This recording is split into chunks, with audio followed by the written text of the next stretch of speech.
Hello, everybody, and thanks so much for joining us for day 2 of the USA Powerlifting Michigan State Championships. You're looking live from our beautiful state capital of Lansing, inside the Lansing Center in the greatest state in the North, Michigan. Tanner White and Tyler Simons, so glad to be with you today for day 2 of our state championships, and we are kicking off right now with our first discipline of the day, the squat events. And very first attempts already coming on platform 2. We're waiting for our lifter on platform 1. Jackson Bourgeois is going to head out in just a moment. Sorry for our display over on the right on platform 2. We'll get that fixed for you as soon as we can. Thanks once again to Kevin Lamb of Barbell Productions. And our Power Belly Barbell crew, our directors for this meet are Chloe Darnell and Ray Vandermeer of Power Belly Barbell, as well as Dane Roach, USAPL Michigan State Chair. Good morning, Ty. How are you? Good, Tanner. Good. How are you doing this morning? Well, I tell you, we went through the marathon yesterday. We ran the gauntlet. I keep thinking, okay, so today can't run so long. And yet, if I say that right now, and then anything, for any weird kind of reason happens, I'm going to be kicking myself. So I'm going to say I'm hanging in there. Yep. Hanging in there is the perfect way to put it. Opening squat attempts here. We got all male competitors today, save for our Power ID and adaptive athletes.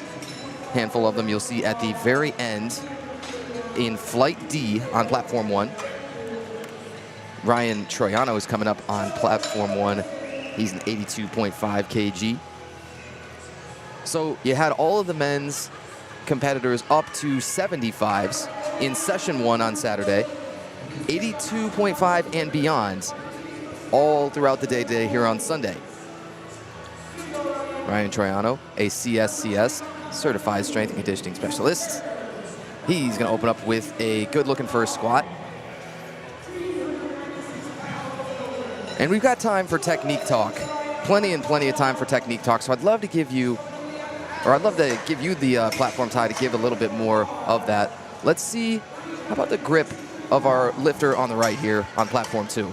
Yeah, his grip is just right outside the shoulder width, and that's a good squat. So typically that's going to be the most common grip for a lot of people, as it's the most comfortable.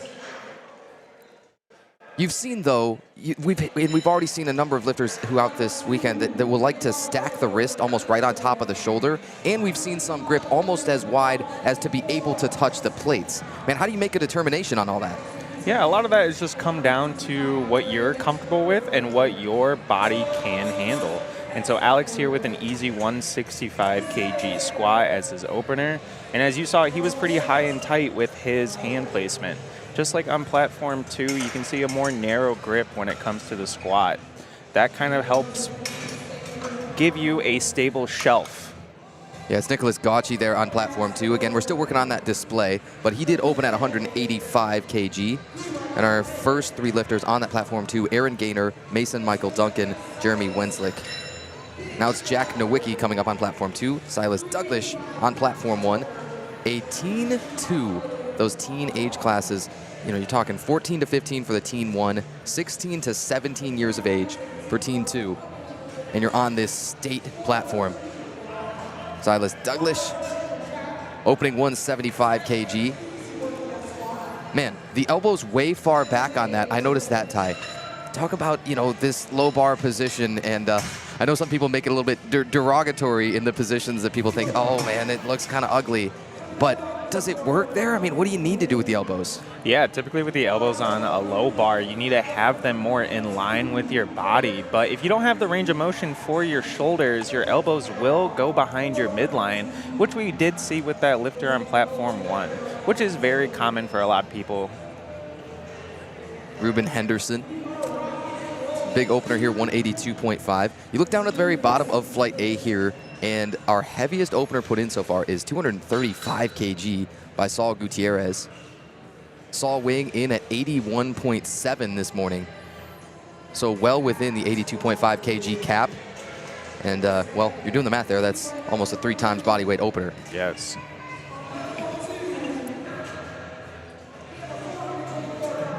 All right, so each and every time I watch a powerlifting meet, of which I've watched many, I think every spotter and every loader needs to be paid a bunch of money.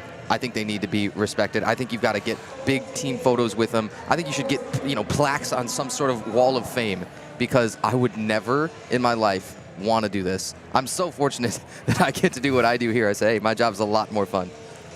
Yeah, definitely. Coming from somebody who's spotted and loaded at plenty of different competitions, it's definitely a grueling task for a lot of people. Adam Smith here. Now he looks the part with the Inzer singlet plus the sleeves all matching. Yeah, and a super wide stance, throwing it back to west side barbell. Ooh, but he's going to get this replace command here. Talk to me about replacing and, how that works technically. Also, how does it work on you mentally? Yeah, so the replacing on the bar, that was just due to a soft knees at the start. And Wow. that was a grinder. Yeah, so that clearly cost him something off of that attempt, right? Yeah. And, I think we're told that that's also going to be 2 red lights. Yeah, which is unfortunate. But it definitely takes a toll on you mentally, having to re-rack a weight that you feel so confident squatting for your opener. So it's definitely more of a mental fatigue than it is physically. Haresh Jai Ganesh just hit his squat opener there on platform 2. Haresh with a 192.5 opener. And now you're going beyond 200 kgs for everybody up on that platform 2. 205 is going to be the next attempt coming from Ahmed Hijazi. And Jake O'Hara here on platform 1, 187.5. And that was good. That was a textbook squat right there. Got the hip crease below the knee, which was beautiful depth on his part. And now we have Cole Phillips coming up, opening up with 190 kg. And it's funny. You see probably the biggest, strongest spotter you'll ever see behind our lifter there on platform 2, Marlon Outley. If you guys didn't see him in the primetime session, missed his final couple of pulls, and the only thing is that was at 352.5 kg. He already had a squat PR, he already had a bench PR secured, had a chance there to maybe PR the total if he had hit, especially both deadlifts, but even on just the second deadlift there, would have PR'd his total by a little bit. Ended up coming in third, still podiuming in that primetime session yesterday evening, and we thank you so much for everybody that joined us, well, all throughout the day yesterday. I mean, you had, 9 to 9 or so, as I was talking to a couple of people as they came in. They said, okay, exactly how long were you on air? Yeah, 9 to 9:30-ish. We got the little break in the middle of the day, and then came back, and the primetime session kicked off about 5:30, and we were treated to some incredible performances around there. Delaney Sousley, and as well as Zachary Uhas, your best lifters in the female and male primetime sessions. Michael Moretz, chain flapping. I don't know, does that sit well with you to have the chain just loose like that, or would you tuck it, man? I personally would tuck it. I don't like anything dangling around my neck during a squat. It gives me some bad vibes going into it, but to each their own for their preference. And I'm tempted to say Michael just said something we can't repeat here, right? I mean, it's not network television, you know what I mean? Yeah. I thought I could read lips. Maybe I did. Adrian Florenstein is going to open with a lot of these juniors. Good squats here to open. You're talking 205 kg or about 452 pounds. Alexander Wynn on platform 2. Again, so sorry on the graphics there. Getting it sorted out. But it is 212.5 in kg. That's his opener. Talking about 469 pounds or so. All right, smooth openers for the most part. You don't have a whole lot of issues. You've had Aaron Gaynor, Jack Nowicki, Alex Rodart, and Adam Smith miss so far, so 4 total misses out of the openers. And Adam Smith was the one where I'd say, okay, it was far too heavy because he got that replace command and then the knees were doing a bunch of things. There was probably too much happening with the squat. But kind of everybody else is looking like they're in the right range for them. And then you get to see these second attempts entered, and many of our competitors are jumping by, 10 to 12.5 kg. What do you like to do on jumps? Yeah, typically for me and my athletes, I like to do anywhere from a 7.5 to a 15 kg jump, depending on how confident they are feeling on that day. So if they're not really confident, I'll go a little bit lighter, but typically that 10 to 12 kg is the perfect sweet spot. Brian Quillen He's opening up over 500 pounds. It's a good number here, 227.5. Nice round number. He's a 100 kg competitor with the U of M powerlifting team. It's a team that's been showing up all weekend long. Alex Howe on platform 1 with 210. All right, in bar speed. Bar speed is always going to be a determinant of your follow-up attempts, right? Yes, most definitely. Typically, you'll see with a slower bar speed, you'll take smaller jumps, but if it moved as fast as lightning, you can send a little bigger of a jump, that 12.5 to 15 kg jump. We're now seeing some of the heaviest openers coming for Flight A, and I look all the way down, I see Julian Williams at a 245 opener. Julian weighed in 98.3. So again, fairly under that 100 kg cap, and he's putting in a 245 kg opener. You're talking about 540 pounds or so. Tremendous. He'll be in the hole on platform 3. On platform 1, Ethan Garcia, 217.5, and that good opener on the right for platform 2, Ian Watson, 235. I mean, I'm personally convinced. I love seeing 6 whites. When we can get those all up on the screen at the same time and they just happen to all sync up, that's beautiful symmetry. It is. It is. It's a sight to see, and I'm here for it. And I hope more continue throughout the day.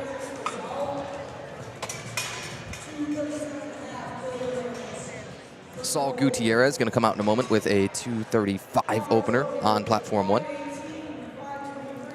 See, we've got a little bit of symmetry right now, but without lifters on the platform, it's like, well, you know. Give us what we want here. Saul Gutierrez on platform 1 and Corey Dennis on platform 2.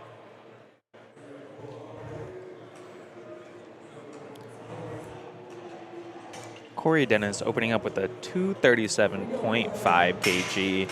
And in freedom units, that's going to be 523.6 pounds.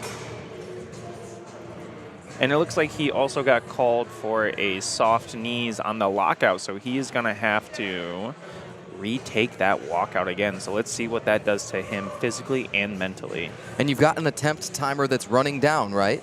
You do. You have 1 minute to successfully start your lift. 4. That was a tick, tick, tick. Yeah, that was coming down to the wire, and 3 seconds maybe, but I think. And we're good. That's 3 white lights. Yeah, so still not a whole lot of issues at all. I think we're still looking at 4 total missed squat openers. It's your very first lift for the day. You want to know that, okay, I have a number on the board. And to post a total, we saw very, very little of this through any of the sessions yesterday, but you do have to get a successful lift on the board for each discipline, right? You do, yes, you do. You have to get your first attempt on the board, or at least 1 attempt on the board to secure your spot for the meet. We don't want to see any 3 missed lifts in a row. Otherwise, that is considered bombing out, and you will not be able to participate in the meet anymore. And as we see with Jackson over here, that high and tight wrist placement like we were mentioning earlier. Yeah, I mean, he might actually make contact between his wrists and shoulders. Oh, most definitely. You can definitely scratch your shoulder with your thumb in that position.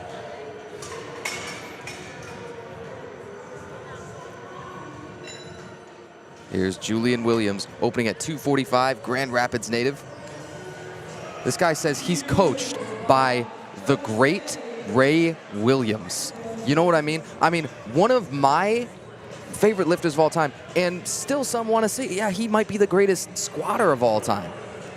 Yes, and you could definitely tell by his perfect technique that the coaching has paid off from Ray. And here we are with Alex going for his second attempt at 165 again. Yeah, he's one of those that has to retake. We'll talk about options on a miss right now because that was a great comeback from Alex Rodart, I thought.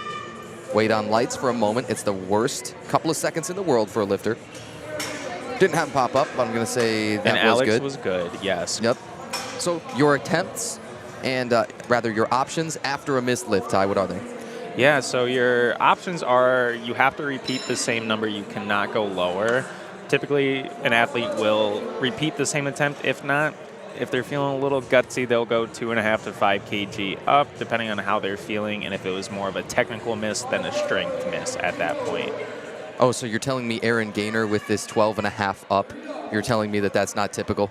That is typically not typical. See if he cares. Ryan Troiano, second attempt.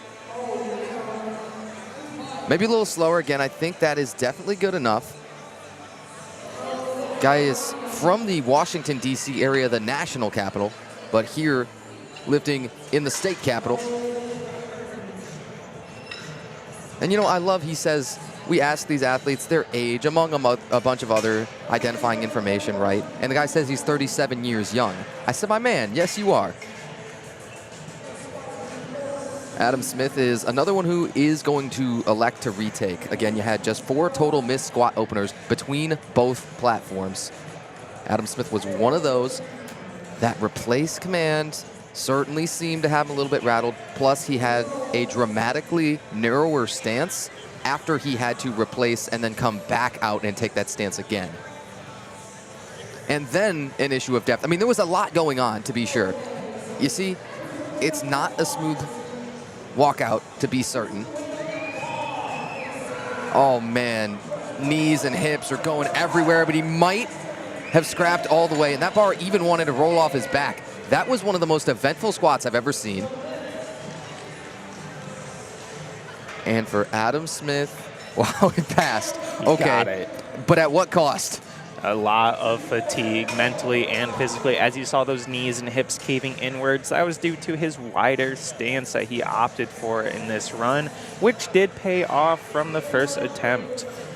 So look, would you take a third attempt at all, knowing that that may have been literally everything you had for the day on squat? I would not, personally. I would scrap my third attempt and then just go on about bench.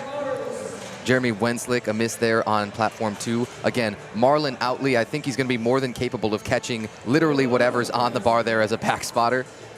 Yeah, I would not want anyone else besides him spotting me on a squat. That is a trusted companion behind. And he chalks his arms, right? Again, look at Marlon Outley.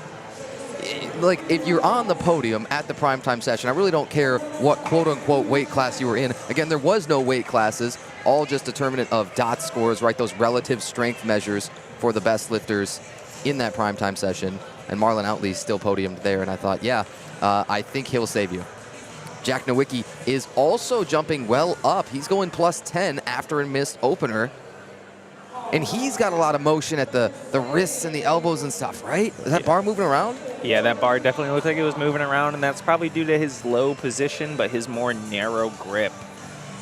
And here we are, Jake O'Hara with the easy 195. Let's see if he got his white lights. He did. He got all 3 white lights, so that's a good second attempt.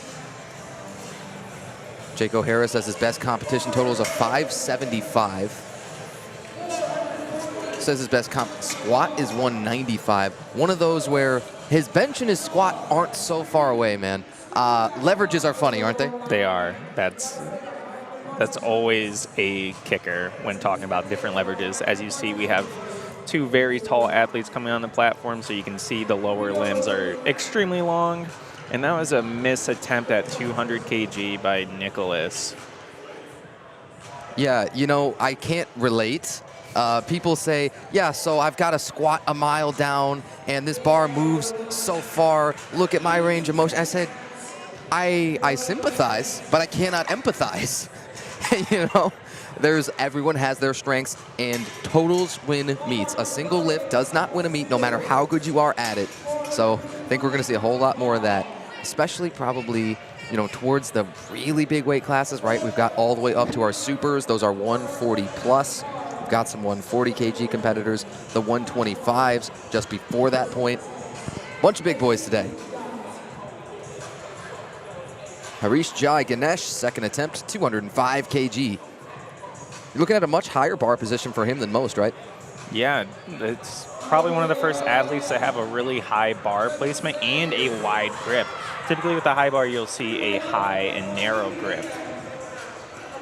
Think this is a time where we're going to get 6 whites all at once. Love it. Beautiful. We love to see it. we want to pass every lift out there, right? But when you've got all this absolute all-star team of judges, when you have state, national, and international referees at literally every ref position, I mean, boy, you know that the standards are utterly beyond reproach. There's no real discussions in almost any time. And there's not a whole lot of appealing. You have an incredibly seasoned jury there that, again, is comprised only of international certified referees. And it's kind of like, well, the likelihood that you're going to win, that you saw something that they didn't, not so good. Cole Phillips, 200 kg. Second attempt on his squat on platform 1. All right, little slower. Would you take a jump of less than 10, knowing that he jumped 10 from his first to his second? I would say it more depends on his confidence and mental fatigue going into that third attempt. It looked smooth, so I would say the 10 kilogram, but depending on what him and his coach, if he has one, says, they're going to make the right call no matter what with how his day is going so far. Ahmed Hijazi, 217.5, creepy. Crawley, but he should be good. Oh, pardon us. That's 2-1. That's 2 reds. And so, 2 reds, you miss, 2 whites, you pass the lift, right? Correct, yes. So we're hoping for the 2 whites, but if you see the 2 reds, don't get discouraged. Just brush it off and move on to your next attempt. Alex Howe under the bar at 220 kg. Nearing that 4 reds. We'll tell you all about loading the barbell in a moment. And Alexander Wynn on platform 2 on the right. Alex Howe grinding through a little. Slower in the midpoint of the lift maybe at 82.5, but it's good.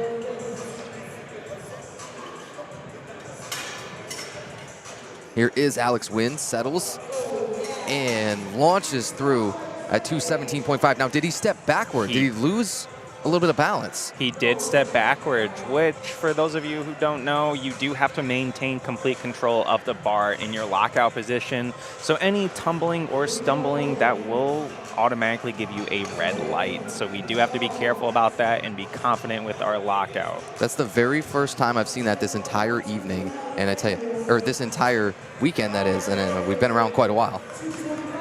Adrian Florenstein,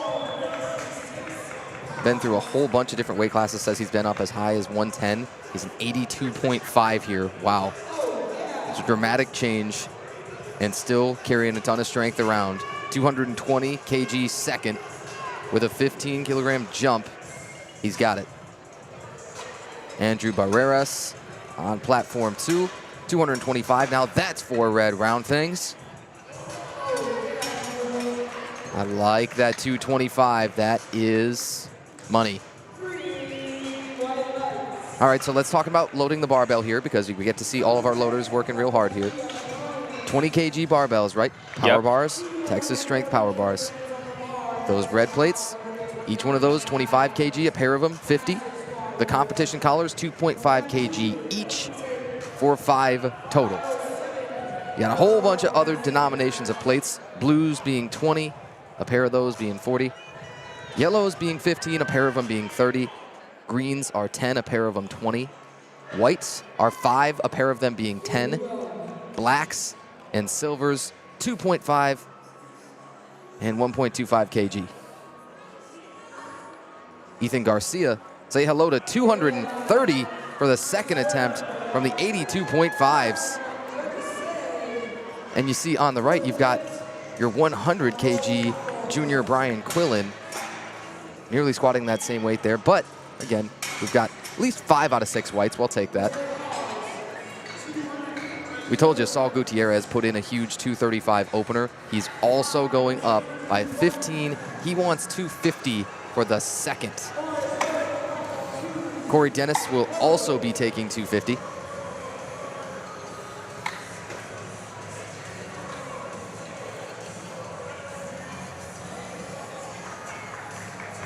Corey, Brendan Pappen coached trainee.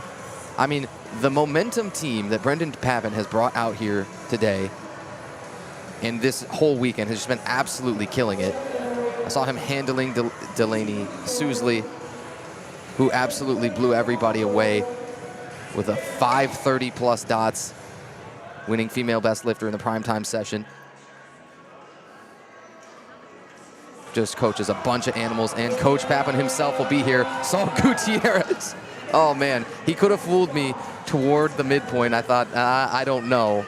And then he found that third gear. Yep, and you saw that with his smile on his face coming out of that sticking point. He knew in his head that he got that lift. That's something you would do, where you would start shaking your head there saying, yup, yup, even while the whole time you're fighting not to die. Yes. You're fighting not to take your involuntary post-set nap. Yes, exactly. I do have personal experience from that, and I can vouch. It works. It works. You need that little boost of confidence coming out of the hole. Tell yourself, no matter what level of delusion it takes, yes, this is a good lift. Ian Watson, another 250 kg on the bar. This will be a great time to talk about lot numbers in a moment, as we have multiple lifters at the same weight, and Ian Watson dunking on a 250. Jackson Bourgeois turning it up to the top of Flight A. The third squat's coming on platform 1. Jackson with a little shift in the hips maybe on 165, and count it. And Ryan Troiano will take another attempt here at 175 kg on platform 1. Julian Williams, as we mentioned, he had the heaviest squat opener on platform 2 of 245. He'll come out for the heaviest second attempt at 260. Dang it, Tyler, what did I just say I wanted to talk about? You wanted to talk about, oh man, I even forgot myself. Oh, lot numbers. Lot numbers, that's right. When two lifters have the same attempt, or more than two lifters have the same attempt, how do they decide who goes first? We'll get to it in a moment. Julian Williams getting under the bar there. He does set up real tight for a big gentleman. He does. You see his singlet is marked USAPL there. That's the Strength Shop singlet, right? That logo? Yes, yes, I do believe. Ryan Troiano, retake 175, booyah. Julian Williams on 260. Taking quite a while. He caught the sticking point from the Black Lagoon and then said, nope, I got this. 2-1. 2-1, but it's still a good lift, and we'll see what he picks for his third attempt. Well, not so much more, right? 2.5 or 5 or so, right? I would say 5 at most with that grinder, but again, it's up to him and what his coach say. We'll be shocked if we see a 10-kilogram jump here, but I'm predicting a 5 kg jump. Aaron Gaynor, he's one who's got to have a squat on the board to stay in it, man. He is, and this goes back to what I was mentioning earlier about bombing out of a meet. Unfortunately, if you do miss all 3 attempts in a row, that does disqualify you from the meet, but we need as much noise from the crowd as possible for Aaron Gaynor here to stay within the race. It's 185 that he's taking. His best all-time comp squat is 202.5. Aaron's a master, our first Masters lifter that we've seen. Now, I am convinced, doesn't matter what I think, he got it. 2-1, that's what we need right there, and he's still in the race. He is gonna have a fantastic rest of the day now that that weight is off his shoulders. He got dapped by Marlon Outley, man. He's been blessed, you know? It's one of those, okay, I'll never wash this hand again kind of thing. Exactly. Adam Smith has now taken just a 2.5 kg jump, and that might be all that's there, find out, but has had more struggles probably with the squats than anybody else. And the leg got a little bit stanky. Yeah, that knee vulgus comes from weak adductors, some hip placements. Usually due to how wide you squat, you'll see more of a knee cave like you saw there. Jeremy Wenslick missed a couple of times there on 192.5. Real similar looking rep to the first. Again, it's Marlon Outley behind him. I'm told that the guy will probably be okay. That guy's best competition total, 885. A hair off of a 500 dots. Silas Douglas, he's gonna go up just 2.5. That's your minimum jump. Native of Shepherd, Michigan. Just 16 years old, coached by Max Blackledge. Says his best competition total coming into today, 510 kg. wants a 400 dots plus. Start here with the 187.5, the creepy crawlies. He got it. Oh, that was a display of intestinal fortitude to wake you up here on a Sunday morning. Yes. Jack Nowicki missed on the opener, then went up 10, got it, and now 7.5 kg more.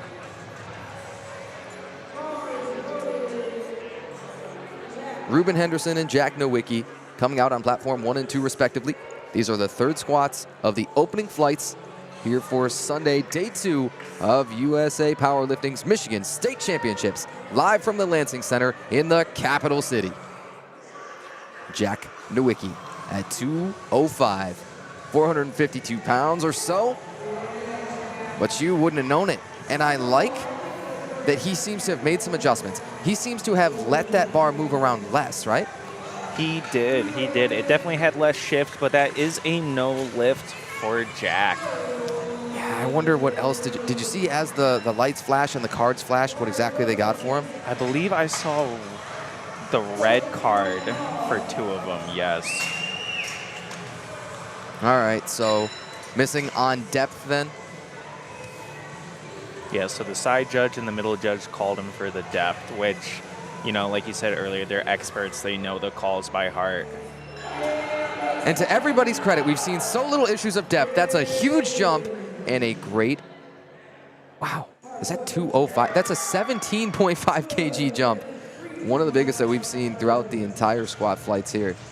Yeah, that is definitely one of the biggest ones. And like I mentioned earlier, that is definitely outside the typical range that you see for the jumps, but that gamble did pay off for him. And now we have Jake O'Hara on platform 1, grinding for 205, but missed it due to strength. But good attempt from him. I wonder, did his heels also come up a little bit, or was he on his toes a little, like a shift forward? Yeah, it's Am hard I nitpicking? to tell. It's hard Probably to tell. yes. Nitpick, I mean, that's the job here, right? You're feeling it as again, we've got to watch this on a monitor oh so closely, and sometimes you see replays and things, you're like, man, what if it's just really, really heavy? Cole Phillips under the bar. You got the 3 red round things, you got the yellows, you got 205 kg on there. Harish Jai Ganesh, he wants 215 from a leggy, lanky guy. Cole Phillips had to be caught, and same thing on the other side. So that's the one thing we don't want, is the 6 reds to have to pop up all across there at once. That's my least favorite part. It is. It's disheartening seeing all 6 reds. Obviously, we'd rather see 6 white lights, but you know, for a third attempt, you're going to send it more than likely for a PR, and that's exactly what happened for most of these lifters here. And so here we are. We have Michael on platform 1 going for a 207.5.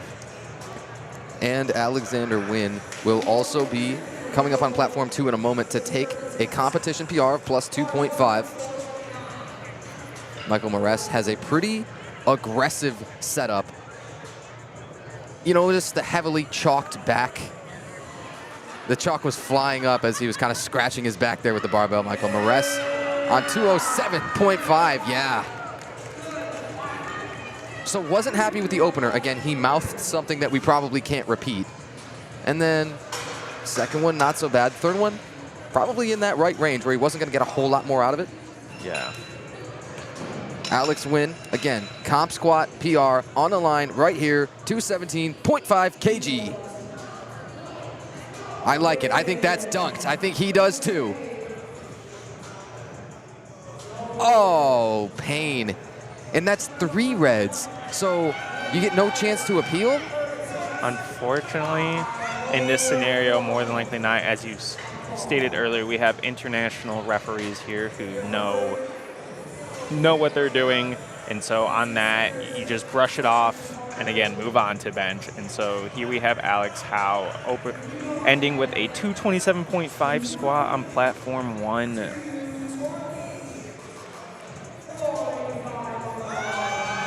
And just midpoint, caught by some of our fantastic spotters. Now, a little bit of an issue getting that bar back in the rack.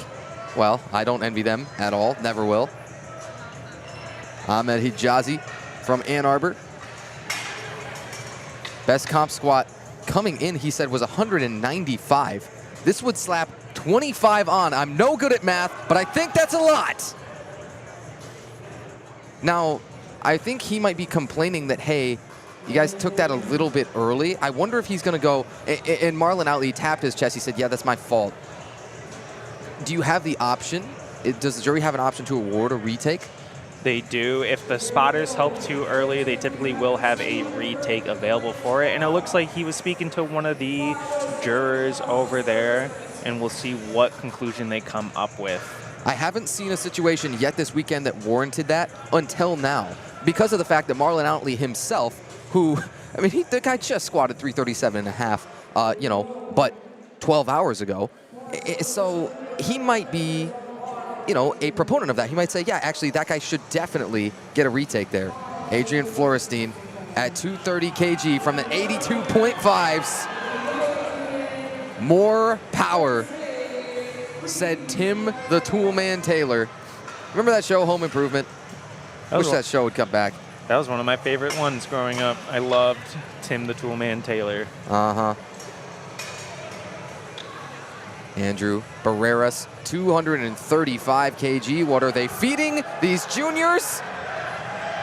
I don't dislike it, but do you think there's up and down movement? We haven't gotten to talk about it yet. That's my guess. There was, and there's that cue. We got 3 red lights, but with a blue card, and so that is the up and down motion. So you have to complete the motion in one swoop, and so if you have any downward motion, it's going to be a red light, just like we saw, even the slightest bit. And here we have Ethan Garcia ending with a 240 squat. Says his best competition squat was 507. A lot of us, they give that in pounds, and it's like, okay, now we've got to translate it out. But that was 230. So this is going to be plus 10 to the all-time comp squat. Ethan Garcia. Perfecto. Muchas gracias. Huge. Saul Gutierrez will look to end off the flight with the 255 bomb. Brian Quillen is up here on platform 2. He'll be followed by Corey Dennis, Ian Watson. Couple of more squats coming, and Ahmed Hijazi does have a retake coming, we're told. I like that. Ooh, one more replace coming for Brian Quillen. It rears its ugly head again. Takes a moment to get reset. Saul Gutierrez again coming out with that 255 on his back out of the 82.5s. No joke, way beyond 3 times body weight. Brian Quillen, 252.5. So I like it. I like the speed. Saul Gutierrez, folded. Keep grinding. Don't tell me. Not quite. Renika Bugs, your closest spotter there to us on the right side. And that is how Flight A's squats are going to end on platform 1. We'll get about 10 minutes to change that over. And then bench press will begin. Corey Dennis is about to head out on platform 2. Again, we'll blank that platform 1, take it off for you. But yes, in about 10 minutes time, the bench press will begin over there on platform 1. Corey Dennis, 260, big number. And again, for those of you who only know freedom units, that's 573.2 pounds. Said he just needs a qualifying total for Nats. And so 260 is one of those numbers that he had in his head. Hans Strenge, pardon us, not quite onto the bench press yet. My apologies. Hans hitting that squat opener, though. And now we are down to Flight B's squats. Scratch that, folks. That is on me. Mea culpa. But on to Flight B. On to Flight B, that is for platform 1. Still working through the last couple of monster squats on platform 2 for their first flight of the day. Here's Ian Watson. Julian Williams will be next. And then I believe you've got Ahmed Hijazi on his retake at 220 kg to polish off the flight. which we love to see that the jury gave him that attempt again to retake. So let's see when he comes up again if that affected him any physically and mentally going into the attempt. But here's Ian with 260 again with 573.2. Jude Bossum, a junior 90 kg from KZoo, is red lighted on depth. Ian Watson at 260 is so fresh and so clean. 260 kg, I'm no good at math, but for what it's worth, that's a number that I know well. I have, in fact, hit that myself, man. It's 573 pounds, that's no joke. Nobody asked, I'm told. Julian Williams.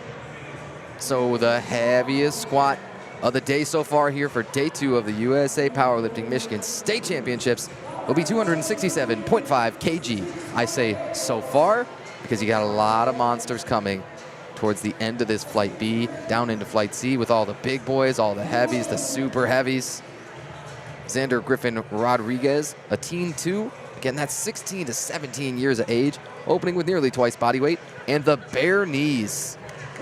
The bare knees and the mismatched slippers, I'm here for it. Chaotic attire, and yet did not affect the lift. Julian Williams, 267.5. Here is Julian with a slow walkout of 589.7. Blows away anything he's ever done on the platform. He said 250 kg was his competition PR coming in. Ooh, knew it out of the hole and is saved from that impending doom of the 267.5. Wyatt Hovey, he is a teen 2 as well, the 16 to 17 age group. He is also at nearly twice body weight to open at 155, and now he could have jump squatted that. Ooh, but he is going to be flagged on depth. All right, well, probably some retakes coming then from the early parts. You nearly had a couple of weights flying off there as the collars were off and the rack heights were being adjusted. But I'm telling you, so many professionals here that handle things like that really well. There will be something unforeseen. Something will go not quite right every single flight of every single meet ever. Yeah, definitely. There's always something bound to go wrong at a meet, no matter who it is, whether it's a bar dumping, plates flying everywhere. And here is Ahmed retaking that 220. Said his best comp squat coming in was 195 for the plus 25 bomb. Grinder! Grinding it out. He knows it. And he got it. Lights. Camera. And he got action. it. He gave you the little Russell Crowe. Are you not entertained? Come on. And you can see over there on the side that those two were hugging it out after that mishap on his 3rd attempt.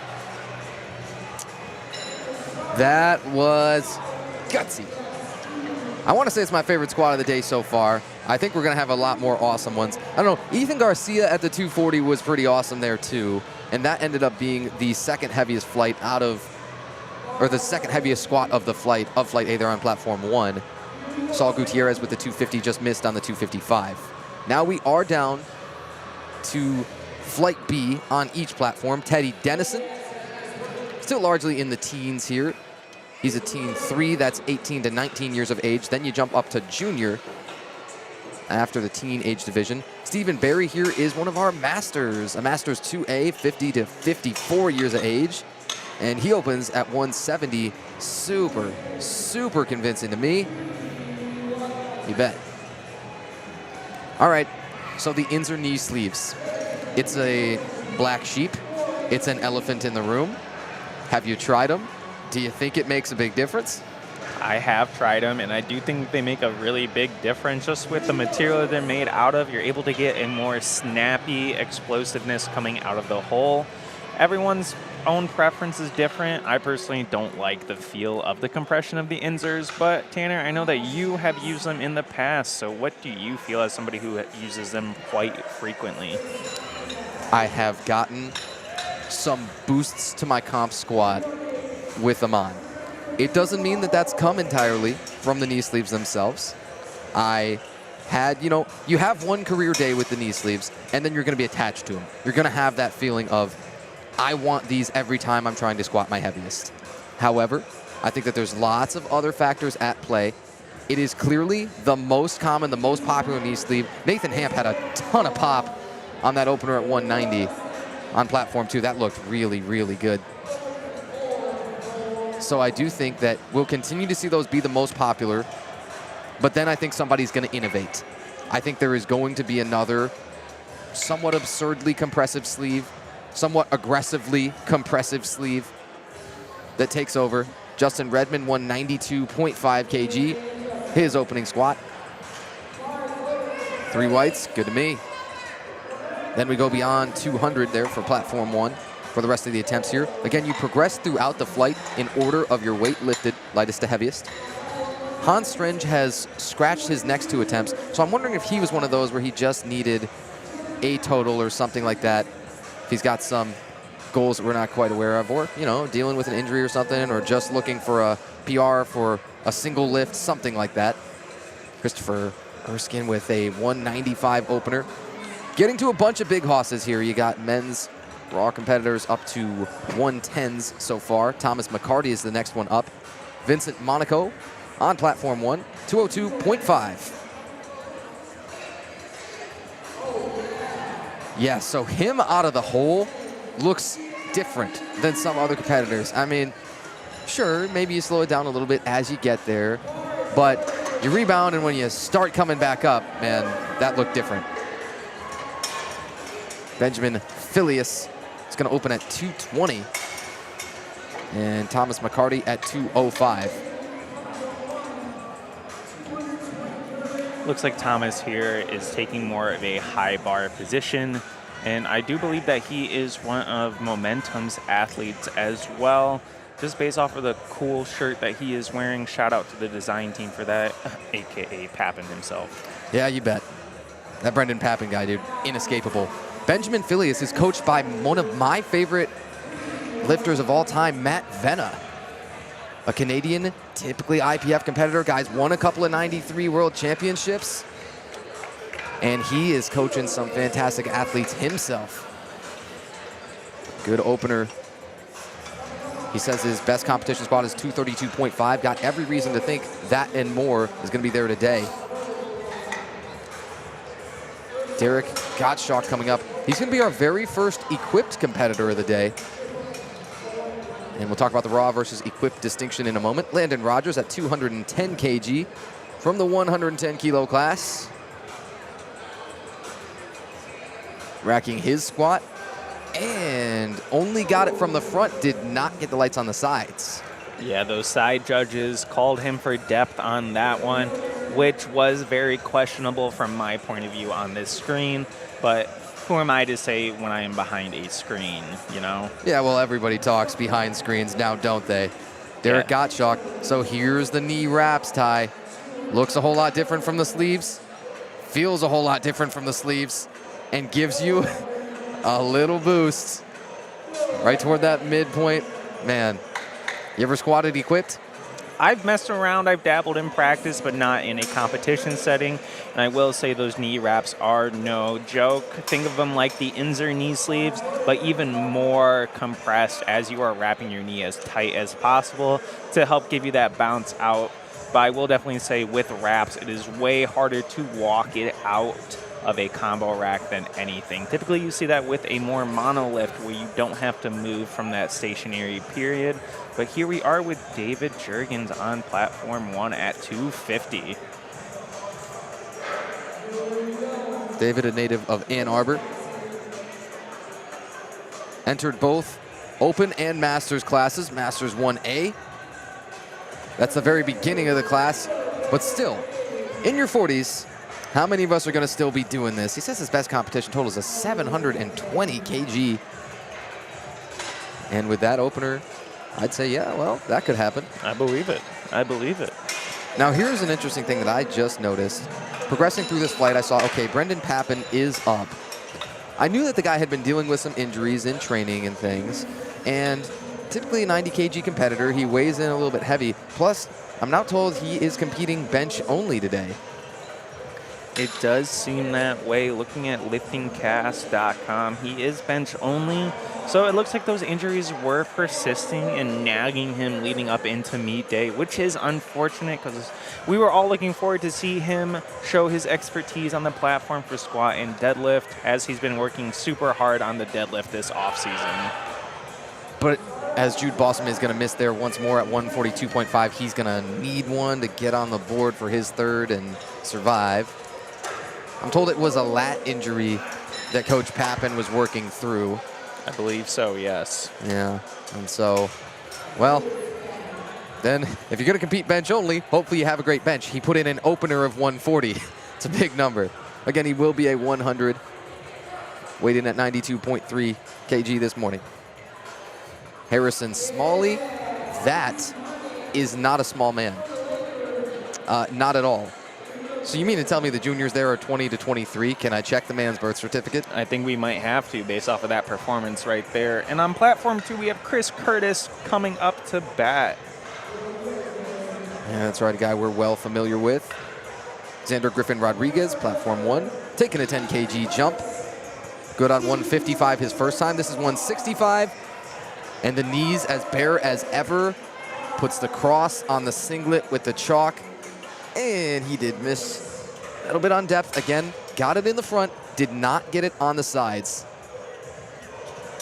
Chris Curtis, still a junior, incredibly bright future. The odds of this guy loading a 700 plus for his final pull, almost perfect, to be honest with you. Huge deadlift, very, very good squat. Opens at 240 kg.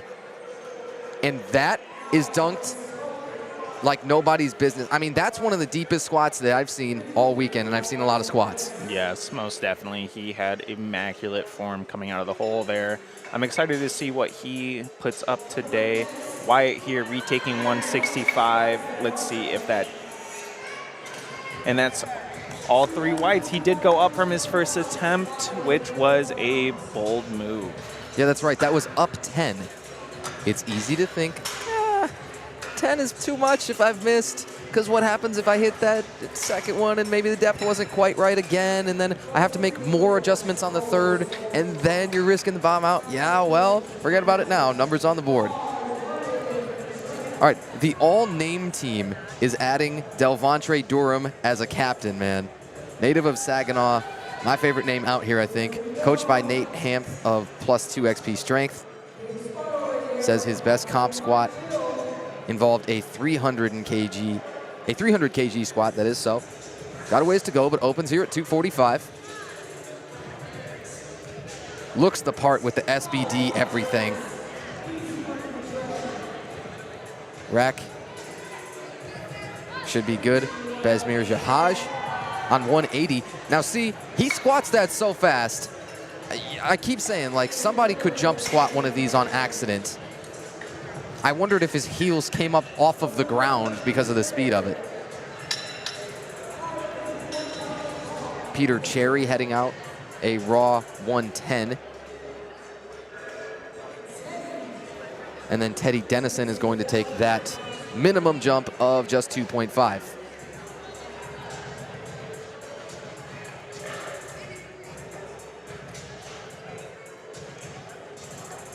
Here comes out Teddy, and again, taking that 2.5 kg jump. He still is a teen, 18 to 19, in the 82.5 class. So let's see what he has on this second attempt. Headbands are starting to become all the rage, and I like it. Peter Cherry opens 250. One more momentum athlete who has momentum on their side in terms of their lifts. Good opener at 250. Tyler Matson coming up next, taking the same thing. Again, lot numbers. That determines not only the order that you lift when multiple lifters are taking the same exact weight. I also understand that determines the order of weigh-ins. It does, yes. Lot numbers come into a huge play. It's one of the numbers that is overlooked quite frequently. Tyler here is part of the MSU powerlifting team. He has been for a number of years, and he is a strong dude. Yeah, I'd say 250 is all right for an opener. It was tricky. It was shaky, quaky, and it passed. 2-1, so that's good.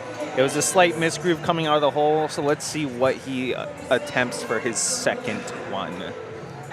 Chase Barris on his second squat got 197.5.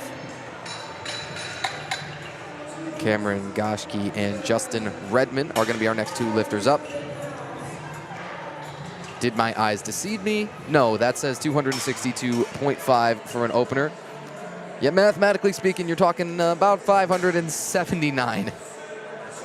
And I'm telling you, the headbands might be giving people a boost. And statistically speaking, just seeing the man come out there with the 262.5 opener.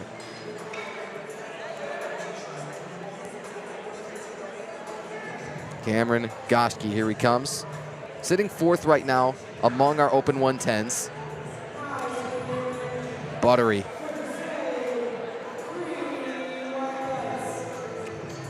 Justin Redmond up 10 for his second. You got the reband knee sleeves there, I think, on Justin. First time I've seen those for the evening. Again, for the weekend. Dude, I'm telling you, it's been a long one. Look, I'm doing my best here. Tanner White, Tyler Simons, so glad to be with you for day 2 of the USA Powerlifting Michigan State Championships. It's a raw strength trainee. Don't look now, but Tyler, you and I have trained with this guy. We know this guy. Ryan McDonald has a 265 opener. I asked all the athletes what's their gym total too, right, as opposed to on the platform. And this guy, hilarious. He said, doesn't count, doesn't matter. Yep, and that's the Captain Canada that I know. As you see by his Canada singlet and headband, that headband definitely adds a lot of power to him. So that's 3 white lights for Captain Canada coming out of his first attempt. Sure is at the 265 piece. Vincent Monaco, 217.5. I still really, really like the look of his squat. That floats. Currently 5th among the 82.5s. 82.5 opens, that is. Ben Filius, 235. The hungry juniors are throwing around numbers. Ben's a native of Lake Orion. Again, coached by Matt Venna. One of the all-time great Canadians. I don't like to give them credit like that. Sometimes I have to. Matt, if you're watching, I love your videos. Oh, Stephen Barry lost the balance. Feet were going all over the place. That will be red lighted. Ben Filius on 235. Dunk. Rack. Yes. Sometimes it can be that easy. Derek Gottschalk, again, our one equipped competitor for the flight here. So again, you'll see that forecasted placing down below. Sometimes, for example, here when Derek's the only equipped squatter, that's going to by default say first.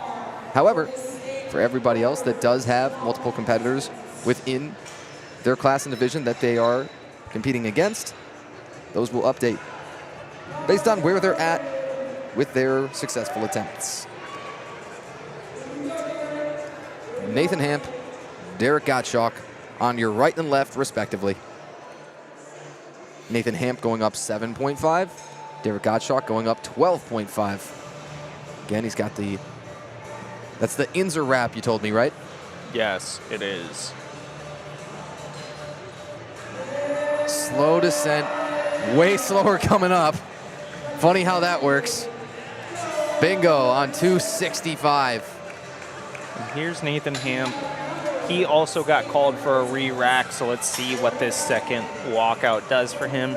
Nathan is a familiar face at the local and state level scene. I'm sure you have seen him if you have been to a Michigan USAPL meet. Was that a guy that you got to compete with? I don't believe I have competed with him, but I have seen him at multiple meets. My memory may have been mistaken, but I've been to quite a few different meets, so faces tend to stick out quite more. Sure. David Jurgens. Wow, I love this. Out of the Masters in the 90s, kind of a middleweight, and he's flopping on 262 points. Okay, he's going to have to replace 2. Dang it, I had to say something. However, if and when he's able to start this attempt on time, 262 and a half, going to have a good chance of falling. I think he is kind of upset about that. You saw he's pointing at his knees and everything, saying, what do you mean not locked? The Ann Arbor native said he trains at U of M, also out of his basement. The basement lifters are oh so scary. You've got to have a couple of screws loose to just throw around weights like that in the basement. Bingo. And Christopher Erskine on his second. Ooh, called on depth. Jude Bossum is the one guy who's got to get a number up on the board here to survive, to post a total. You had 5 bomb outs last year across all of USAPL states. You know, a field of 160 plus lifters. And you don't want to be one of those couple. What is it going to take for the comeback here? Yeah, that is one of the stats that you do not want to be a part of. It is one of the more infamous stats. So let's see what Jude can do here. Landon going for a 215 kilo. Coming out of the hole strong. Let's see what the judges say about depth. And Jude Bossum not going to get there. Again, a lot was happening with the knees. He's a little quaky, a little shaky. Yep, definitely depth was his biggest op today on the platform, so. The guy said his best competition squad coming in, you know, I think he had given that in pounds. He said 107.7. So I presume he's kind of translating the pounds and the kgs and things. And yeah, on the day today, 142.5, because that was the opener, had to continue to stick with it, but suspect that was too heavy. Thomas McCarty gonna go plus twice body weight here, 220 on his second. A Clarkston native says this is his first meet at 110. Also coached by Brendan Pappen of Momentum. Recurring theme there. Bunch of animals. Xander Griffin Rodriguez on 175. And Thomas McCarty on platform 2. I mean, that's absolutely money. I think he could slap on another 15. Xander, slower, yet smooth. And he's got it, just the one red on the right.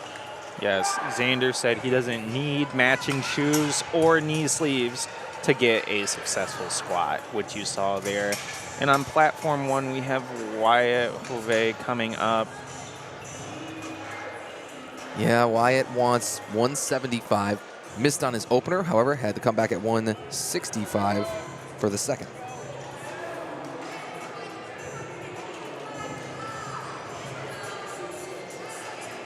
Enzo Arcamoni, he missed on depth on his first.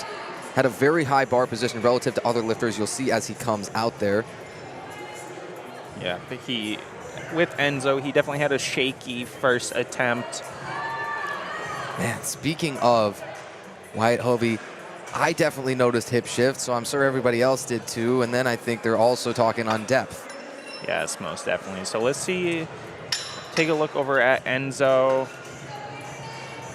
Oh boy. Unable. And you know, the moment that the feet start moving around and it takes you a while to ever get the squat command, do you leak energy and does it mentally drain you? Both. You are correct, Tanner. It definitely leaks a lot of energy. Just those tiny little shifts of the feet. All that energy does matter, especially on a second or third attempt. And so here we have on platform 1, Besmir Haja going for a 187.5 for his third attempt. On platform 2, we have Harrison Smalley here going for a 247.5, waiting for the rack position to get fixed. Besmir on his third. I love his depth too. I've been wrong before. However, let's get 3 whites. Harrison Smalley, once again, is absolutely anything but a mountain of a man. Under here, a 20 kg jump and has designs of more. Best comp squat is 252.5. Would be way in range for that. No, seriously, way more than that probably. Okay, what would you load? You're going up, and you're Harrison Smalley. You're going up to the table right now. What would you say? I would easily load up 260 to 262.5. So he had way more left in the tank. And so I am excited to see what he's going to do. But here on platform 1, we have a 205 from Chase. Chase Pierce. Masters showing out. And that's 3 white lights. That is great depth. You bet on 205 kg. Chris Curtis is going to be just 5 under his best competition squat here.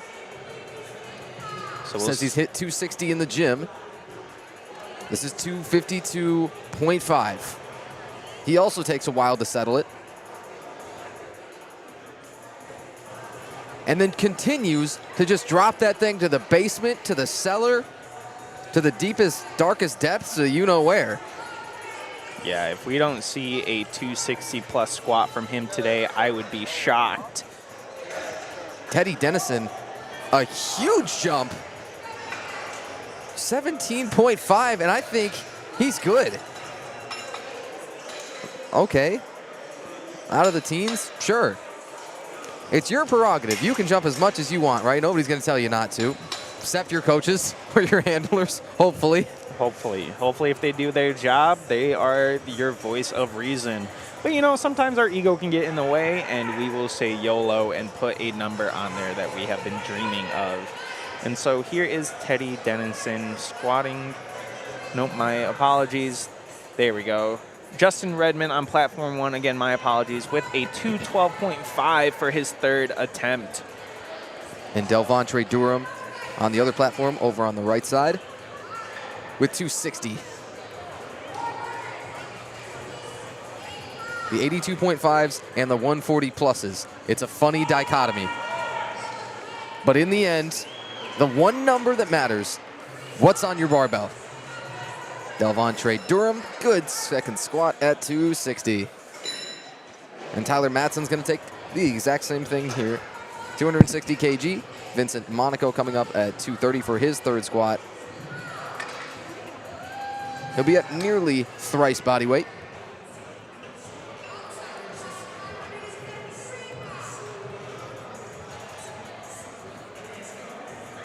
Vincent Monaco says he has designs of both a PR total and a podium finish.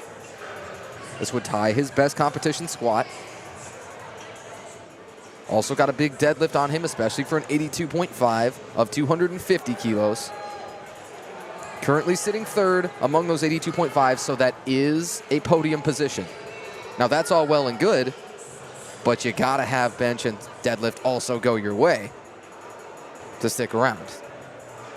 Jumped 15 his first time, going up 12.5 more. Vincent Monaco is silky, and he's got 3 whites. Tyler Matson, a gigantic 260. So 3 whites there. To think that that still has him 2nd among the 90 opens is almost unfair to have a 260 for your 2nd squat. Yeah. I don't envy him at all. No, not at all. And so we'll see what he decides to do for his 3rd attempt. See if he's going to be playing the numbers game. I wouldn't be surprised if it's 5 kg, but knowing him, he might even send it for 10 kgs. Ben Filius working on a day. Got 235 in the bag, wants 10 more at 245 kg. Oh, not quite. Midpoint as he had to drop there. Peter Cherry. Hey, 267.5, how you doing? That's money. He still sits 2nd among the 110s. Yes, Peter Cherry also rocking the new SBD belt that just dropped. So that's one of the first that I have seen this weekend.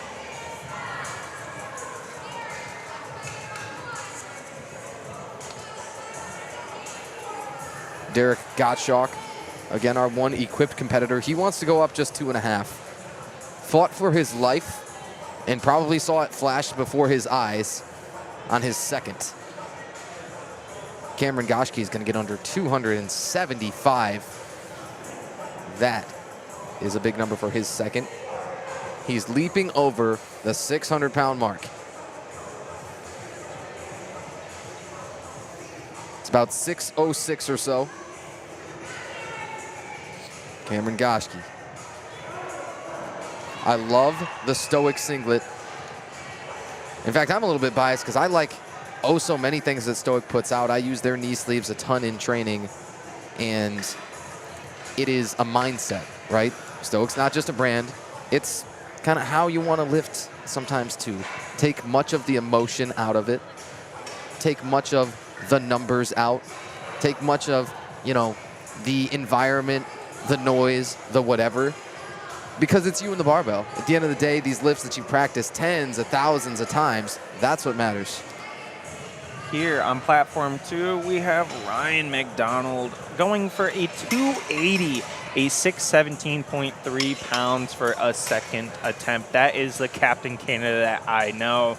So let's see what kind of power he has in store. Leading among 110s, should he hit this. Best squat of them. And that was mouth good. agape, and he's still, maybe he's still surprising himself so many years in. Best competition squat is 285. I think it's going to be tough to not load a PR. Most definitely. I would suspect we get a 290, if not a 292.5 out of him. David Juergens expended a ton of energy on his second, and then gas tank a little depleted there for the third at 267.5. Yes. Again, he's a 90. He's a master. He's not a super heavy. He's not 22 years old anymore. But when you continue that lifetime of strength that you've lived, you know, from your teenage years into your 40s or so, and so many people are capable of so much more than they think. Nathan Hamp trains out of Wolf Dynasty Fitness. Says he wants to set PRs across all three. Oh, now is he? Okay, I think we had a little mix up on the lifters coming out. That happens sometimes, right? You just kind of jump in the line and accidentally think, you know, you misheard who was loaded. Maybe you had your headphones cranked up or what have you. Yes, exactly. Having that music loud in your ear can definitely cause for some miscommunication. And we are on to Flight C on Platform 1, just for those of you tuning in, with Theo Lee opening with a 140.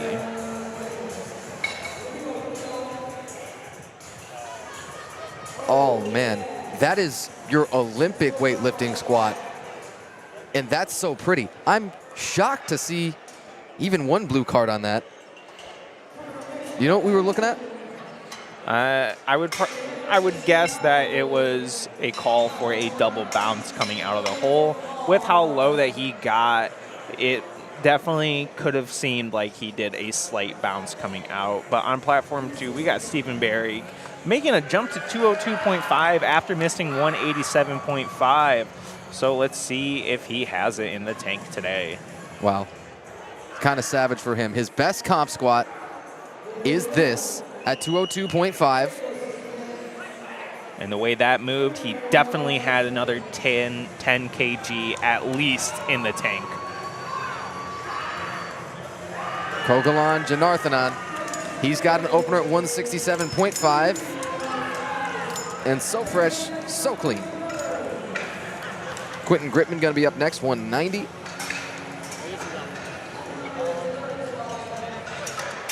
Christopher Erskine up among the middle of the third attempts there for Flight B on Platform 2.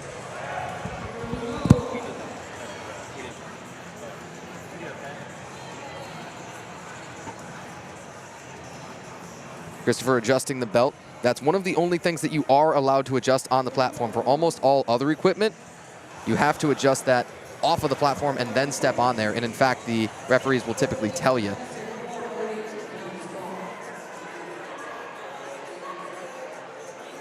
Missed on 205, now taking 210 after the opener of 195. Oh, man, towards the top, too. You don't see a lot of that with the generous slowdown of the bar. Quentin Gritman on 190. Like the look of that. He's got it.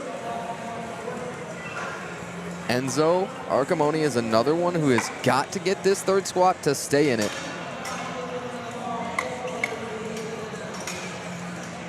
The one single bomb out that we've had so far all day long is Jude Bossum. Everybody else has posted a successful squat.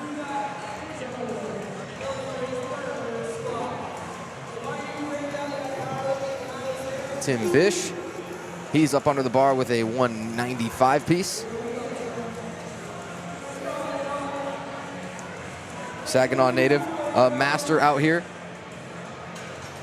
Speaking not just of his age division, but also of the technical prowess. His best comp squat, 205. Has every reason to think he'll be in range of that. Seth Cobb out of Hastings. He's a Team 3, another one of these Papin guys. A 90 open. He will take 212 and a half. Enzo Arcamoni to stay in this thing. Yeah, but depth's been the question. And a little bit shaky moving around. Needs this. Not gonna get it. He got left and center reds. Thomas McCarty, 227.5. Enzo Arcamoni has now just the second bomb out of the day for squats.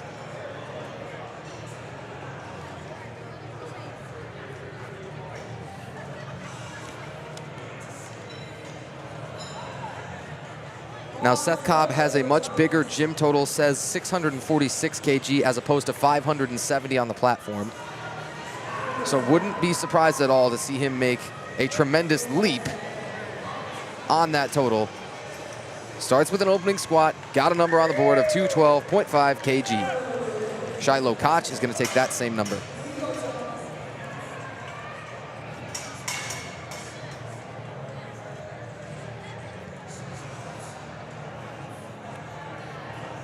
Thomas McCarty, go ahead. I was about to say the same thing, going for a 227 and a half third attempt.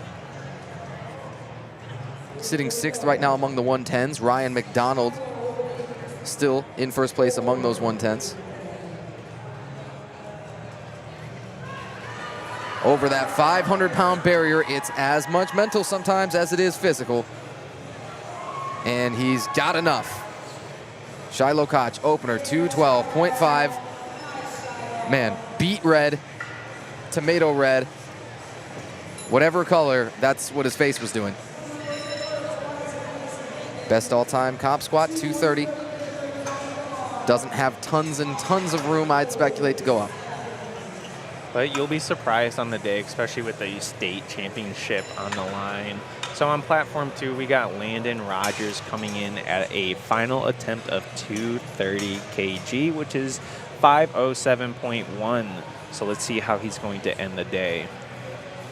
Guys from DeWitt, I'll tell you about DeWitt in a moment. Oh, he's going to be pulled a little bit quicker there. So yours truly is planning to head to Ford Field next week because the DeWitt football team has ran the table all throughout Division III for all year long and is heading to the state championships there at Ford Field next Sunday, a week from today. That program is nasty. I got to do a game of theirs against Lansing Waverly, I think it was in week 4 on the radio, and I thought, oh, this could be the team. This could be kind of the team of destiny for DeWitt. And in fact, they are heading to those state championships. Ryan Yu, 235.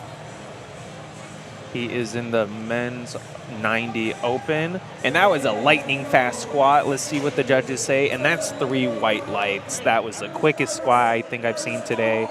And on platform 2, we got Chris Curtis going up to a 262.5 kg, that 10 kilogram jump. Yeah, you thought he might do it. He needed at least 260 for the PR. Goes a little bit beyond. Chris Curtis is a big hoss. You know, he definitely could have loaded that 270 if he was feeling frisky, but he went 3 for 3 on squats today. That set the momentum for the rest of his day. Now you got a couple of 140s. You have the 140s right as your next to the top weight class, and then 140 plus is your super heavyweight. Carter Conover at 140, he'll open with a 260 kg. Oh, I love that. That's so pretty. Harrison Smalley at 265. That is a big jump from his second attempt. What does he have? It's also plus 12.5 to the all-time best. Which is insane. As you see, he's excited just as we are for 3 white lights. It's funny. He says he wants the 110 state bench record. Dude, you know, dream bigger, because that's 265 on your squat. And you're telling me he's going to blow bench away too.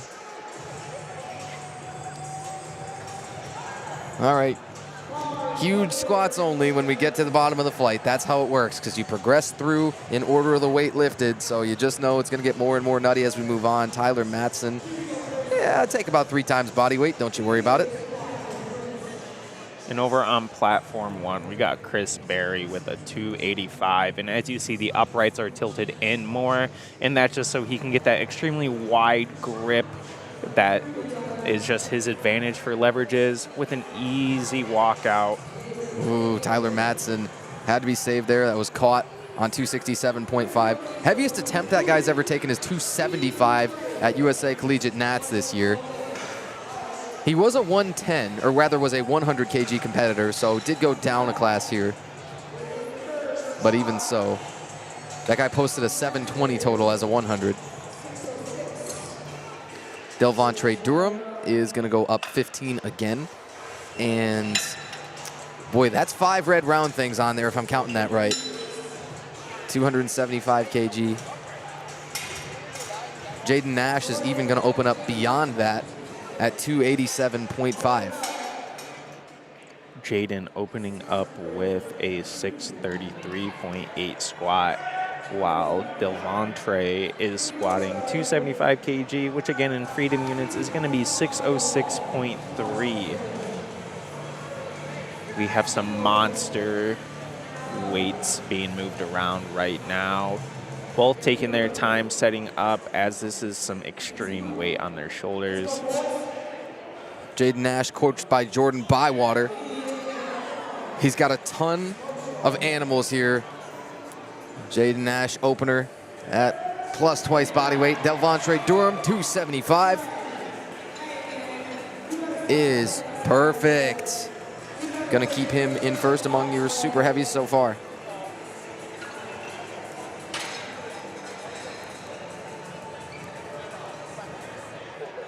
We've got 7 different athletes all competing today, coached by Jordan Bywater, rivaling Brendan Pappen and the Momentum team. Believe that team also brought 7 throughout the entire weekend. Peter Cherry gonna head out in a moment with a 275 third.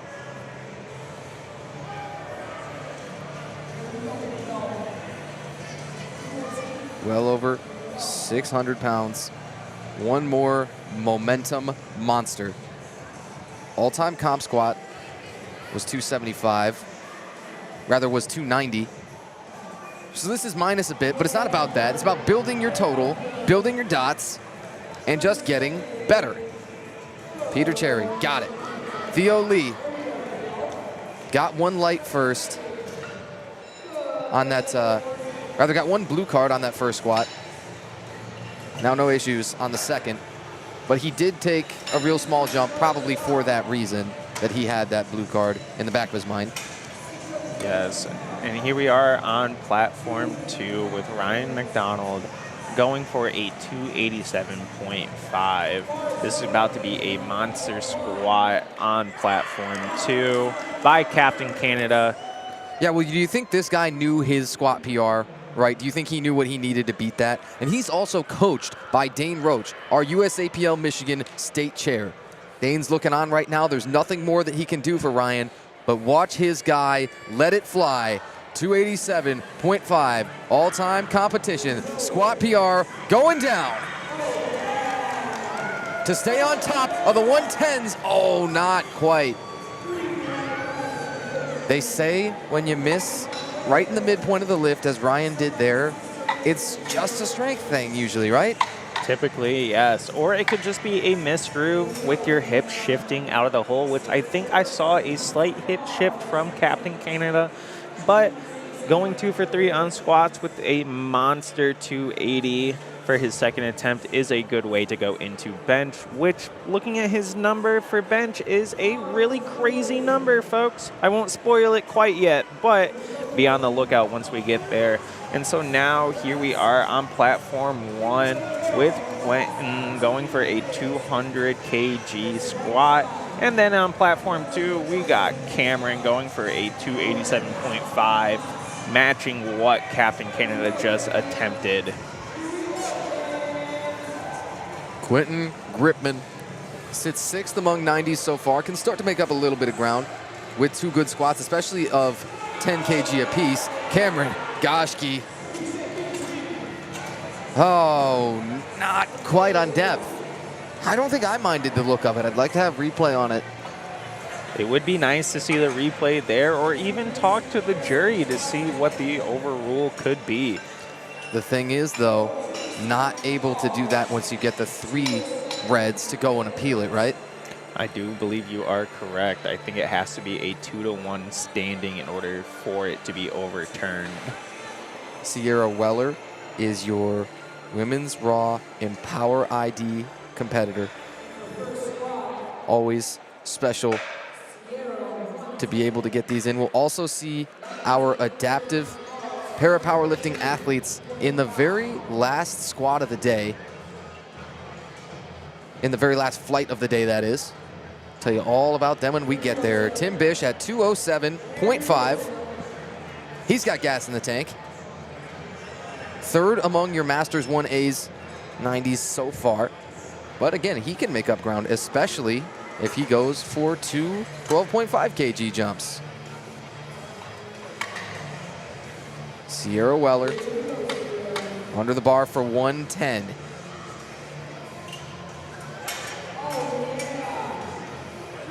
And that's some of the better depth that you're going to find. It's also some of the best game face that you're going to find. 100%. She's in it to win it. And as you saw, she even had a slight pause in the bottom, which is not required. Just to flex. Just a flex for sure, Tanner. Now we're going deeper and deeper into the Masters.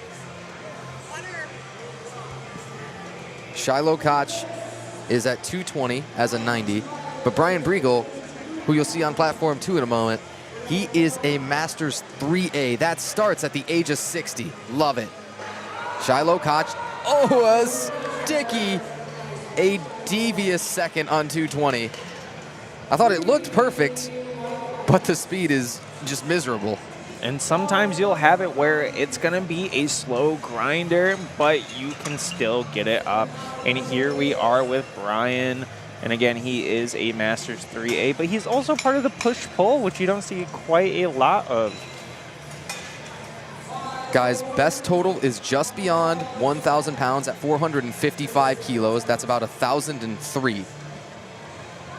Because he's not competing full power today, I'd be real impressed if you were able to get 1,000. You know what I mean? That would be very impressive. Matter of fact, show me a push-pull competitor who's comfortably hitting 1,000 just between the two. Well, so interesting that he did take the squat. That must be a double entry then, as full power and push-pull, pardon us. Gotta be right, as he just took his squat. Well, we'll sort that out in a moment. Seth Cobb went over 500 pounds for that second squat, 227.5. Andrew Gilbert is a 125. Again, that's your 3rd to last weight class. You've got the 125s, the 140s, and then the 140 plus are your super heavyweights. Ryan Yu He's going to take 250 in a moment. That's a huge second squat from a 90.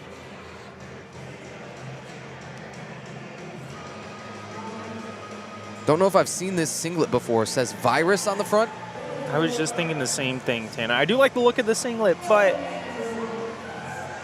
there we are with a good squat. It took my breath away for a second with how quick it moved. And next up on platform 1, we got Ryan Yu going for a 250 squat in the iconic grape-flavored SBD singlet. Why not? This would be a big comp squat PR already of 12.5. Opened almost at that, and then he's got the 250, and with way more to go. Well, so forget everything that he's done before. Now, he does say his best squat in the gym is a 260. And of that U of M powerlifting team, he is another one of those standout competitors. They brought a whole bunch of them, talking 7 of them for this weekend. He also says his best bench is 165 and his best deadlift is 275. I said, oh, okay. Be incredibly excited to see that when we get there. Jordan Chamberlain, a 125 here. Opening with 217.5, another momentum athlete. Aren't they all, right? They are. This is Flight C here on platform 2.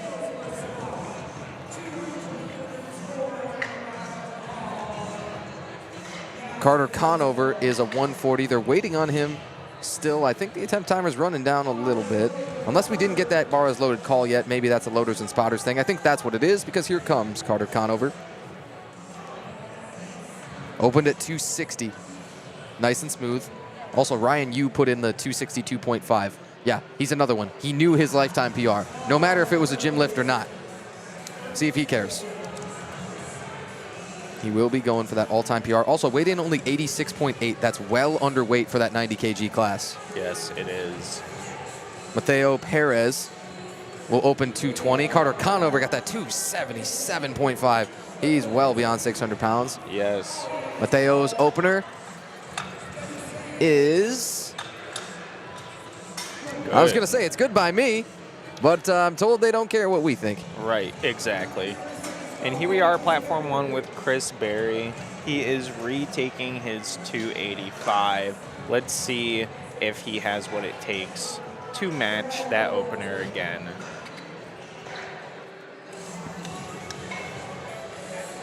Junior 140, and I can do the math here and say, okay, so you're opening beyond twice body weight. Some will say, yeah, well, body weight and strength, you kind of just expect those to scale, but not linearly.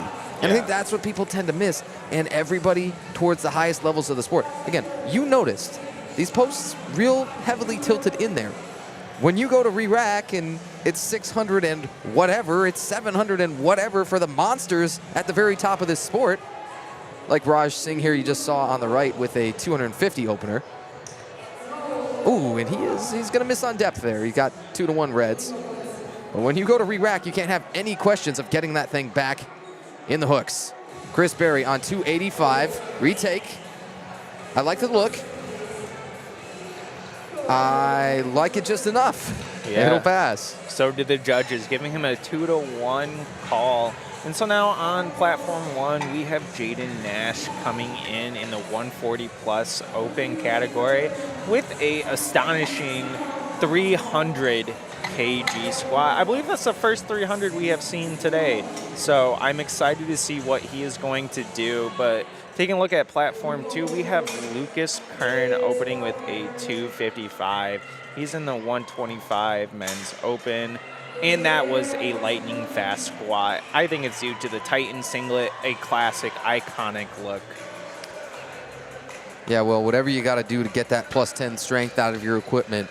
I don't care if it's knee sleeves, headbands. I don't care if it's the little lifter's wristband, if they left that on their wrist under the wrist wraps. Don't care.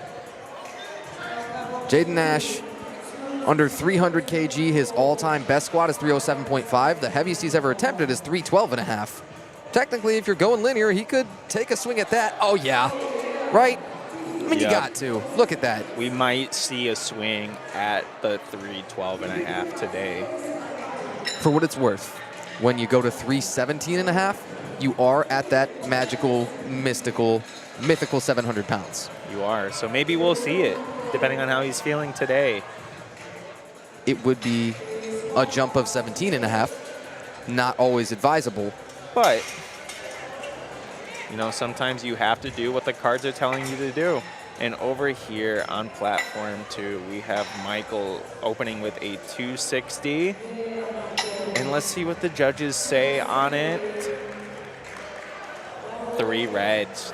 Just like I assumed, the squat was a little too high. So let's see if he can correct that for his next attempt and get a little bit lower.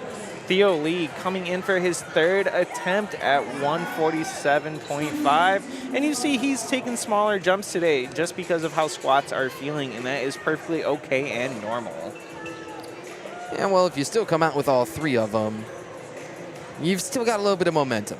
You'll try to make up, of course, and pull a little bit more probably than you had expected to and be ready to vary your plan.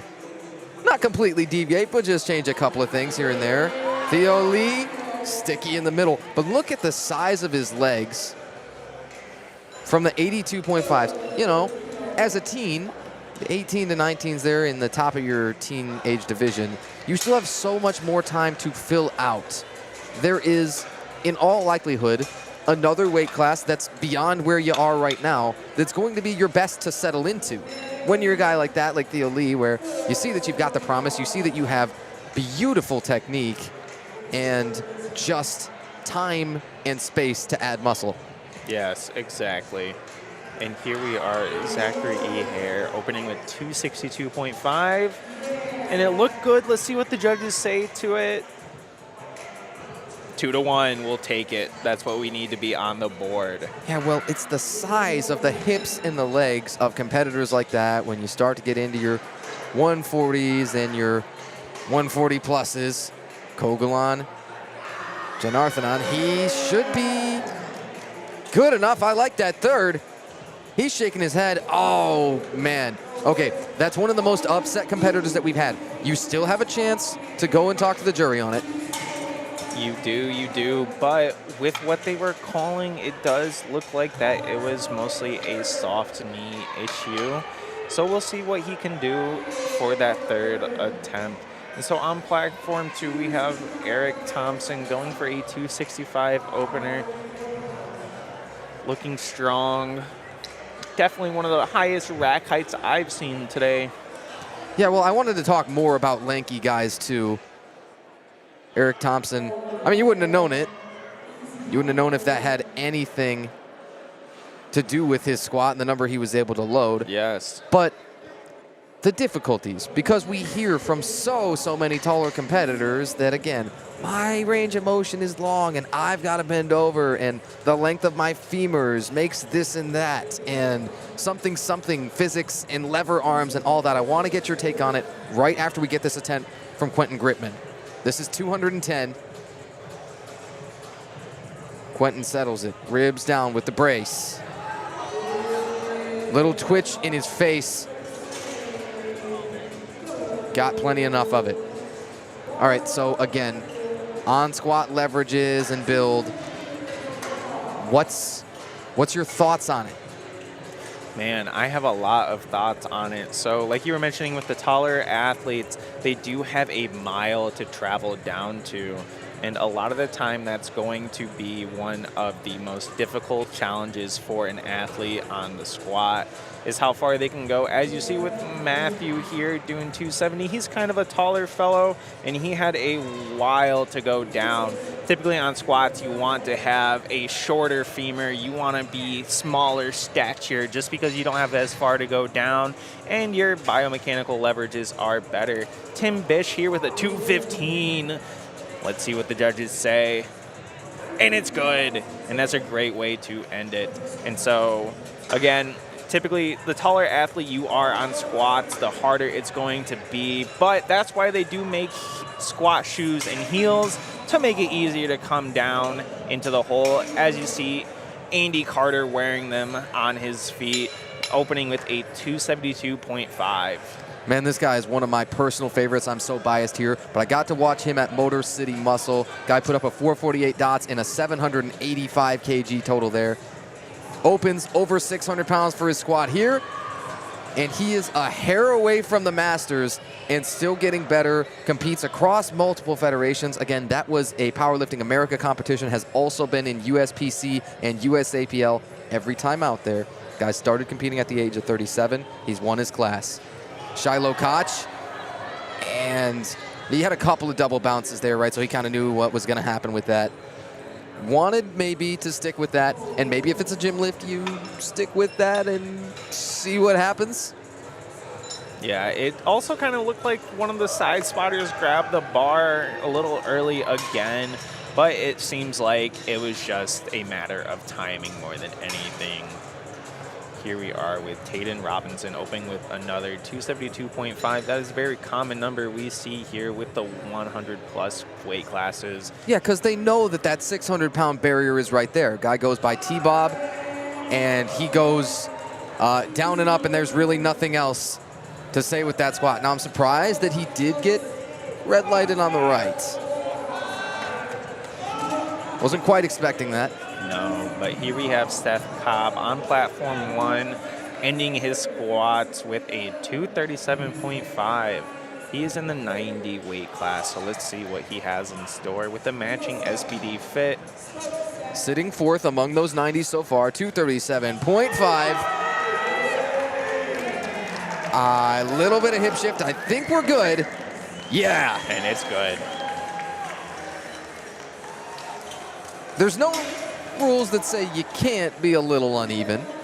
Right. You can have a dramatically uneven lift that is red lighted, and you do see that a lot more on the bench, but I didn't object to that. I thought that's probably in the right range, and again, Coach Pappin, of anybody that I trust to make the right calls on all of his guys, gonna be him.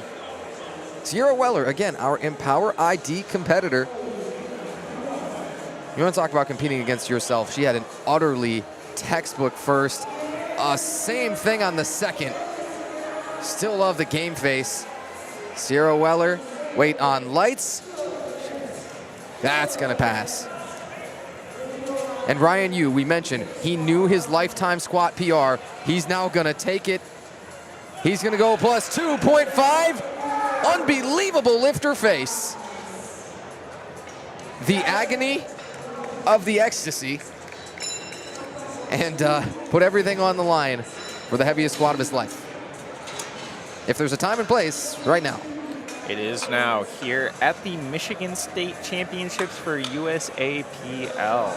And on platform 1, we have Carter Conovore going for a 285 third attempt. That is quite a big jump from his second attempt, so we'll see what he has in store. He is forecasted second place, so maybe this is what he needs to really help push him towards first, especially going into bench. Brian Briegel, as we mentioned, competing across multiple divisions here.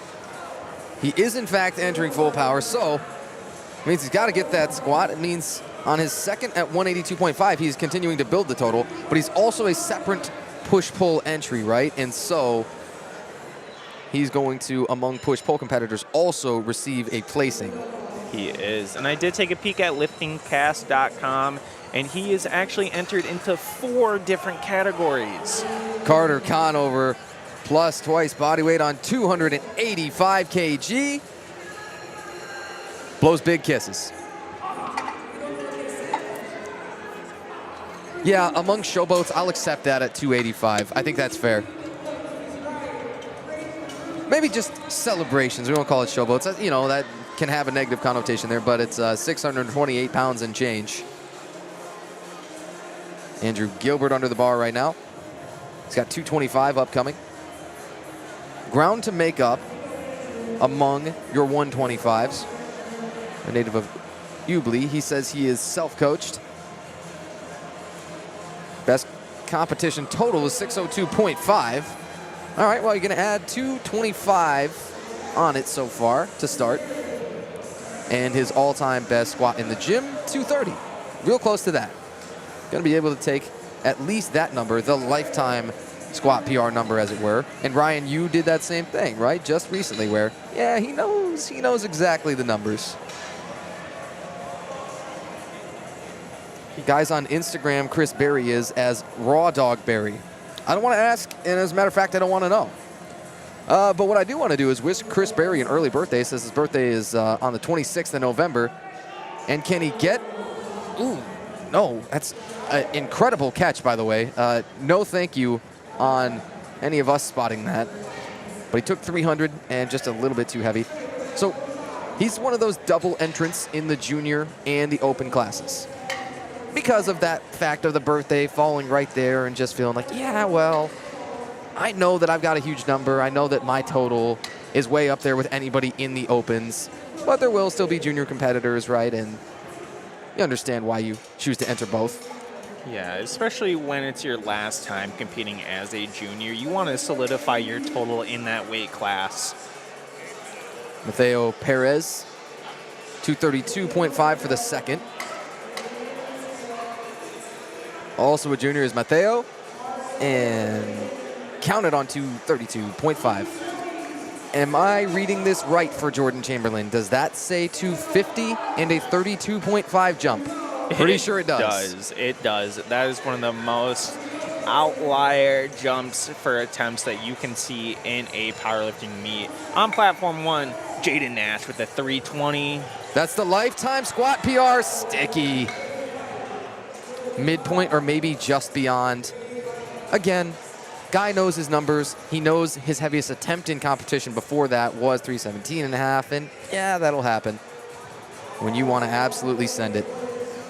Great way to end off the flight, and that will be the end of the squat discipline there on platform 1. We'll blank that in a moment for you. Jordan Chamberlain again taking a ridiculous jump of 32.5. We mean that in the kindest way possible. Says he wants to qualify for nationals. Also says he trains out of his work gym like a savage.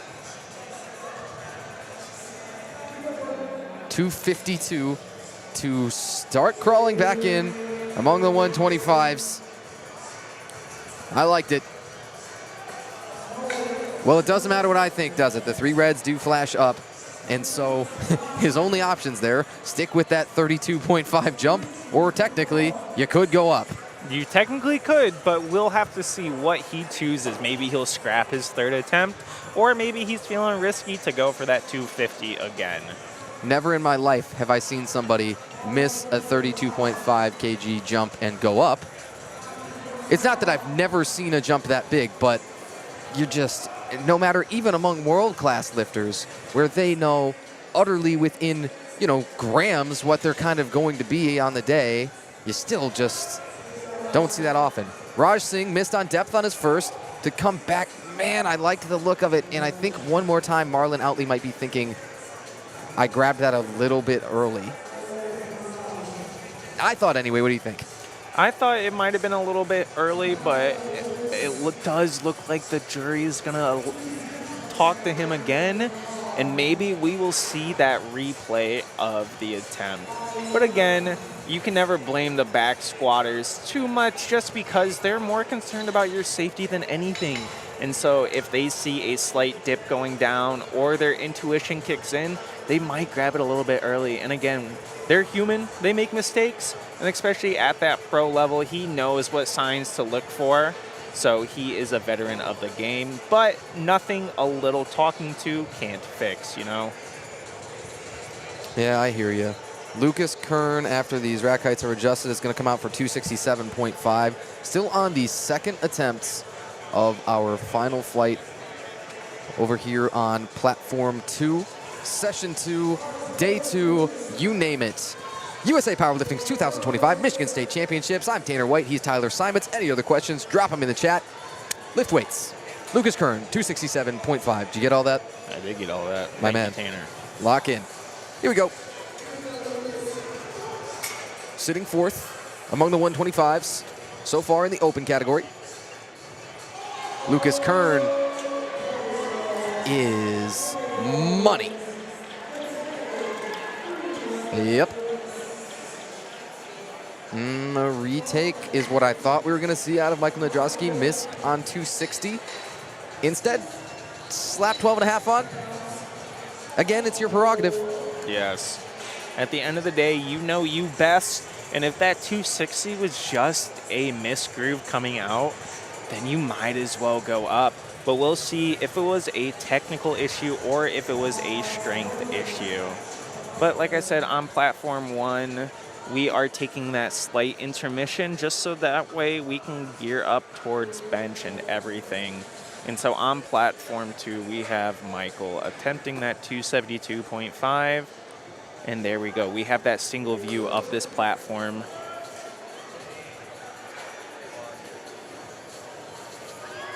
Depth looks good. Little hip shift, little uneven. Let's see what the judges say, folks. That's a 2-to-1 red light. So that was a depth issue. Again, at the bottom of the red lights, you'll see 3 different colors.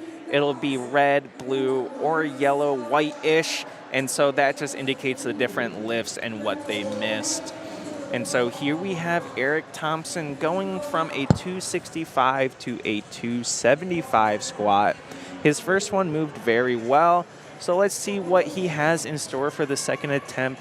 And of course, always thank your spotters. Give them a little fist bump or a high five before your attempt.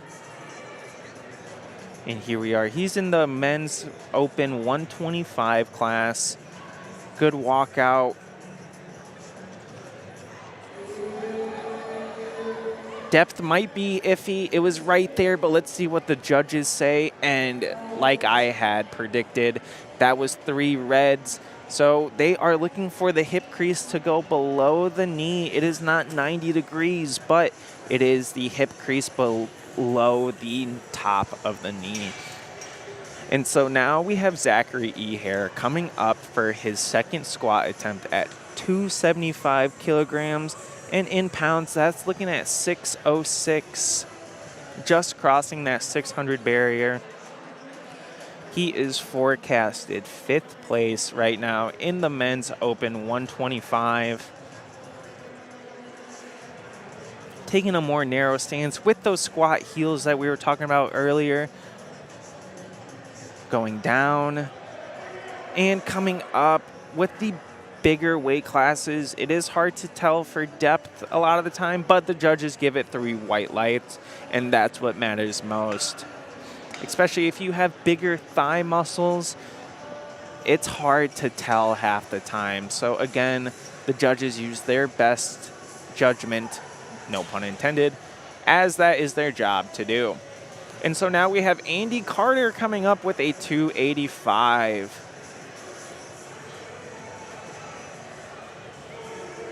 Making that 12.5 kilo jump here. Andy wearing the iconic Titan singlet. Titan has been around for many, many years. It is one of the most iconic brands in powerlifting, one of the founding fathers, if you will. Andy goes down and comes up with grace. That has to be a good lift. It is. And that is 3 white lights. And so now we are moving on to Matthew. Matthew here, he is taking quite a big jump from his second attempt. So he had a 270 squat opener, and now he's jumping up to 290. That is quite a big jump, going from 595 to 639. But if the confidence is there, the confidence is there, folks.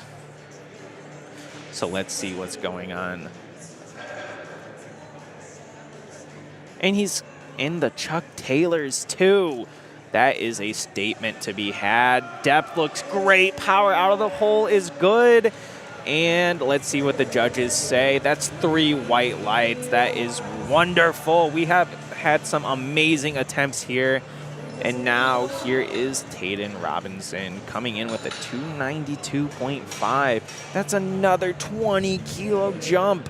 Again, folks, we really hardly ever see those type of jumps unless it's absolutely necessary.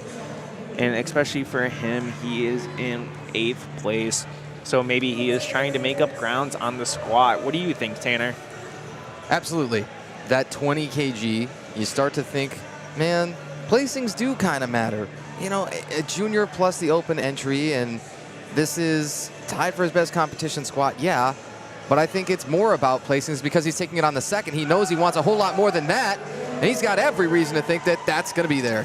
Because he does have more in the tank. That head judge calling him for depth, but the side spotters gave it to him. And so let's see what he loads for his third. Raj here reattempting the 250 for his second attempt. So that was exactly what I thought, right? That once more you're talking about a little bit of an early grab from the spotters. And they probably acknowledged that and probably told the lifter that in all of it. And then you get to go up to the jury, and the jury gets to award this, right? Yes. Yes, they do. So let's see what Raj has in store. Let's see if that first attempt was just a fluke or if he has more in the tank. Again, Raj Singh, both a junior and an open entrant.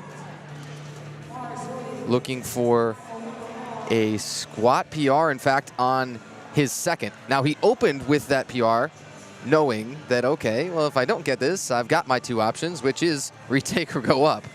So back a little bit against the wall already, he's feeling like for his second attempt. Much narrower stance than you'll see from a lot of big guys, and then makes that great adjustment and just dunked it. We thought easy enough to see from, oh no, excuse us, that is actually 3 reds. Surprised on that. Thought Raj Singh had a really good comeback squat. Well, so now he's already taken, as it were, 3 attempts, but he's got to come back and do one more. Uh-oh. Yeah, that's about as far into the corner as you can be in terms of being backed up. Well, see how Raj will manage that, but you really have no option but to retake one more time at that exact same thing, it would seem. Sierra Weller, a Special Olympics powerlifter, has been inspiring everybody around this competition. Had a 110 and a 125 for her first 2 squats, is essentially pausing in the hole and everything. And the depth has been awesome. The speed of it's been awesome. Man, here it comes.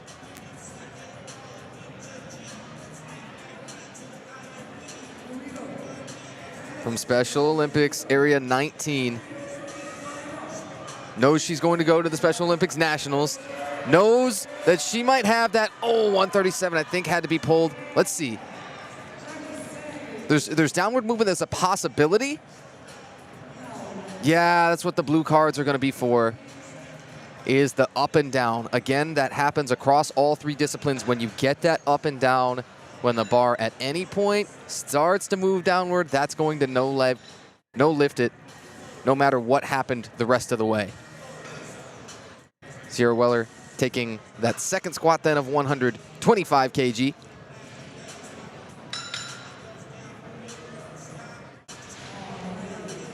Still a very good look. And thanks so much to Sierra for coming out and competing today at these USA Powerlifting Michigan State Championships. Brian Briegel up to the bar.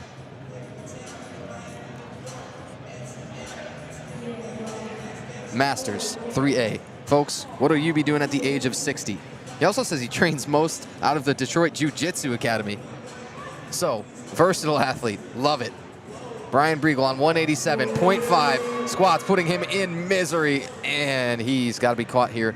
So maybe there's a reason he also enters as a push-pull competitor.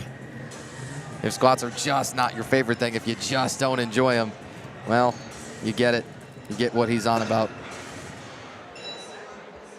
Andrew Gilbert going to come back out.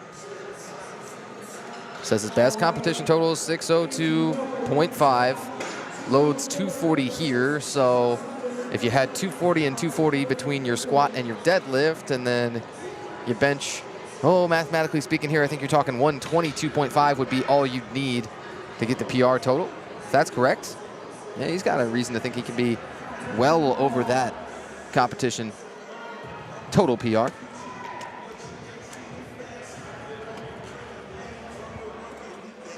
Bench press beginning soon On platform 1, our very first bench is going to be Jackson Bourgeois, opening at 105 kg. When we do get that full 10 minutes run out.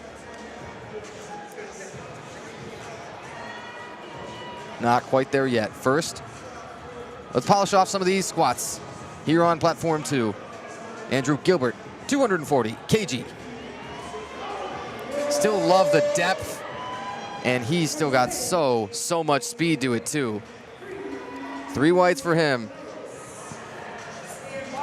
Mateo Perez, 242.5, goes up just 2.5 from the last attempt that we saw, but plus 10 for him. Mateo, a native of Saginaw, junior entrant, once again coached by Jordan Bywater. 7 different guys coached by Jordan Bywater entering. And Mateo is one of those guys where he has the better competition total than he does in the gym.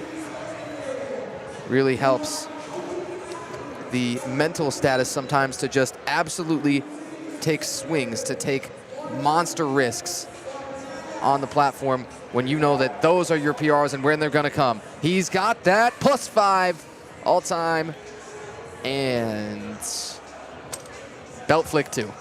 That was cold and calculated. All right, Raj Singh, man, he retook, he missed that, and he had the early grab of the bar by the spotters and everything, and now 250's the number. You know, when you get really 4 attempts at it, I don't know.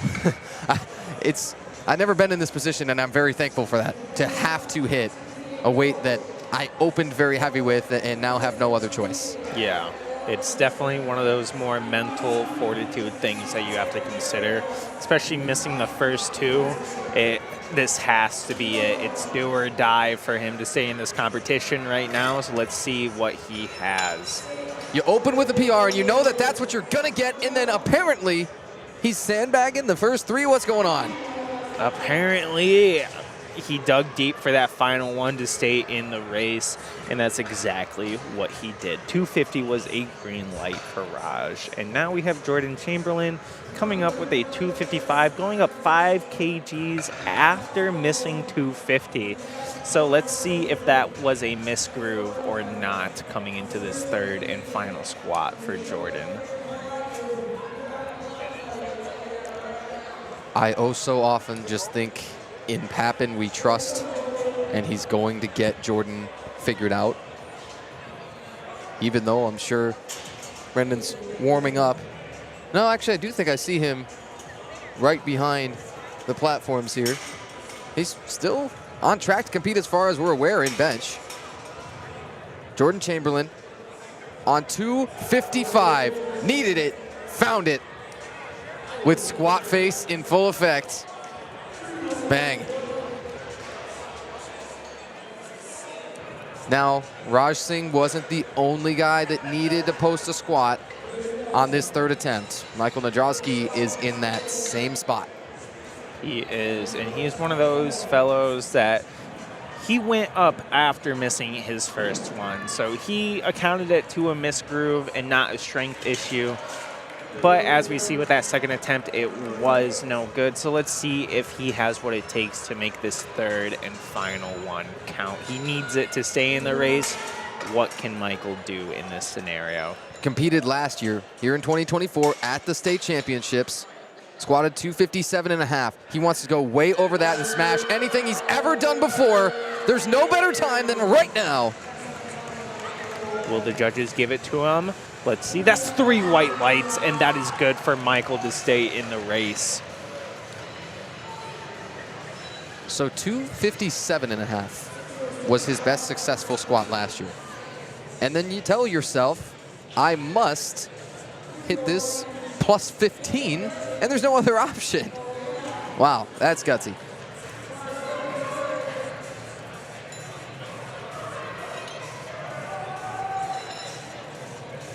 Eric Thompson heading out in a moment. Fun fact, Thompson is our most common last name among competitors. What you're supposed to do with that information, I have no idea, but deal with it. 4 different competitors with that last name, Thompson. Eric is one, and I think he dunked 275. Oh, man. Why do I say things, Ty, like that? I'm inviting this.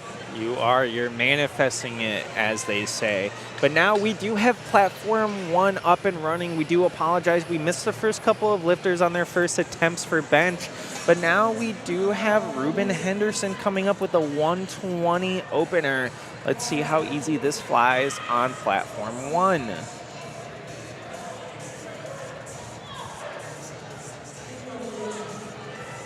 Ruben Henderson starts on 120 kg. Smooth as anything. And that looked like a warm-up. And now we have Lucas Kern going for his third at 280. That is a big 12-kilogram jump for him on his third. And oh, man. I wanted to get in there before the attempt, too. That was plus 22.5 to his all-time best comp squat. Already had that PR in the bag, right? That's all well and good. But guy said, yeah, I want more. Yes, and over on platform 1, we have Alex Howe opening with 120 as well. So we'll start to talk about subtotals after Alex hits this, right? If you don't mind, I'll ask you about that. And on platform 2, still cranking through the last couple of squats, Zachary Hare at 282.5 kg. Love Alex's bench opener. Nice and quiet, not a whole lot happening besides a start, a press, and a rack. Zach Hare, 282.5 kg. Settled and tricky. Little slower. I saw nothing but good out of that. Count it. I was so bummed out to have stepped out for a second and missed that second attempt from Andy Carter on his squats. Like I say, this guy's one of my personal favorite lifters. I'm surprised. I'm surprised he's not taking the PR attempt here at 295, but he's gonna, as it were, probably stay in the pocket. Michael Mares is money on 120. AC Andy Carter of Doberman Weightlifting Club getting under the bar. Powerlifting America, his last competition at Motor City Muscle. Hit this same thing there at 292.5 kg. Andy Carter, a veteran of the iron game. Got more there. Oh, man, what is it? On depth? Ty, what? Yeah, I know. I'm just as shocked as you, Tanner. It does look like one of the jurors is getting up to go talk to see what is happening. So we will have to be on standby for that. Reds came on the left and center. I thought among all the squats I'm really confident of, if I had to, watch him again and then make the call myself, I thought, yeah, that's one of them I'm absolutely passing. Yeah, that will be one that they have to fight the jury for, and let's hope it gets overturned because that was a beautiful squat. Matthew Spohr on an even number, 300. Looks good to me. And it looks good to everybody else, too. Let's see what the judges say, and they agree. You bet on 300 kg. That's just 2.5 under his all-time best. But he says, I love this. His goals were just to have fun and lift weights, were Matt Spohr's. I thought, that's a fantastic attitude. Placings are awesome. Prizes, the glory, ribbons, podium, all that. Your photo packages with Barbell Productions, perhaps. Lots of people love that, right, in the hype videos. But yeah, if you're not having fun, what are you here for? Taden Robinson, T-Bob is going to come out with a 307.5 in just a few. Still cranking through our bench press on the platform 1 on the left side of your screen. Anthony Jones, a bench-only entrant there. The Masters 3As, man. Silver Foxes, many of them. Ross Bogard was one of my favorites. T-Bob is just psychotic. T-Bob getting in the zone with the couple of face slaps to see what he has in store. Is the 307 going to fly? When it's time to go crazy, And he's grinding. You let it all the way out. 2-1. Oh, man. Oh, for all of the theatrics the show put on, he comes up a little short. It looks like the jury is going to get involved again for this attempt. Let's see what's going on here. That was the final squat on platform 2, so we're now going to have changeover. That'll get blanked soon enough. And then they'll be on to the bench press event as well. Jake O'Hara over on platform 1 opens at 1:30. And now we've got the time. Let's talk about subtotals. Hey, first of all, what is it? Yeah, so your subtotal is just a combination of what your squats were just, and then you're predicted based off of your openers for your bench and your deadlift. So it's used as a place marker to predict what is going on for the future forecasting. So it's important to keep an eye on the subtotal, but don't use it as a marker because it is going to change per attempt.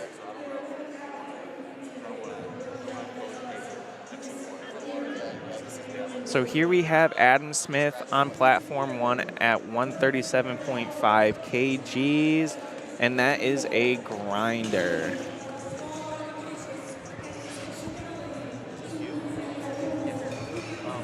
Yeah, so it's going to be for Adam Smith, 2 reds. Got it in the middle, but did not get it on the sides.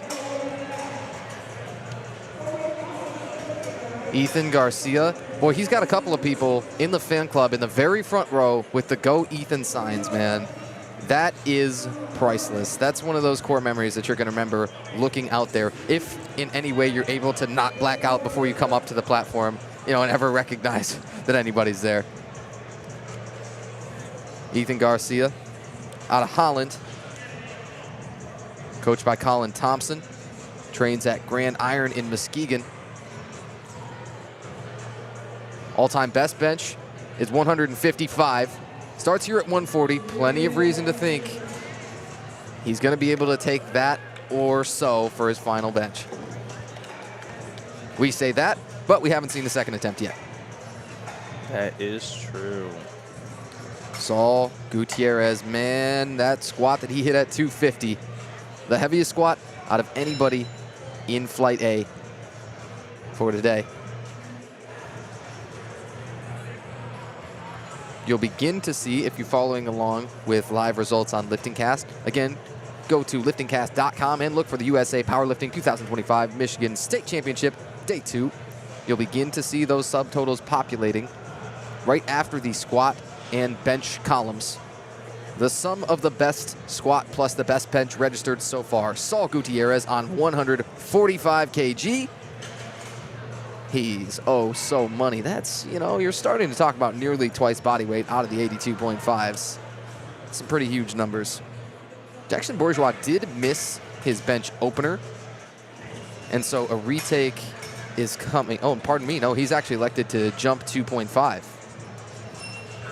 It's the minimum jump, but bench is just tricky. It's a tricky lift, right? Jackson Bourgeois, Cole Phillips, and then Alex Rodart. Those are going to be your next 3 attempts upcoming.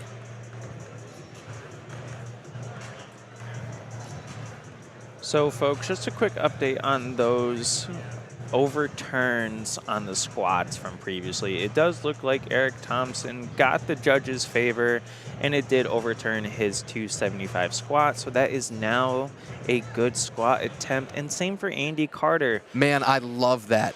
I'm real glad about that. And on T-Bob, on Taden Robinson? Unfortunately, the jury was hard firm on T-Bob. But again, Andy Carter did get that final attempt at 292.5, just underneath his PR. So 2 for 3 on the jury overturn is good in my book. I'll take a 66% chance on that. Look, what you can tell is it's been a long weekend for everybody. That's what it says to me, is that some of these judges are thinking, man, so, we're here at, 6 a.m. or what have you on both of these competition days, and we're here the day before, some helping set up, staying here in Lansing, and all of that is just added a ton of cumulative fatigue. You think the lifters have cumulative fatigue, right? Cole Phillips there, second bench on 112.5, looks good. Alex Rodart, again, here he is, 115. Making small conservative jumps on bench is typically the way to go. You typically won't see anything too crazy. Anywhere from like a 7.5 to 10 is kind of what you expect. Anything more is just more of a gutsy call from the handlers and the coach that day. But you never know what people are cooking up in the kitchen, so let's see Alex go for this 115 here. And I've heard people suggest that you want to have that on a sliding scale as you get stronger. That you may choose to open, for example, lighter or with a lower percentage of your max if you are, let's say a 400 versus a 200-pound bench or something like that. Alex Rodart, a little bit slower second. So maybe, would you jump 5 or so? I would even go 2.5 just to conserve your energy for a deadlift, especially with a meet like this that is moving so quick and efficiently. It's gonna be important to time your warm-ups and attempts and everything.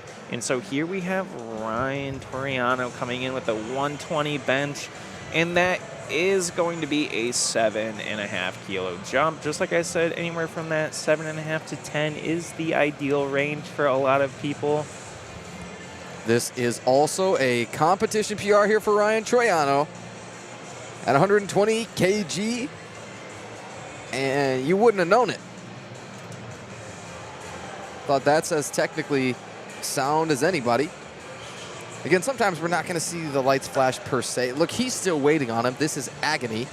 This is anticipation at its finest. What are their judges going to say to this? And that's 3 white lights. That is good. Breast and Barbell had some amazing competitors here. I know Michael does a great job handling and coaching all of his athletes. He's up there in the caliber of Papin, if I do say so myself. He is a strong figure in USAPL powerlifting. Yeah, we got to talk so much about, both of those teams, the Papin team and the Breast and Barbell team, as they put elite lifters out at every weight class that they're in and at every meet that they're in all the time. I got to tell everybody, yeah, Michael Bress is a 400-pound bencher himself, right, as a 90, and yeah, bunch of animals out there. Ruben Henderson, 127.5. Second attempts here for bench. Platform 1. Platform 2 is being changed over still. Bench press will be beginning there. With that 10-minute timer it's been running down, we're probably real close to it. Michael Mares is also going to take a 7.5 kg jump. So it's like everybody heard you, and they said, okay, maybe bench. We should take the smaller jumps. Yeah, I think I spoke to them telepathically, and they heard my cries to make safe and manageable jumps. Which is good, because we saw some audacious things with squats, especially people's openers that were based on how they moved and things, objectively too heavy for them. Yes, exactly. And like I mentioned earlier, sometimes you do have to do that YOLO send and just give it your all. And with Michael here, you saw that 127.5 was a little shaky coming up. Let's see what the refs say. And it was still good, so maybe we'll see that 2.5 kilo jump to 130. I'd be surprised if he goes to 132.5. Yeah, sometimes your minimum jump is your best call. I think that might be the case. Yes. Silas Douglas heading out exact same weight here. So again, these attempts, because multiple competitors are taking that same weight, are determined by lot number. You can also see lot numbers listed on Lifting Cast in the second column from the left. Silas Douglas, 127.5. The sticking point from the Black Lagoon caught him just before lockout, but he's through it. Yeah, that is not a sticking point you typically see through the bench. It's typically right off your chest or halfway. Sometimes it's a missed groove for that top portion. Like I said, it's usually not seen. But now we have Alex Howe coming up with a 10-kilo jump, going a little high end on the range, which we do like to see for a 130 attempt. Have you heard some people suggest that further training of the front delt, you know, whether that be with more weight, more frequency, more volume, what have you, that might give you some advantage either with max grip width or real close grip width to hammer those front delts as they help you to finish off the press? They do. The front delts do help stabilize, especially at the top and bottom portions of the lift. And that is a small muscle group that many lifters do not train. But as you see for Alex, that's not really an issue as he locks out that 130 smoothly. So let's see if he takes a conservative jump or he'll send it for his third attempt. And to me, that was clearly max grip width. It is tough to see exactly where the lifter's hands end up, but we can usually see where they're setting up. You'll see rings on the barbell, just a little bit outside of the hand of our front spotter right there. And do you use the rings to set up yourself? And do you see a lot of other people doing that as a landmark? Yeah, the rings are there for that exact reason. They are there to help get your grip in order. So for me personally, I am a wide bencher. Just like with Adrian here, we go with the max grip possible. This helps with your range of motion and your leverages depending on your body stature. And so typically you'll see anywhere from the index finger to the pinky finger on that ring, or even sometimes an outlier who's super close grip. And Adrian with a smooth press command at 130. Yeah, his subtotal going to jump up there to 360 keys. He's coached by Juliana King of the Strength Guys. Again, he's been at a number of different weight classes.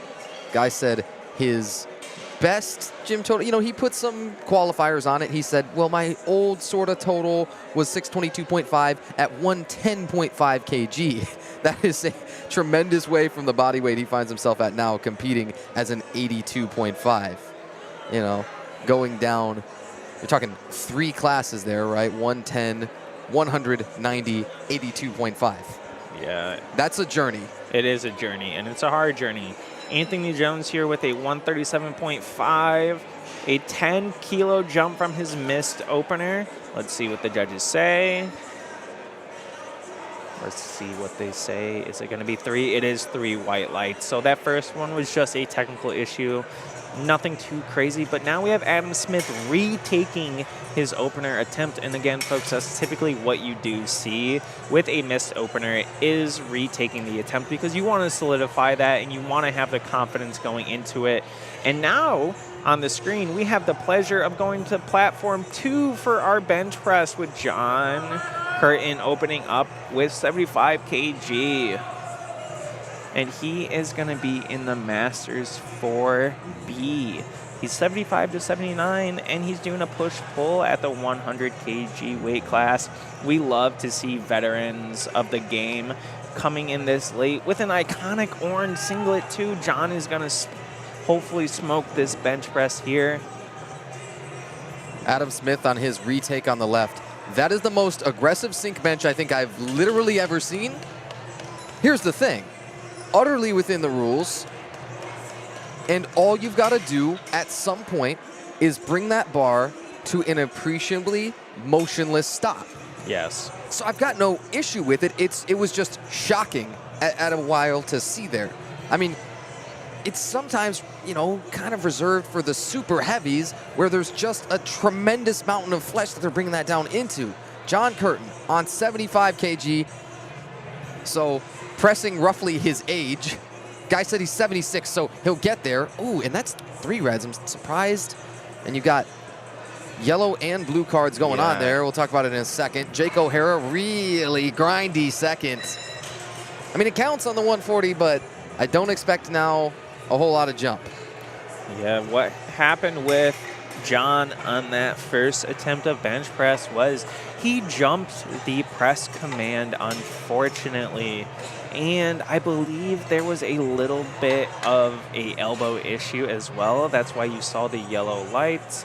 So let's see what John does for his second attempt. But we do have Jeremy Wenslick coming up on platform 2 with a 100 kg bench press, benching his own body weight for an opener. Missed on his second and third squats. Thankfully, Marlon Outley was there. I think I saw Marlon departing or at least taking a break. I think the guy's earned it after the weekend he's had. Ethan Garcia on 150. And 330 plus for his second attempt. Again, in the pounds, that's a 390 kg subtotal. Saul Gutierrez continues to slap kgs on. He's jumping 5 here, first to his second. Yeah, but that would bring his subtotal to 400 kg. Jack Nowicki is going to be up on platform 2 in a moment.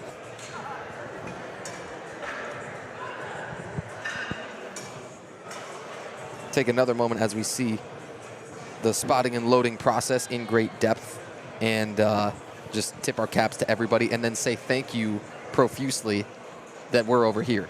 Yes. We are at a table far away from them, and they put their bodies, well, the spotters more than anything sometimes, with the just absurd weights being slung around, especially by the big heavy guys, and put their bodies on the line for every attempt.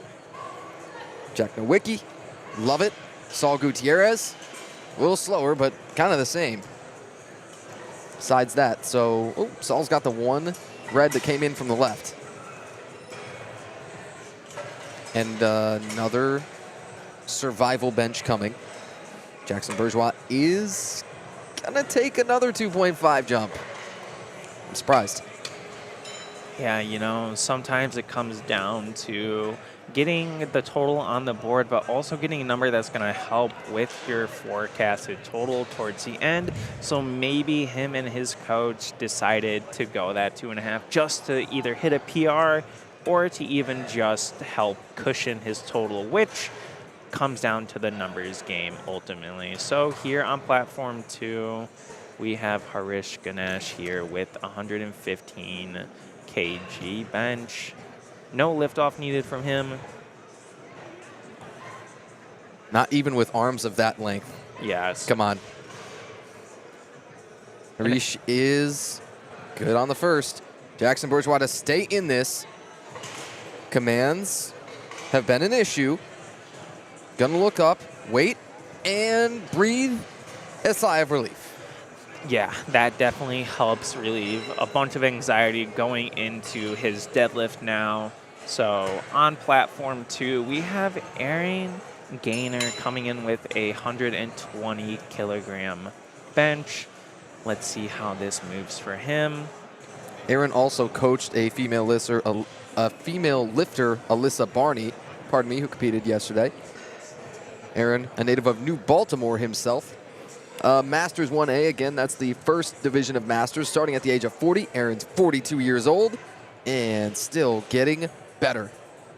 Trains out of Umbra Strength over in Shelby Township on the east side. As does Brendan Pappen, much of the Momentum team. Alex Rodart, I think you had the up and downs, and then it comes up uneven too, so that's going to be 3 red.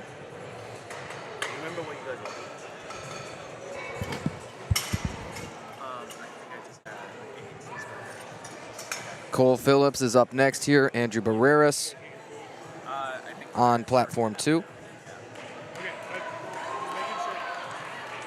Subtotals again populate with the best bench plus squat summed up. Cole Phillips at 120, Andrew Barreras 125. On your platforms 1 and 2. Not quite perfectly in sync because Cole Phillips caught the sticking point, and Andrew Barreras is like, man, I got way more here. Granted, it's a third attempt versus an opener. Nicholas Gauchi is taking his opener at 130 kg. Another one of the teen age division competitors at the end of that, the tail end of that teen class at 18 to 19 years of age. And Ryan Troiano, 125. Ryan's already got that PR banked up. Hit that 120 kg. Now he wants 125. He'll get that. 2 red round things on there and the competition collars with that 20 kilogram Texas Strength Systems power bar. Nicholas Gauchi on 130. Easy peasy. Ryan Troiano, one more lifetime PR. Third bench attempt. Ryan, boy, look at his head cock to the right. Yeah, typically you'll see that head cock if there's a pre-existing injury or if it's just a more habitual thing when bench pressing. Typically you see it more on the weaker side of the body just to make sure that thing is actually going to go up.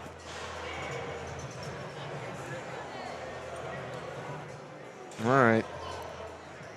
Michael and a Mason Michael taking the platform at the same time. I did want to talk about Michael Moretz because I think he's doing a great job here of crossing his I's and dotting his T's. It is the obligation of the lifter, as I understand it, to say exactly what kind of handoff you want or that you don't want one.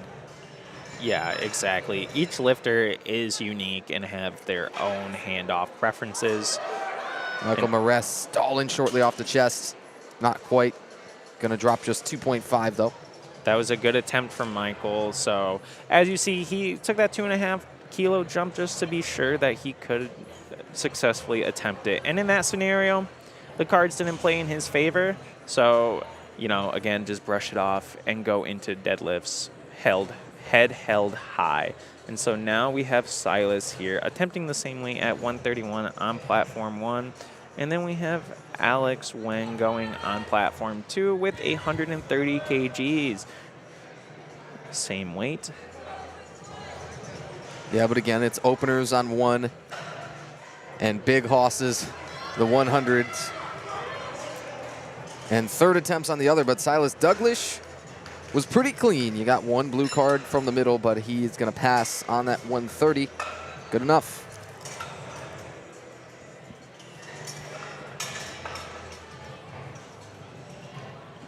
Silas says a 1,250 pound total and a 400 dots. Those were his 2 big goals coming in. And so you say any social media handles you'd like to include, right? We asked all of these athletes that.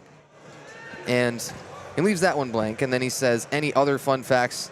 You know, we give them a chance to give fun facts and shout outs and all those things. Is there any other thing we should know about you? And then he says his TikTok. He said, Silas, how close did you read this? You know something? They're kids. Let them be kids. Ruben Henderson, 135 kg. A little uneven. Yeah, it's not too bad. I think that's a really good save from kind of the midpoint. It was. He definitely had another 2.5 in his tank, but he played it conservative on that third attempt. Ahmed here with a 137.5, moving pretty well. We'll see what he does. I expect a 5 kg jump for his second attempt. I'm going to tell you it's going to be more than that, Ty. Let me tell you why. Asked what goals he had. Ahmed says a 100 kg meet PR. 100 kgs, right? I mean, not pounds or anything. The guy said that his best competition bench coming in was 120.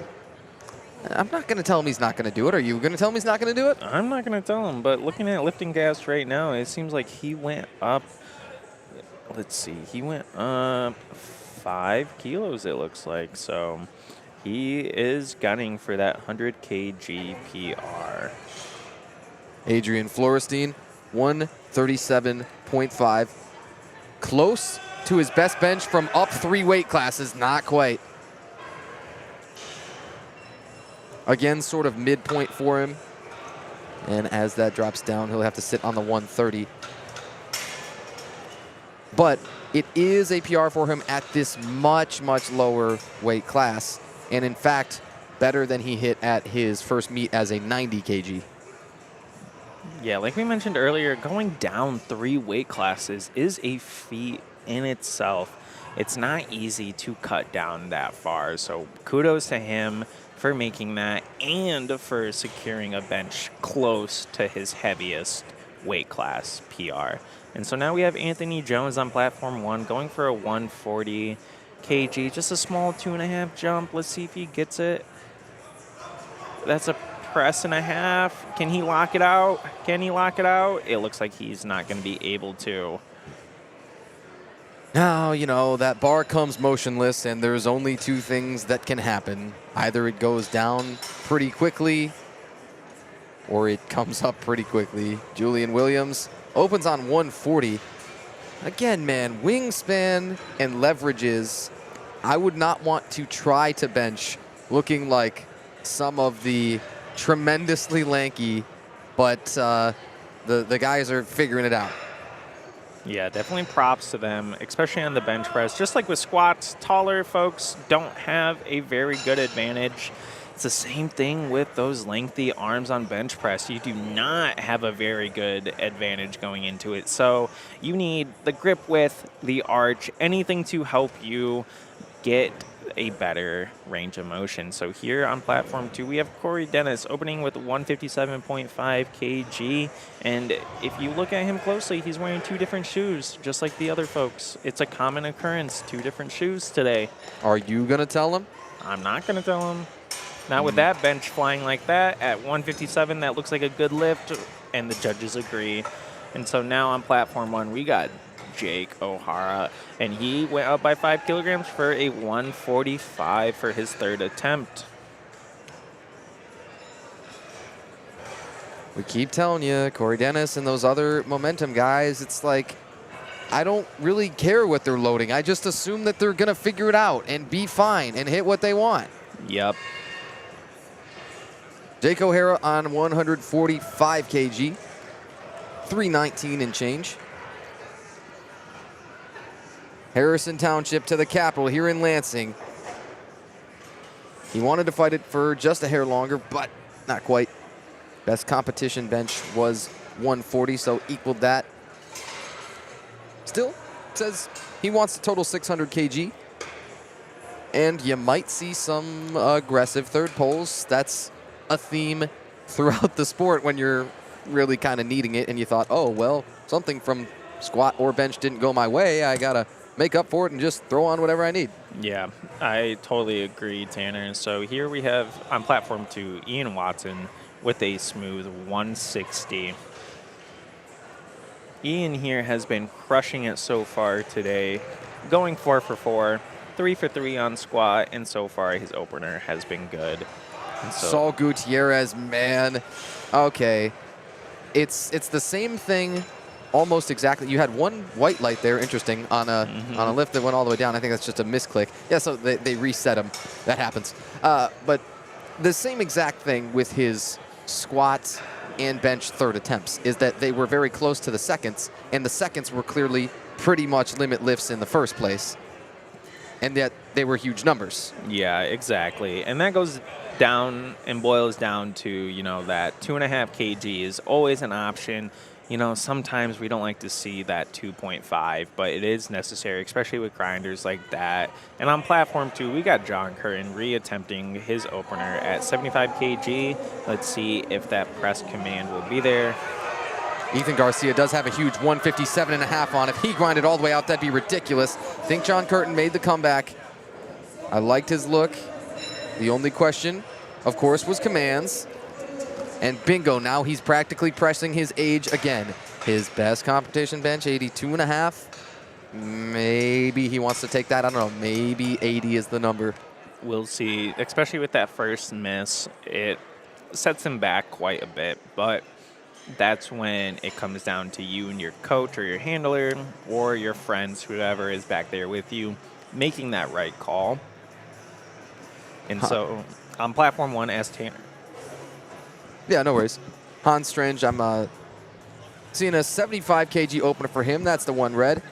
And those competition collars make 75 kg. Jeremy Wenslick on the right at 105.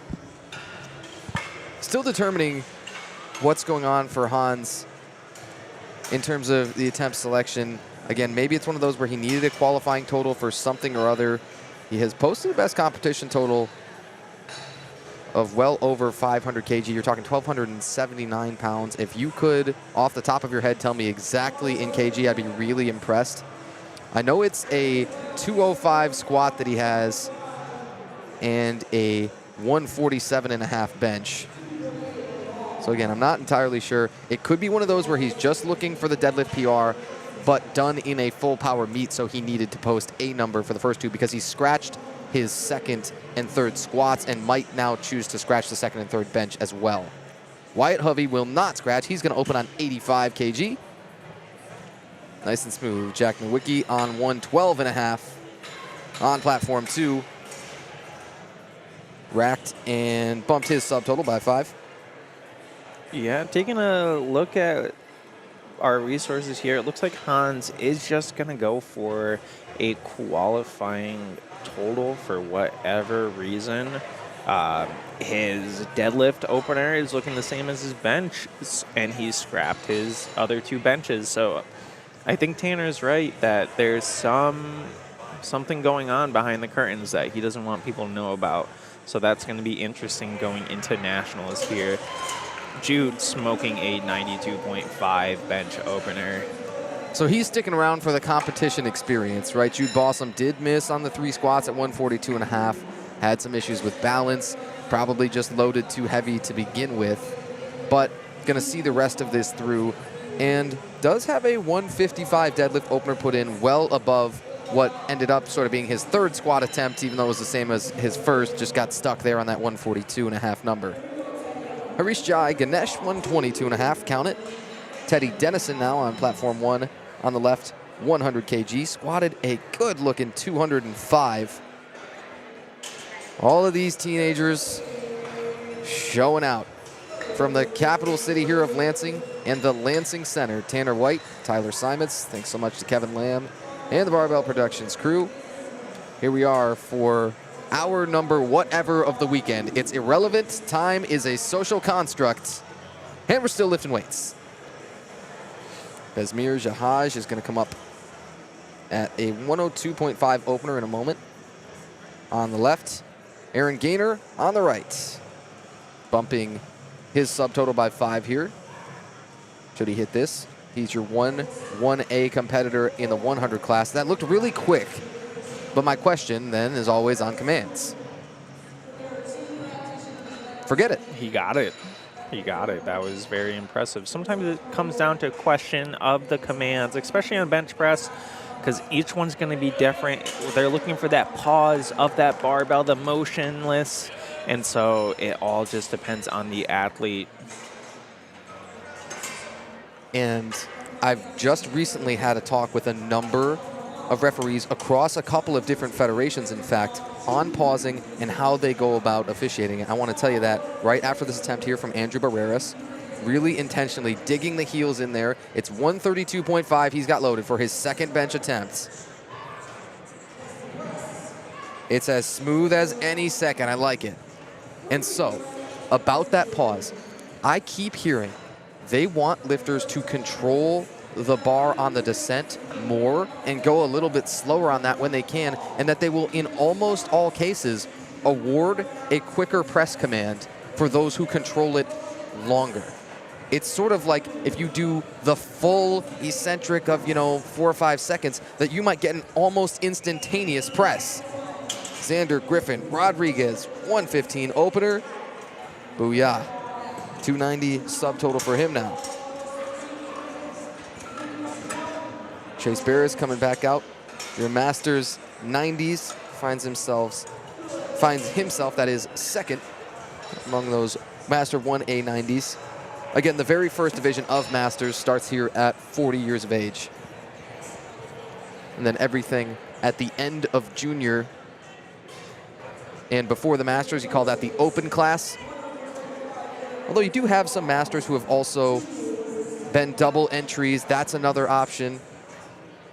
You can play around with your age and your weight and whatever you want to do what makes sense for you for the specific competition that you're entering and where you're at the time. Chase Barris, 125, opener for bench. So he's got a really easy way to measure his touch point, I think, for the bench, where you bring that bar down to. Yeah. The end of the beard. Exactly, with that, luscious beard he has, it's a great marker for his training of the bench. And so on platform 1, we are in flight B. And so this is going to be Vincent Monaco opening with 130. Alex Wynn, did you see how much time he had to spend with that bar just a hair above his chest? That one, I'm surprised it wasn't pulled quicker. Yes, I know. It's one of those where you give the lifter the benefit of the doubt, and if they can grind past that sticking point or not. But it's a lot easier for the spotters and loaders to take the bar on the bench press because it's easier to see when it goes down or when it's not going to budge. Yeah, there wasn't a whole lot of doubts to be had on that for the benefit, unfortunately. Vincent Monaco opens at 130. So, I mean, the shake and the shimmy, okay, but all the bar speed is there. Nicholas Gauchi coming up at 140. Alex Wynn, his competition best bench there is 142.5, and again, he missed on the 137.5. Nicholas does get that head dramatically off of the bench. I don't know, haven't seen a lot of complaints about any of that from referees, and it didn't seem to affect his pressing strength. Brian Quillen and the titular Brendan Papin of the Momentum team finally gonna take the platform himself. It's been a long time coming, and he's gotten oh so many athletes through, well, each and everything that they've worked through.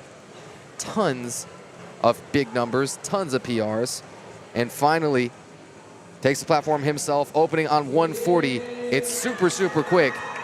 So did he put all his skill points recently into the bench? Again, we know the guy's dealing with some injuries, and we speculate that that was the decision maker on competing bench only today. Brian Quillen, nice second press, 142.5. Ahmed Hijazi is going to take 2.5 beyond that at 145. That's 319 pounds and change. And David Jurgens, man, the 90 master, had a huge squat. I believe he missed 267.5 for his final squat and squatted successfully 262.5. No joke at all. And this would bring his subtotal up beyond 400 kg. Yeah, he's gonna run away with the Masters 1A90s. 405 kg subtotal. A lot of guys, even in 90s, are happy with that for a total, and this guy's like, no, actually, my deadlift opener is ridiculous. I just noticed that, man. He put in a 305 opener. Oh. Cool. Cool, very cool. My man, right on. Yeah, well, we'll tell you more about that when we get there, but that's pretty absurd. Brendan Papin put in a 150 bench for his second. That's right in line with kind of where he's been historically for second attempts or so. His best competition bench is 155. So, yeah, he'll be taking beyond that. Let's say right now, we're going to lock that in. Whether it's 7.5 or whether it's 10 for his third, yeah, he'll be taking a PR. Justin Redmond on 145. That's a monster opener. And it's nice and clean, too. So your 82.5s are hanging around and benching right in the areas of your 100s and some of your 110s. Julian Williams on 152.5. Another one of those kind of 3 to 5 business days range of motion. They do what they've got to do. Got it 2-1. I'm not seeing Ben Filius open at 155, right, Shirley? You're reading that correct, Tanner. He is opening at 155, and he opted to not take a handoff. A former Lake Orion Dragon. And that was a smooth opener. That was one of the quickest benches I have seen from this flight yet. So I'm curious to see if he's going to go up 10, maybe even 12 kg for his next bench press. Again, I hope Matt Venna is watching here. That's his coach. One of, I think, the all-time favorite Canadians of the powerlifting scene. Matt, if I have utterly glorified your ego, I apologize, and I'll probably never hear the end of it. Derek Gottschalk, again, he's our one equipped competitor of the day. Ian Watson. Okay, stop it, guys. We're not opening at 165, right? Yes, we are. Ian Watson, 165. After already putting the 260 squat on the board, Derek Gottschalk equipped. I want you to talk about the equipment in a moment. After the attempt, wow, that was so technically beautiful. That was lightning fast, especially for an equipped lifter. You'll notice that they have to take it slow on the way down, and that's just because of the bench shirt that they are in. It has your arms kind of trapped forward in front of your body. This helps create a spring coming out of the hole off the chest. And so if you see him walking around with his arms in front of him, just know that is intentional because of this shirt. Corey Dennis on 167.5. Does sink it a little bit. And then it still explodes off of the chest. He's got it. He's not going to be within range of that 190 comp PR. I should suggest and hope. However, he's got that momentum team behind him. He's got a big deadlift. Says his best competition deadlift too is 245, and he's probably going to try and fudge that number up by a decent amount, as his bench press is a little bit down from his all-time bests. Turn it back up to the top of the flight here with John Curtin. 76 years of age, still doing this in the iron game. Would you know it by looking at him? He's 76 years old. No, not at all. Me neither. Wyatt Hovey, good on 90. Beyond body weight in his first state meet here again. The raw teen twos, 16 to 17 years of age. That's the future of your sport. John Curtin, 2.5 under his all-time best here. It's 80 kg on the bar. Oh, so slow, but smooth as honey. I like it. You bet.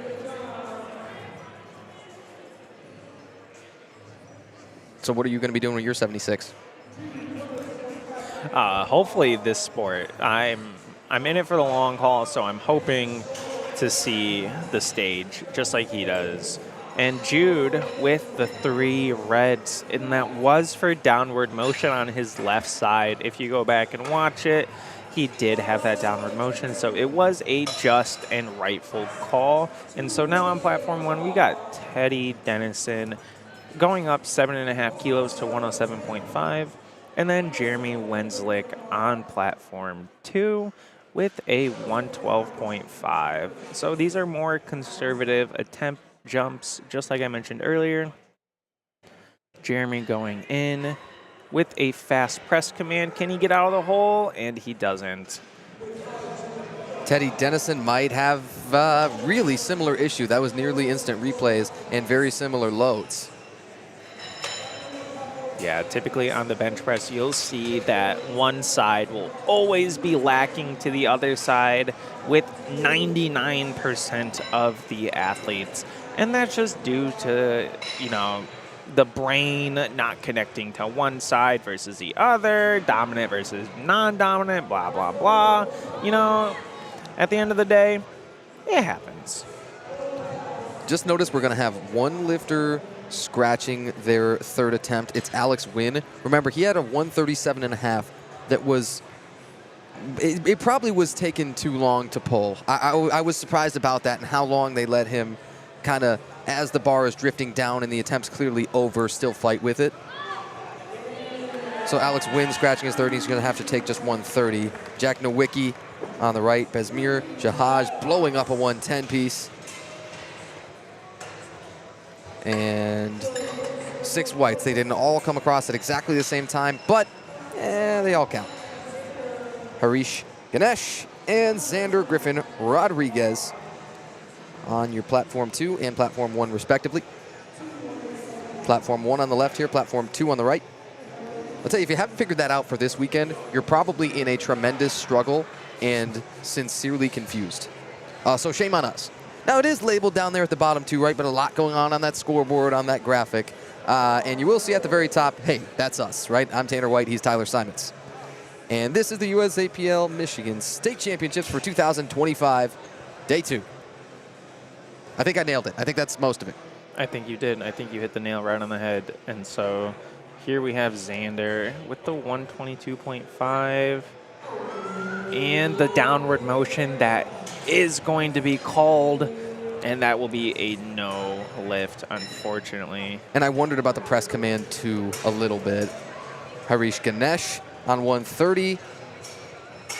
I'm also curious. I'm mildly skeptical. I thought it's close. All right. They gave it to him, but still waiting on Xander's call. And there it is, as you see with the blue lights. That is going to be that downward motion I was mentioning earlier. And so now we have Chase Beres coming in. He did go up from his 125 first attempt to 132.5. Very uncommon. Very uncommon. Like I said, it's typically, you either retake or maybe even do a 2.5. But, Chase, he's one of the big dogs. He knows what he can do. And just waved off the handoff and everything. It's audacious. Of all times, for USAPL states, let her fly. Aaron Gaynor on platform 2 on the right, 130 coming. Chase should have a great comeback if the sticking point doesn't haunt him. Oh, it's an inch from the lockout. I don't know, man. Yeah, that top of the lockout, that's one that you really don't see a lot, folks. Aaron Gaynor also missed his attempt there. Typically with the lockout, the hardest portion is going to be right off the chest or that halfway point. That top portion is usually never an issue. And so training that is going to be very interesting for him in the off season. So let's see what he can do for his third attempt, if he can really squeeze out that final push. But, folks, that's when your attempt selection really comes in handy. Don't be afraid of that 2.5 if you're a new lifter or even a veteran listening. That 2.5 is there for you for a reason. So, as you see with Andrew Barreras over here, he made a 5-kilogram jump to 137.5. And so we'll see how this fares for him. But Vincent Monaco grinding out his second attempt at the same weight. Andrew Barreras, I like it on 137.5. Guys, the junior still says 620 kg was his best total coming in. Now has a little bit bigger goals, wants to increase that, as well as wants a 400-plus dot score. And a lot of the juniors here, they're just starting out their career or they're fresh into it. And so they have some really big, lofty goals, which I love to see for the future of the sport because they are our future for powerlifting. Mason Michael with a 140, and that looks to be good. 2-1, but David Jurgens, he went up to 7.5 kilos and missed his second attempt at 150. Yeah, it's funny. The last name of the three doesn't fit on the graphic there. Trust us, it's Mason Michael Duncan. Our apologies on that. I just sort of noticed, but it's kind of hilarious there. Yeah, his last name is not DUI or Dewey, if that's what you guys were thinking. Well, I sincerely hope it's not DUI. That is suboptimal. Hey, they're still lifting weights. Brian Quillen, 147.5 kg. And Brendan Pappen back out for 150 to get him within range, almost assuredly, of an all-time competition PR. Brian Quillen will bump his subtotal up to 387.5, still be second among those 100 juniors. Pappen is looking limitless right now. And Brian Quillen nearly hit the limit, but he should have 5 more, right? Oh, there we go. Good. Oh, thank you. That anticipation gets It's the worst us. thing in the world. It truly is. And I'm curious to see what Pappen is going to go up to for his third. I wouldn't be surprised if we saw the 160.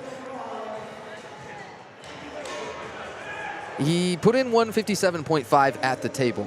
Again, follow along on liftingcast.com. USAPowerlifting.com with all of these live results. Go to USA Powerlifting 2025 Michigan State Championship, Day 2, and then see exactly what we're seeing. We are not entirely omniscient. I hate to break it. Nicholas Gauchi, a nice round number, 150, had the 200 squat. So you don't have a tremendous difference between the bench and the squat, but I think that stalled. And that is pulled. He'll have to sit on the 140. Justin Redmond, 150, lot happening, quaking at the arms and the elbows, and he is no good on 155.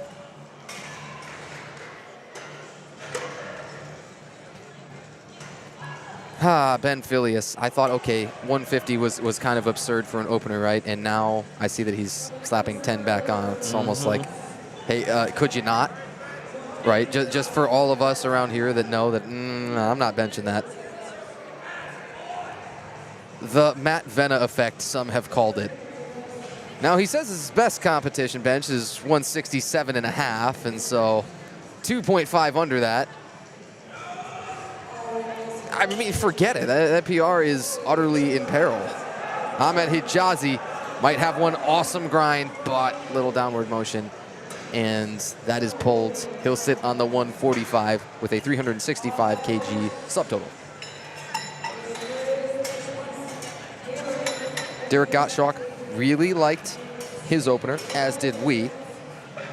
We saw that it flew, and then he decides to put in a plus 17.5, up to 202.5. Which is very uncommon in the bench press again, folks. This is a huge jump for Derek.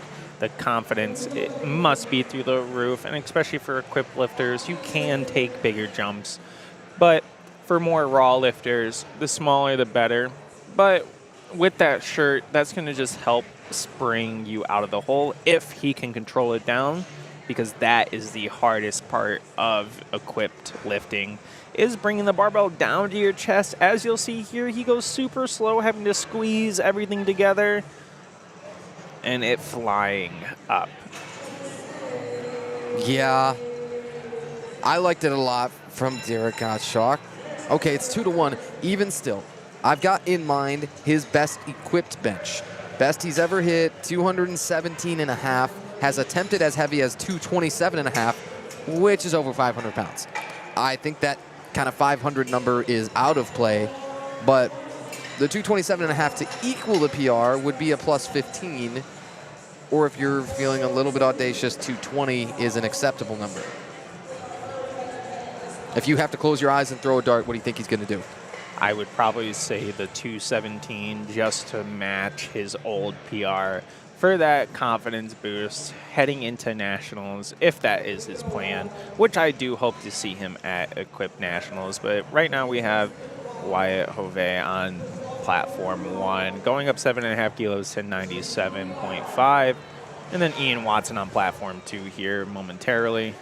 Just 2 more benches to be had over on platform 2 for the day.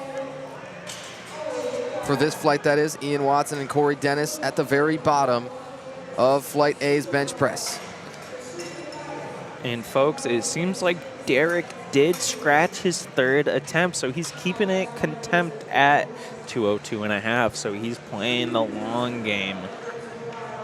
And so maybe he wants to eke out more from his deadlift also than he expected.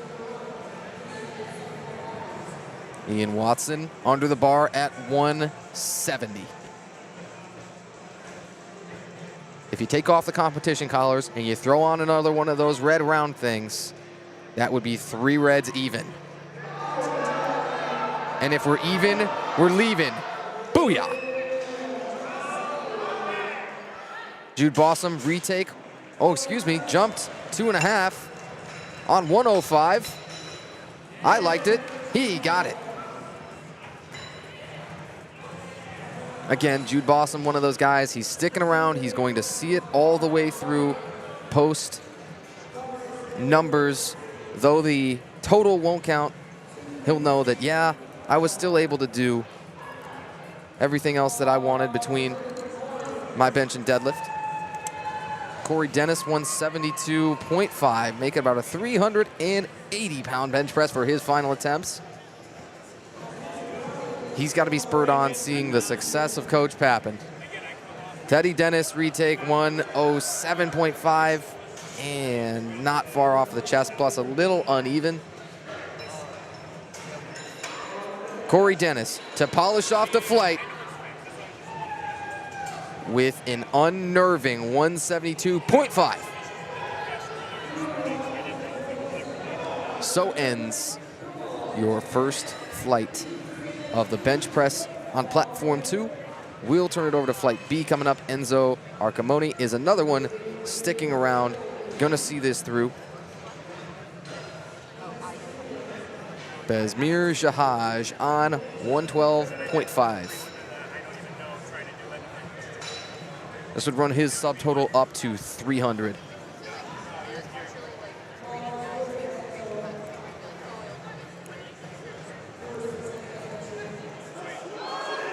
Bezmir, it's a beauty. I mean, a little bit slower maybe than you'd love. Heads up. No worries. Bunch of trained professionals out here. Xander. Oh, yeah, go ahead. No, you got it, Tanner. I was just going to say, man, Xander's now going to have that in the very back of his mind of like, oh, what did I just hear there, you know, behind the curtain as I was ready to head out there. True. It's a Wizard of Oz moment. And Enzo here with 107.5. And again, folks, he did unfortunately bomb out on the squats. And so he's also in it for the love of the game and to have fun for the day. You can get ideas, too, of if you want to make a triumphant return here for states next year. Hey, where should I kind of be at? What might the numbers be that, okay, I need to open with my squat to post a total, and then to start working to PR the total, and then this and that, and then placings, and then Xander. I think that is good on the third. Now another one of those survival benches. You've seen a few have to do it on the squat. Couple more have to do it on the bench. Not too many. I think this is the only one that we've seen out of the entire platform 1 here. No, pardon us. We also had Jackson Bourgeois with one who did survive after missing 105 and 107.5. That was back in flight A. So what that tells me, the squats were trickier. The squats were probably loaded in terms of openers heavier on average than people needed to get their total where they wanted. Yeah, totally agree, Tanner, especially at a state competition. A lot of our egos are going to get in the way, and we're going to go heavier than we need to. Oh, and that's going to be the end of the day for Chase Barris there. It's kind of similar to the second, where an inch, 2 inches from locking it out, there's just a gas tank, and then when it's empty, it's empty. Yeah. Once you're done with, you know, pulling everything out of the tank, you really don't have much else to go on. Stephen Barry, say hello to 125 on the opener. He did get a blue card from the center. But no worries, that will pass. You've got 3 consecutive lifters taking 125 kg here on platform 2. Again, that's the one on the right. Nathan Hamp, Stephen Barry, both successful. Now Landon Rogers comes up. Landon hit just his middle squat of 215. Weighed in 105, so quite light for the 110 kg class. Vincent Monaco on 140 after the minimum jump and still threw it around. On the lights, I thought, oh man. Ty, what happened? It's hard to tell on that one. It could be an elbow issue, or it could just be a slight command jump. It's really hard to tell. Or it could have even been the glutes from the side. We don't have that point of view, so his glutes could have came up off the bench. We've seen almost 0 of that the entire weekend, and it has shocked me. It's always in everybody's rulebook across all these different federations that, yes, the glutes must maintain contact with the bench throughout the entire press. But, man, seen almost none of it, and it's always a consideration. David Jurgens, retake 150. I don't know. Yeah, downward motion, and then it's pulled once more. If he had gone 145 and then 147.5, or who knows, something like that. Could have thrown a couple onto the total. Still leads among those 90 Masters 1As. Thomas McCarty, opener on 130. Justin Redmond coming with a retake, missed 155. He'll be followed by Brendan Pappen, taking PR, and Ben Filius, same thing. Those two are going 157.5 and 172.5. Christopher Erskine weighed 108.5. So closer to the top of that 110, but even not quite filling that out. And he's got a 140 kg opener, about 308. Justin Redmond, retake coming. Man, that is a really, really deliberate and slow setup. Now, quick start command. Very quick, in fact. Press command a little bit longer, and that just might cost him. Boy, look, you can't measure and anticipate that press command. You have to react. I think that is kind of what we saw. A slower reaction, maybe. Christopher Erskine opens at 140. Jim Reaper's wrist wraps. And a smooth and silky opener. Brendan Pappen is gonna take that all-time PR attempt, and the entire Momentum crew, I think, is here. I think they've traveled, you know, they come from all over when they come. Yes, I see their fans in the crowd right now. Probably some athletes from the other day, or just loyal athletes coming to support the coach. Hitting a PR at 157.5, can he do it? The grand poobah of Momentum Powerlifting. Oh, and the bar. How ironic should it be that the bar lost a tad bit of momentum in the middle? I know. With all of the athletes killing it all weekend long in so many different ways.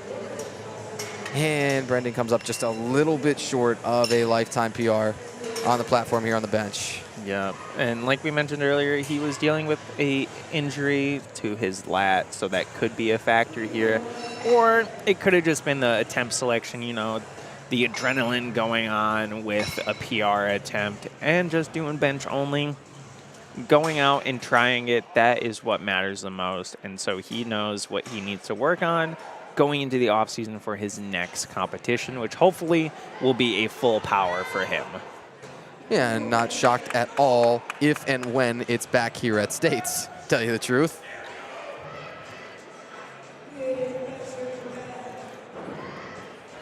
All right, bunch of big hosses. Ben Filius to round out his flight with 172.5. He is loading what now? And he is so perfect. Knock it off. Come on. I don't even know, Ty. And again, for those who only know freedom units, 172.5 is 380 pounds. Put that into perspective, 380 pounds. I hope even Matt Venice somewhere is smiling about that. Matt, I'm sorry, I keep harping on you. You're one of my favorite lifters of all time, my man. But he coaches a number of incredible, unbelievable totals and lifters all across everywhere, apparently even in this great state of Michigan. That's a +5 all-time to the competition bench for Filius.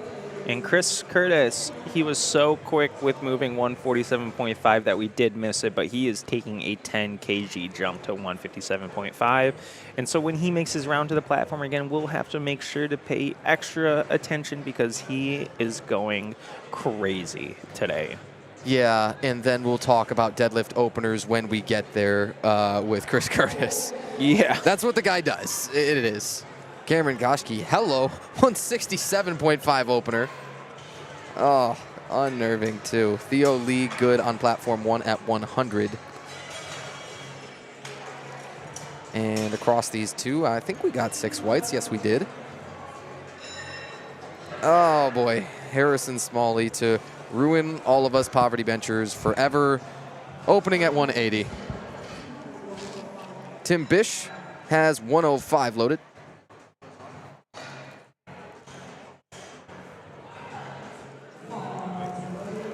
Tim is a Saginaw native, coached by Cyrus Tyler of Wolf Destiny Fitness. Pardon, trains out of Wolf Destiny Fitness. His first bench on 105, no issue. Kogalan Janarthanan is going to take 115 for his bench opener. He's got a ways to go in a stacked junior 100 class. Harrison Smalley, 180 is just way out ahead of everything.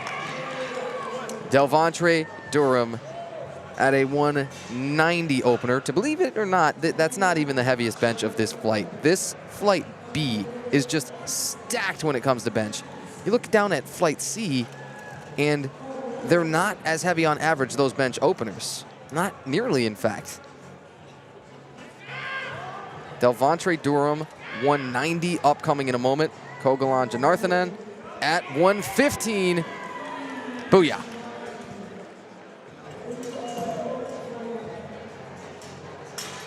Rack height will be adjusted there. Seth Cobb coming up for 125. That would run his subtotal up to, if we can do the real quick maths on it, 362.5.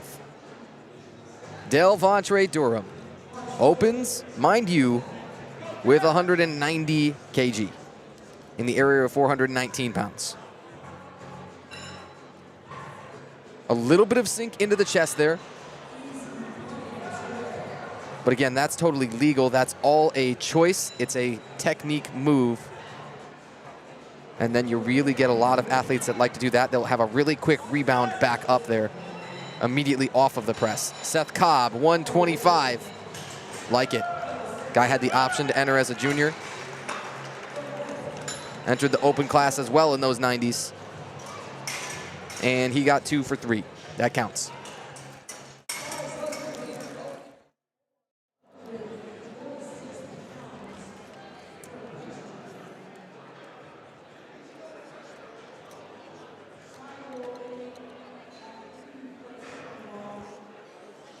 Peter Cherry on your right, Shiloh Koch on your left. 202.5 for Peter, 142.5 for Shiloh Koch. Still monster bench openers being thrown around here.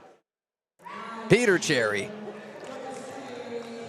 I thought as good as anything. Okay, still watch out for the blue card on the left. Likely talking about commands. Shiloh Koch, 142.5. Oh boy, everybody is just so far beyond 2 reds. Once you get even to the midpoint of the flight. Again, that 2 reds with those competition collars, the 20 kilo bar, that all makes 125 kg. Then you go anything beyond that and you just know, okay, it's really heavy.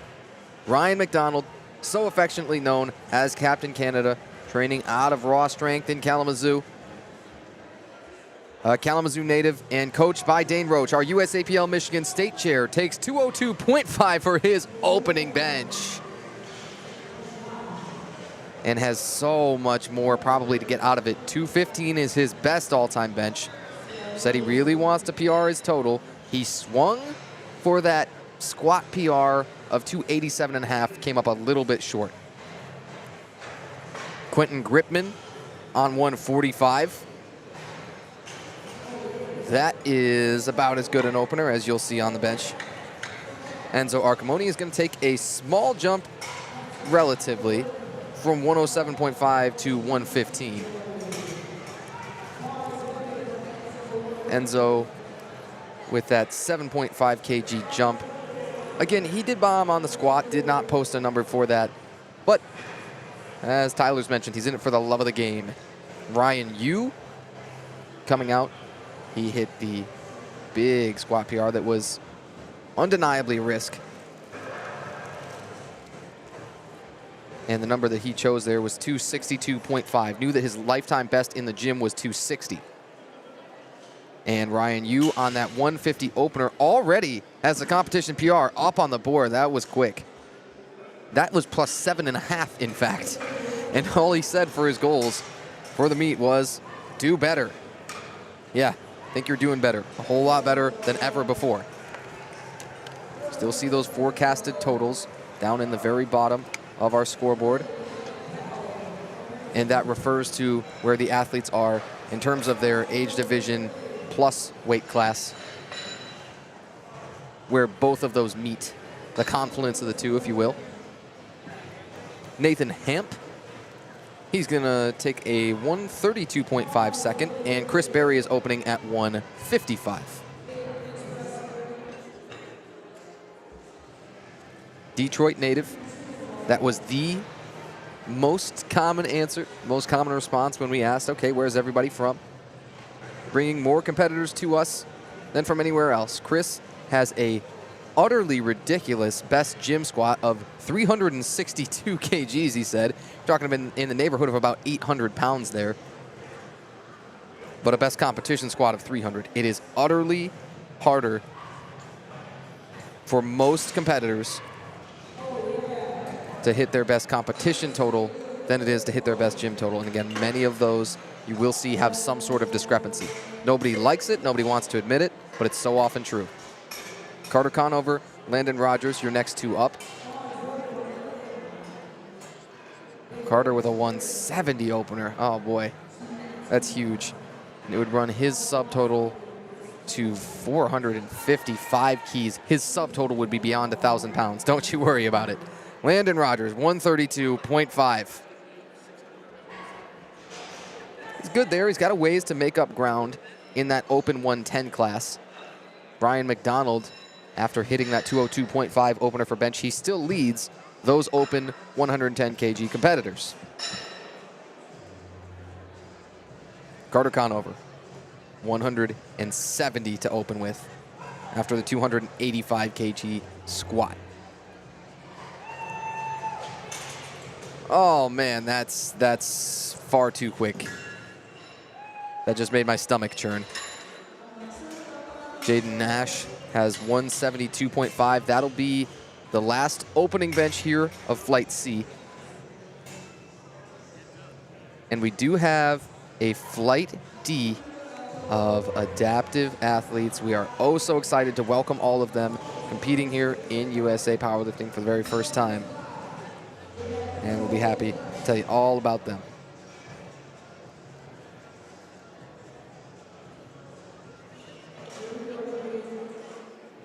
You got a number of those competitors from that U of M adaptive para powerlifting team who are making their first competition debuts here at USAPL States. It's oh so special in so many ways. Jaden Nash just threw that opener of 172.5 around.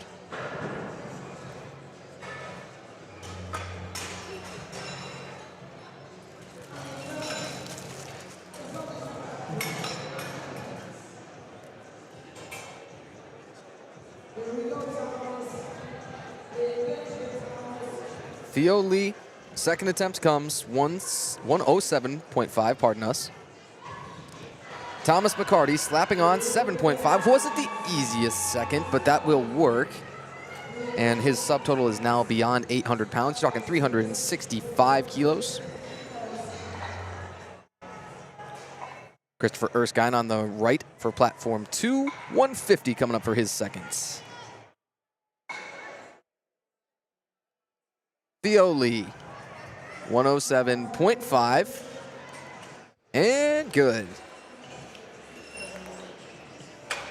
So, more than anything, we're seeing the three white lights. A lot of people really settled in on the bench. They are maybe, as even compared to the first couple of flights, making some better attempt selection. I don't want to push anybody in any certain directions, but I think the numbers kind of show it a little bit. You've had no misses so far at all on platform 2. In fact, no misses, period, from Flight C of either platform, or pardon, this is Flight B happening on platform 2, but during these current two flights, you've had no missed benches. Timbish, 112.5. Again, he's got the one blue. Well, it still works for me, and it works for him. Kogalan, Adrian Janarthanan, 122.5. I don't have to look this one up. He does win longest name. He does. I totally agree, Tanner. It's one of the most longest names I think I have seen to date, especially in terms of powerlifting. But if we also take a look at Platform 2 real quick, because we missed it last time, Chris Curtis is here with a second attempt of 157.5, 10 kilograms higher than his last, looking smooth on the handoff. And tying his competition best. Gets to take it on the second, too.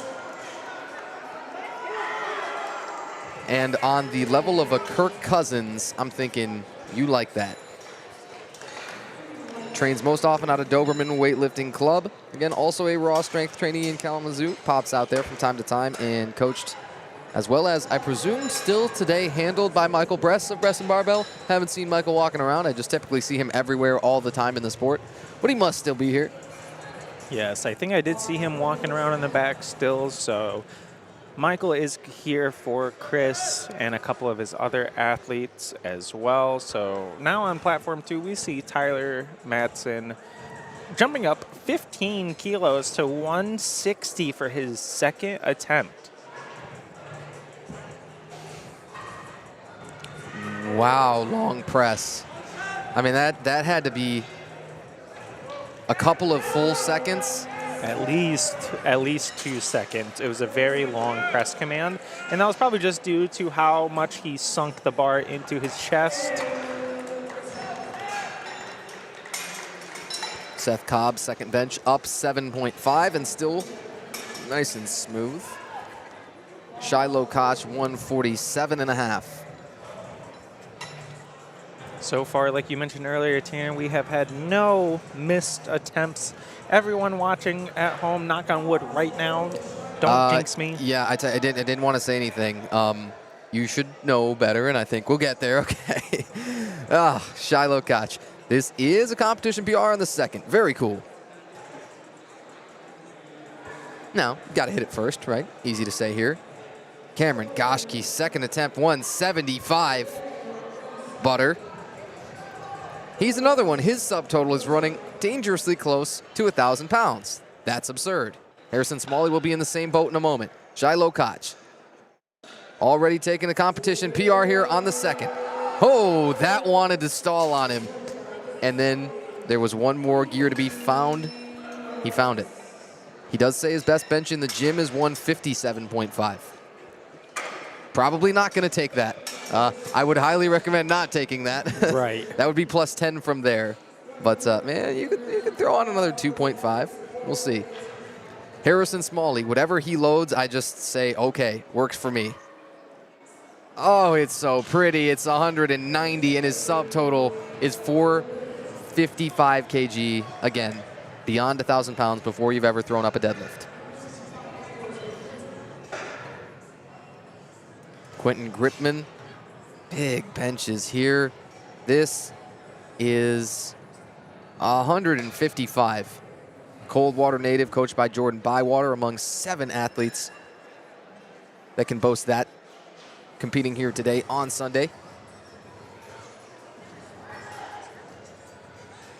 Quentin Gripman on unrack.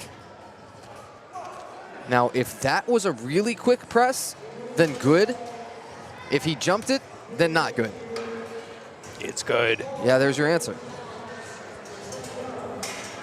I thought it could go either way. We're not really capable of hearing the commands because of how much is going on, because of the double sets of bleachers here in the Lansing Center, because of a bunch of things that you can't see. But, yeah, that must have been what it was. Just fortunate to get a pretty quick command. Yeah, 100%. Typically, like, with the referees, the head judge will be so close to the platform that it's hard not to hear them. But in this instance, with how much is going on, they are quite a bit away. So jumping the press command is not uncommon, unfortunately, in this scenario. But it seems like nobody's had that issue so far in this flight. Delviantre Durham, a second bench at 205, tying a competition best. All right. Would you take another 5 or so? I would definitely take another 5, making that an even 210. Or if you're feeling a little risky, try the 112.5. But with how that moved, play it conservative and do 2.5 kilos to be safe. Ryan McDonald, man, world-class bencher. All-time best, 215 kg coming in. Guy's been at the Arnold multiple times, been at Raw Nationals multiple times. These Michigan State Championships, the best he's done there is a 770 kg total with a 462 dots, nearly. 210, wants to stick on him. It's going to for now. It would have run the subtotal to 490. Look, there's good news to be had. He's still, in almost all likelihood, secured a podium spot for those 110s. Kind of no matter what happens with deadlifts, as long as he posts a number. Chris Berry, 175. And it was 7.5 that he left on the bar there, so he gets to retake, and I don't know. I think it's highly likely that even if he can miss that third, he could still win among those 110s. That's a super good position to be in, and you're not going to find that often. Yeah, exactly, Tanner. I think it's his positioning is really important right now, and his attempt selections are going to be crucial for deadlift. Peter Cherry with a slow moving 212.5. That's 2-1. It's still good. Let's see what kind of jump he is going to make. But then on platform 1, we do have Carter Conover going up 10 kilograms to 180 for his second attempt. Looks like he's not going to take a lift off either.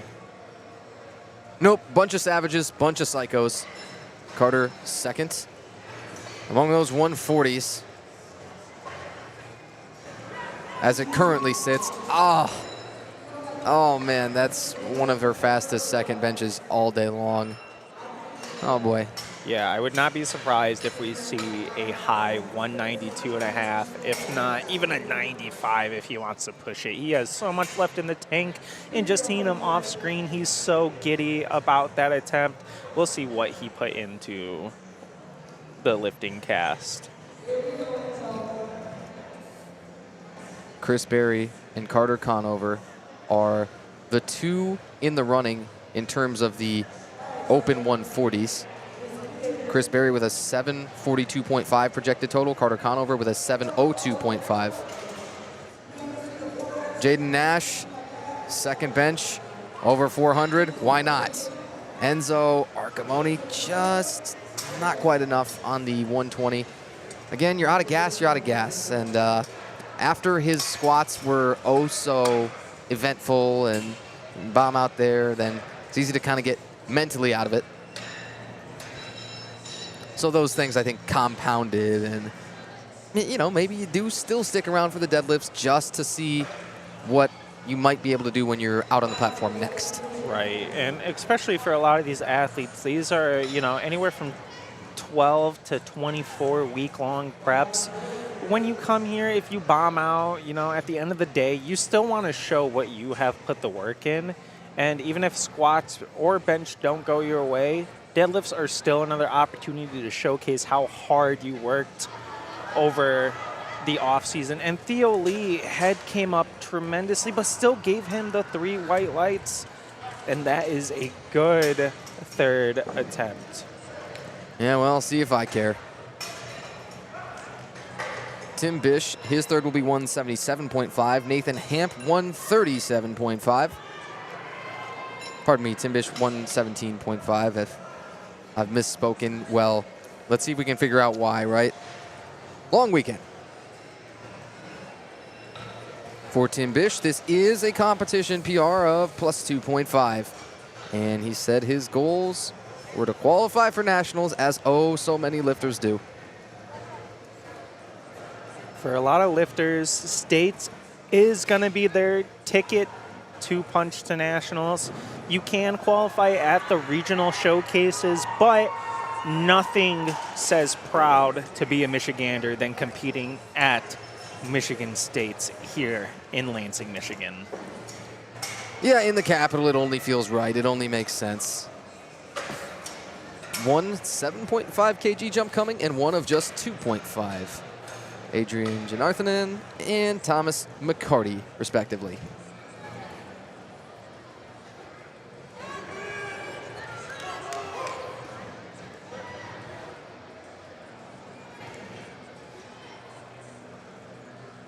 Thomas McCarty as Ray Vandermeer looks on the right of the barbell. It's oh so slow. Oh man, I think he got it. And he did. Put that one in the Louvre. Adrian out of gas himself. Again with the range of motion, and you see the guy come up with the tremendously long arms. When they're setting up, you think, I kind of know what their bench might be like. And then you see sort of like a bulldog or a pug build, and you're like, uh-oh, guys, watch out for this. Landon Rogers, 140, smoked. 355 kg subtotal for him. Again, once more, that subtotal means the sum of your best squat and bench registered so far. Once you get the deadlift openers, you start really talking a little bit more about forecasted placings and totals. Don't want to get ahead of ourselves quite yet. Seth Cobb on 135. Oh, lots of movement at the wrists. I don't know, it was a little bit uneven. What do you think? Yeah, doesn't matter what I think. The judges think it's good. So, but there was a little bit of unevenness, especially in the wrist. You saw a little bit of the bar rolling in it. But the judges said, you know what, it's good. We're going to count it.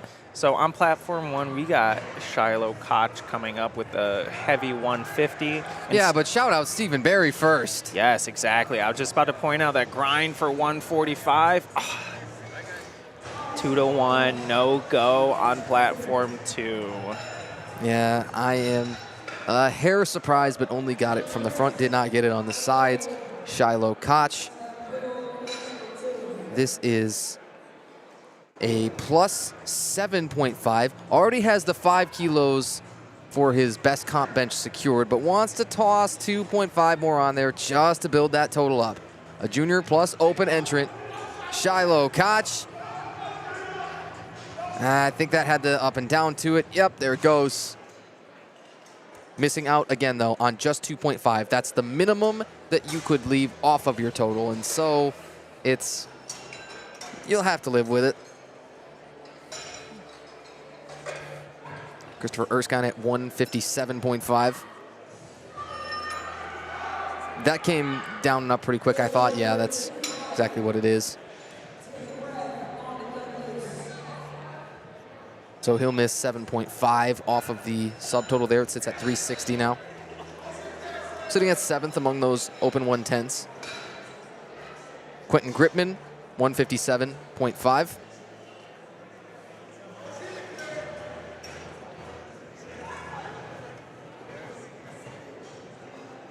And Chris Curtis heading out in a second on platform 2.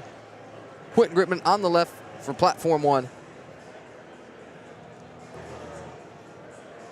Think about placings, think about PRs.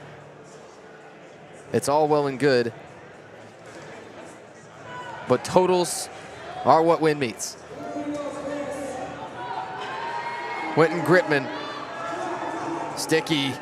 A grind. Get a little gritty. I don't know. I've got no idea. I've thought I've known before and then been nowhere close. What did the judges say? No good, unfortunately. Downward movement and missing the rack. Chris Curtis with a 162.5 final attempt. +5 for the all-time, not quite gonna be there. Not in the tank, and you know, folks, especially on your third bench, it sneaks up quick. So the attempt selection is important, but you know, sometimes that PR is calling your name and you have to answer the call, and he did.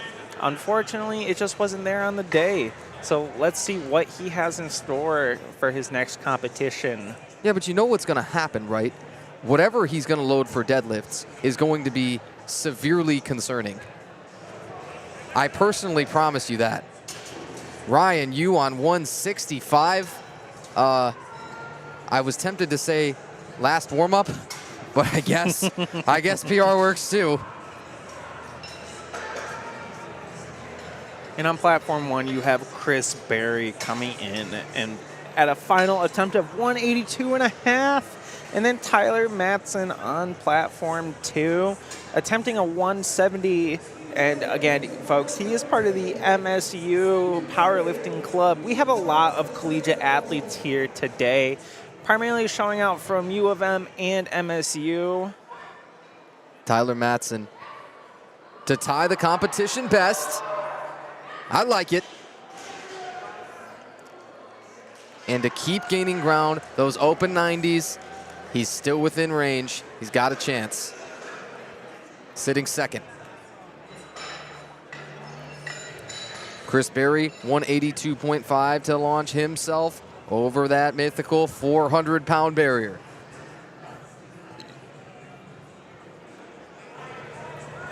Again, once we finish all of our benches for the flight, then we'll go down to our final discipline. That's the deadlifts. That's how we finish it off, explosively. Carter Conover, Jaden Nash, your last couple of benches of Flight C here on Platform 1. And we've still got 5 competitors to bench here on Platform 2's Flight B, and then they'll have one further flight to follow. And then we'll get to talk about Andy Carter's bench opener, because that is going to be a party. You want to go ahead and take a glance at that, Ty? Just keep it in the very back of your mind. Oh yeah, folks, yeah, we got something to look forward to in Flight C here on Platform 2. And we're wrapping up on Platform 1 with Flight C here, but again, we do have a Flight D that is going to show us what is possible, even when faced with the impossible challenges. Yeah, that's our U of M para powerlifting team. Carter Conover, 187.5. That kid's got no limit. Oh, by the way, Harrison Smalley wants to put 20 on his all-time best bench now. So that number was too much. You can start thinking in the back of your head, I don't know what the number could have been, 195, 97 and a half something. He still added 7.5 to that best bench. Delvion Trey Durham, 210. That's the number that he's picked. And Jaden Nash at 190.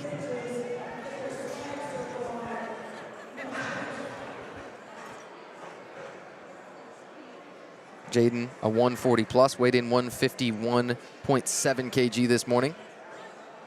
Those are your super heavies. And apparently you're super ridiculously strong. I don't even know. This guy's subtotal was pushing 500 kg. Again, in a full power meet, for a lot of guys, even in heavier weight classes, that 500 kg is a good number. The guy hasn't deadlifted yet. Delvion Trey Durham.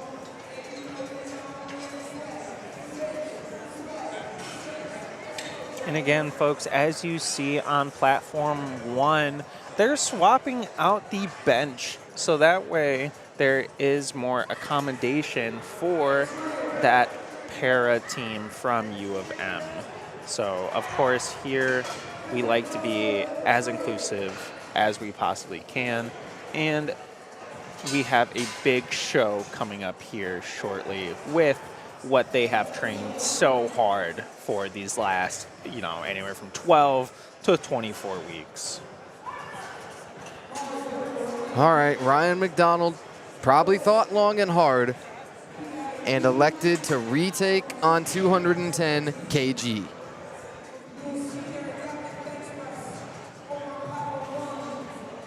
Toward the midpoint, he's not quite a max grip with bencher.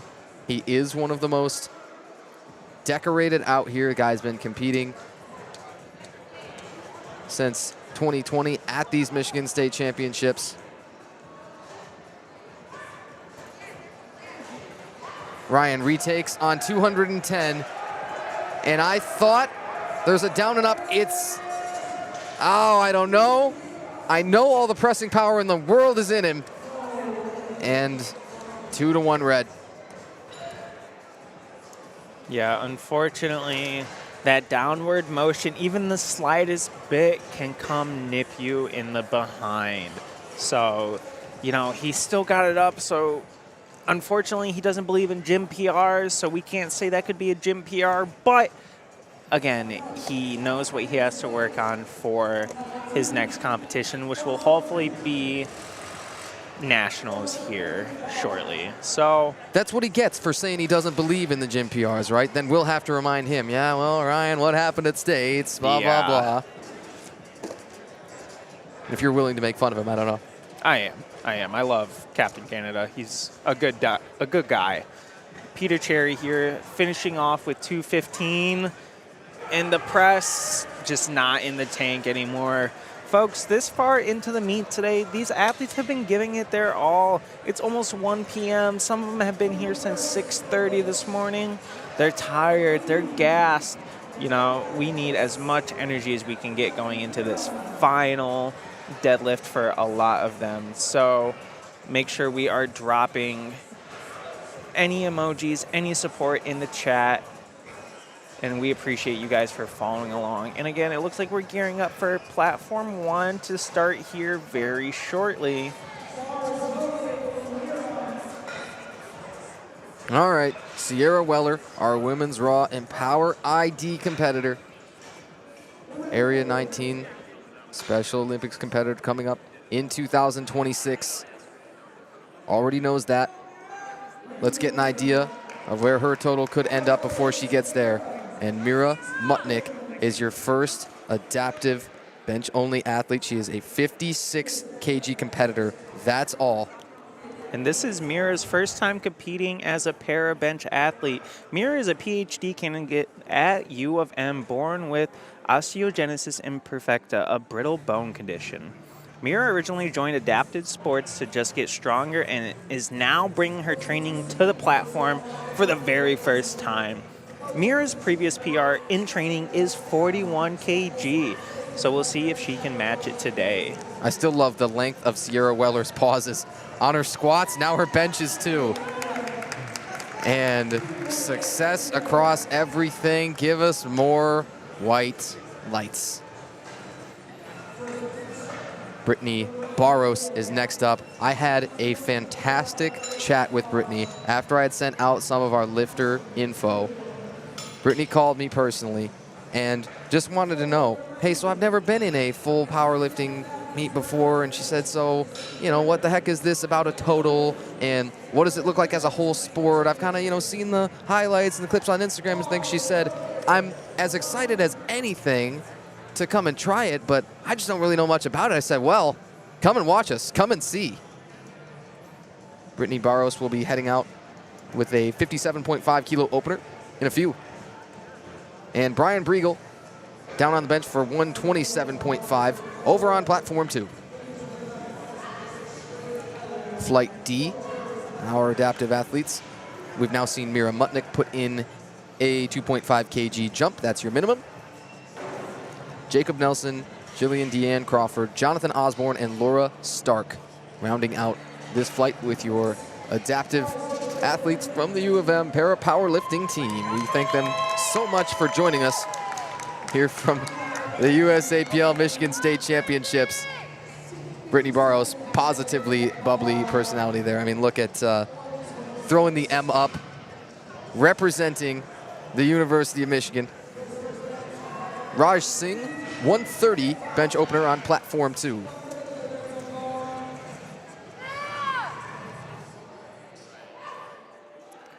Raj with the 130, easy opener, and that's 3 white lights.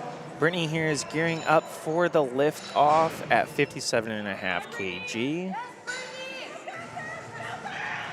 Wow. That bar speed, I'd love to get a tracker on it, but your eyes can tell you there's so much more to be had. I'm serious, Ty.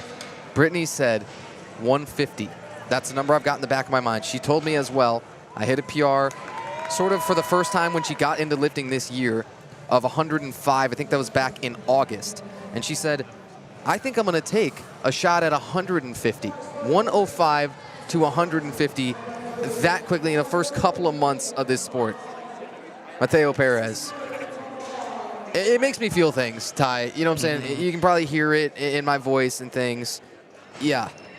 Be prepared to feel a whole lot of things. Yeah, it's going to be an emotional roller coaster, and then especially, you know, with how hard these people have been training over at U of M. It's showcasing today, and it's one of those moments where they deserve to shine for all their hard work, and it's paying off. And I firmly believe that Brittany can get that 150, if not even higher, with how smooth her opener went. And now we got Jacob Nelson getting prepared to take his first bench. Silver medalist among parabenchers at the State Special Olympics Games. Previous meet PR, 58 kg. So why not just open up beyond that, man? We are stronger together. Off a press command. That time we heard the commands a little bit clearer. I like that it is audible because everybody is just so dialed. Nobody can look away right now. Yes, all eyes are on platform 1, but that shouldn't diminish from platform 2 with Jordan Chamberlain opening up with 147.5. Every athlete today has been giving it their all, and this is what we love to see about the sport, is the camaraderie, is the grind and the grit as displayed with all of these PR attempts, all of these third attempts, and Jordan with an easy opener at 147.5. And so now on platform 1, we're moving on to Jillian Crawford. Jillian is going to open up with 67.5. Well, she's got a lot on the line, Ty. We got to talk to their coach a little bit, Abby Phillipson, and Abby told us a whole bunch about every one of these athletes. She says these are incredible people, their resiliency, and the very first time that a college has put together a para-powerlifting team like this and they come to USAPL state championships, and so we're the lucky ones. But Jillian, a national record holder, we're told, and a chance to move beyond that. Opens at 67.5, a little under, but 74 kg is that national record she currently holds. Tatum Robinson, 150 for him.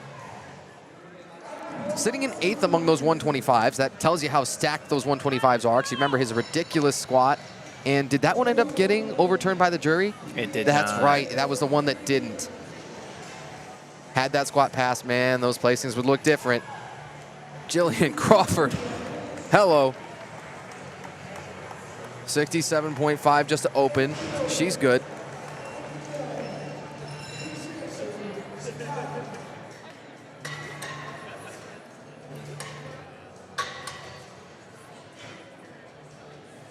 Eric Thompson also in those 125s. He sees his placing a little bit higher. Sitting 3rd right now. Again, that's podium. A lot of guys identified that, yeah, my goal is at minimum to podium, because you don't know too much typically about who's in your class exactly. You can see, okay, maybe they've got an open powerlifting page I can go glance at. You can follow the guys on Instagram. Maybe they're your friends, which is awesome, right? To be able to have a community of lifters all supporting each other. But then once it comes down to meet day, man, you're going to start seeing people's openers that are put in online, and you're going to start seeing them take those attempts before you, and you're going to say, okay, now I really know what I need. Right, I completely agree, Tanner. On platform 1, we got Johnny Osborne. This is Johnny's competition debut as a U of M athlete. Originally a wheelchair track racer, Johnny, born with cerebral palsy, is now a dual sport athlete, hoping to beat his previous training PR of 77 kg, which, opening up at 70 kilograms, put him in a very good spot to secure that. Yeah, all of these adaptive athletes, when you start doing the math, you're like, man, they're actually in really, really close proximity to the PRs on openers. And so they're clearly in a spot where they're getting stronger real quickly. Wait on the lights, bingo. There we are. Yeah, this whole crew of the Adaptive U of M team has been killing it today. It shows how hard that them and their coach have worked in this offseason. And being the first collegiate team to have a para team is so special. And now we have Laura Stark coming on to the platform, opening with 70 kg. Laura, who is paralyzed from the chest down, played wheelchair basketball for many years before recently realizing she loves to bench. She won best lift in her division at her first meet and currently holds the women's bench record for the entire parasport department of U of M.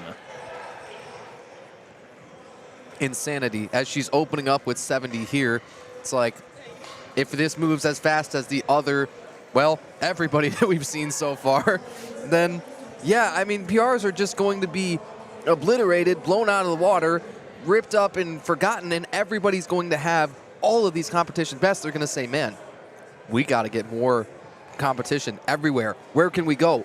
You know, what meets can we join? All over the place. Zachary Hare, hello, 170 opener.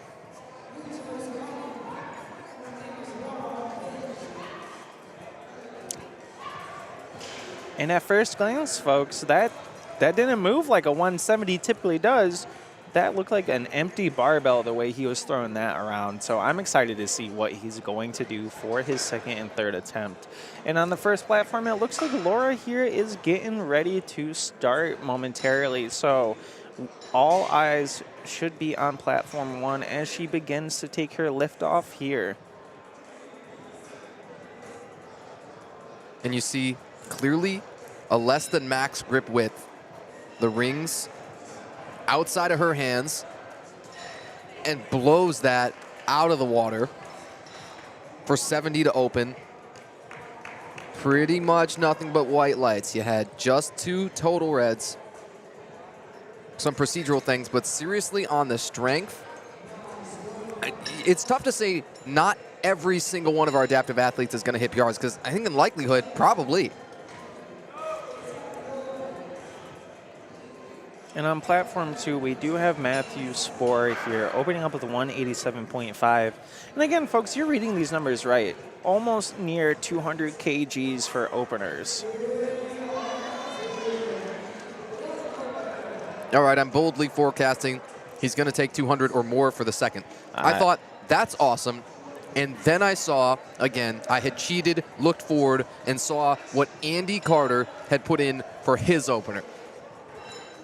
I thought, okay, I must readjust my glasses. I must sit a little bit closer to the monitor or something. No, forget it. 212.5 kg. Forget about it. Yeah, folks, that is what we were hinting at earlier about this astronomical number on bench for Andy Carter. And Mira Munich is up on platform 1 again, jumping up 2.5 kilograms to 37.5. Andy has always been an awesome bencher. His PR, 227 kg. Opens at 212.5 with way more to be had. Yeah, you've got to have that 500-pound number in your mind. You got to have the 227.5. I don't know if he's going to take it on his second. I would be tempted to. Mira Mutnick, second bench. Booyah.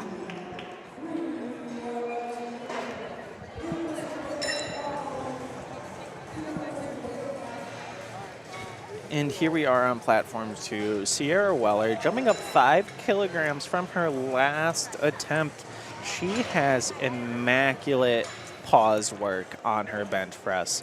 That is one thing that you can say for certain is there will never be a doubt about the press command. And so now on platform 1, Brittany is coming up again, jumping up to 62.5, bringing the energy to the crowd showing immense love to Brittany as she prepares to take her second attempt. 62.5 kg is that choice. Now, I'm trying to do the math myself here, and I'm saying, okay, so let's say 67.5 if she wanted to do the linear jumps. If that was what she chose, that's 148.8. I don't know. Could she refrain? Could she be happy with that? Or is she wanting to go all the way to 70 kg? Because I just expected there to be no issue on that second. That's exactly what you got. I definitely think there's going to be a talk with her and her coach here about trying for that 70 kg, but it looks like they're planning on doing 67.5 to keep it conservative.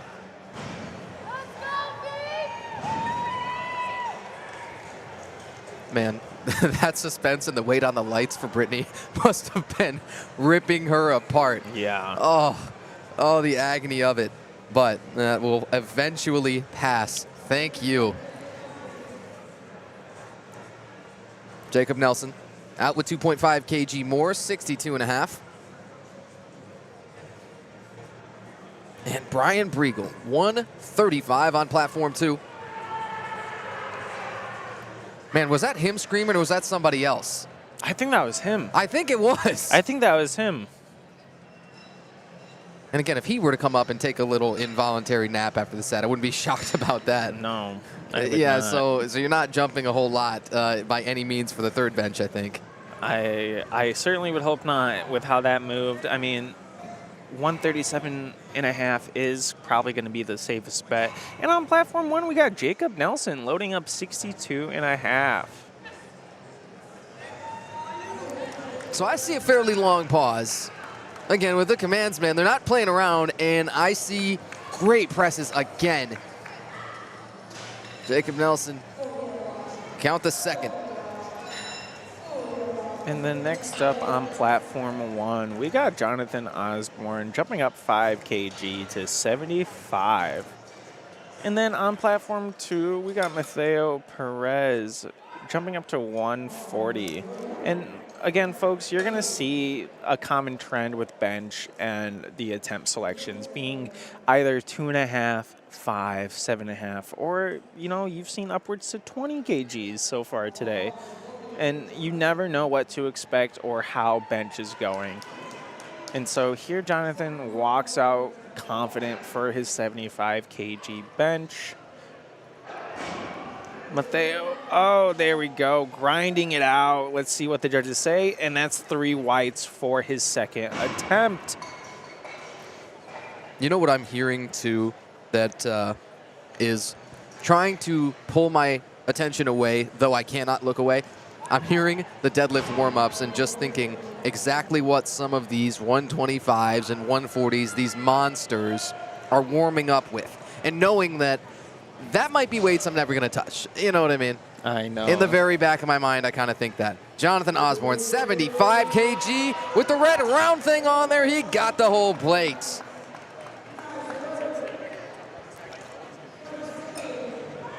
I say, as we wait on the lights. Yeah, well, that was worth the wait. Yeah, the suspense, folks, we've been talking about it all day. It can be brutal, especially for the athletes on the platform.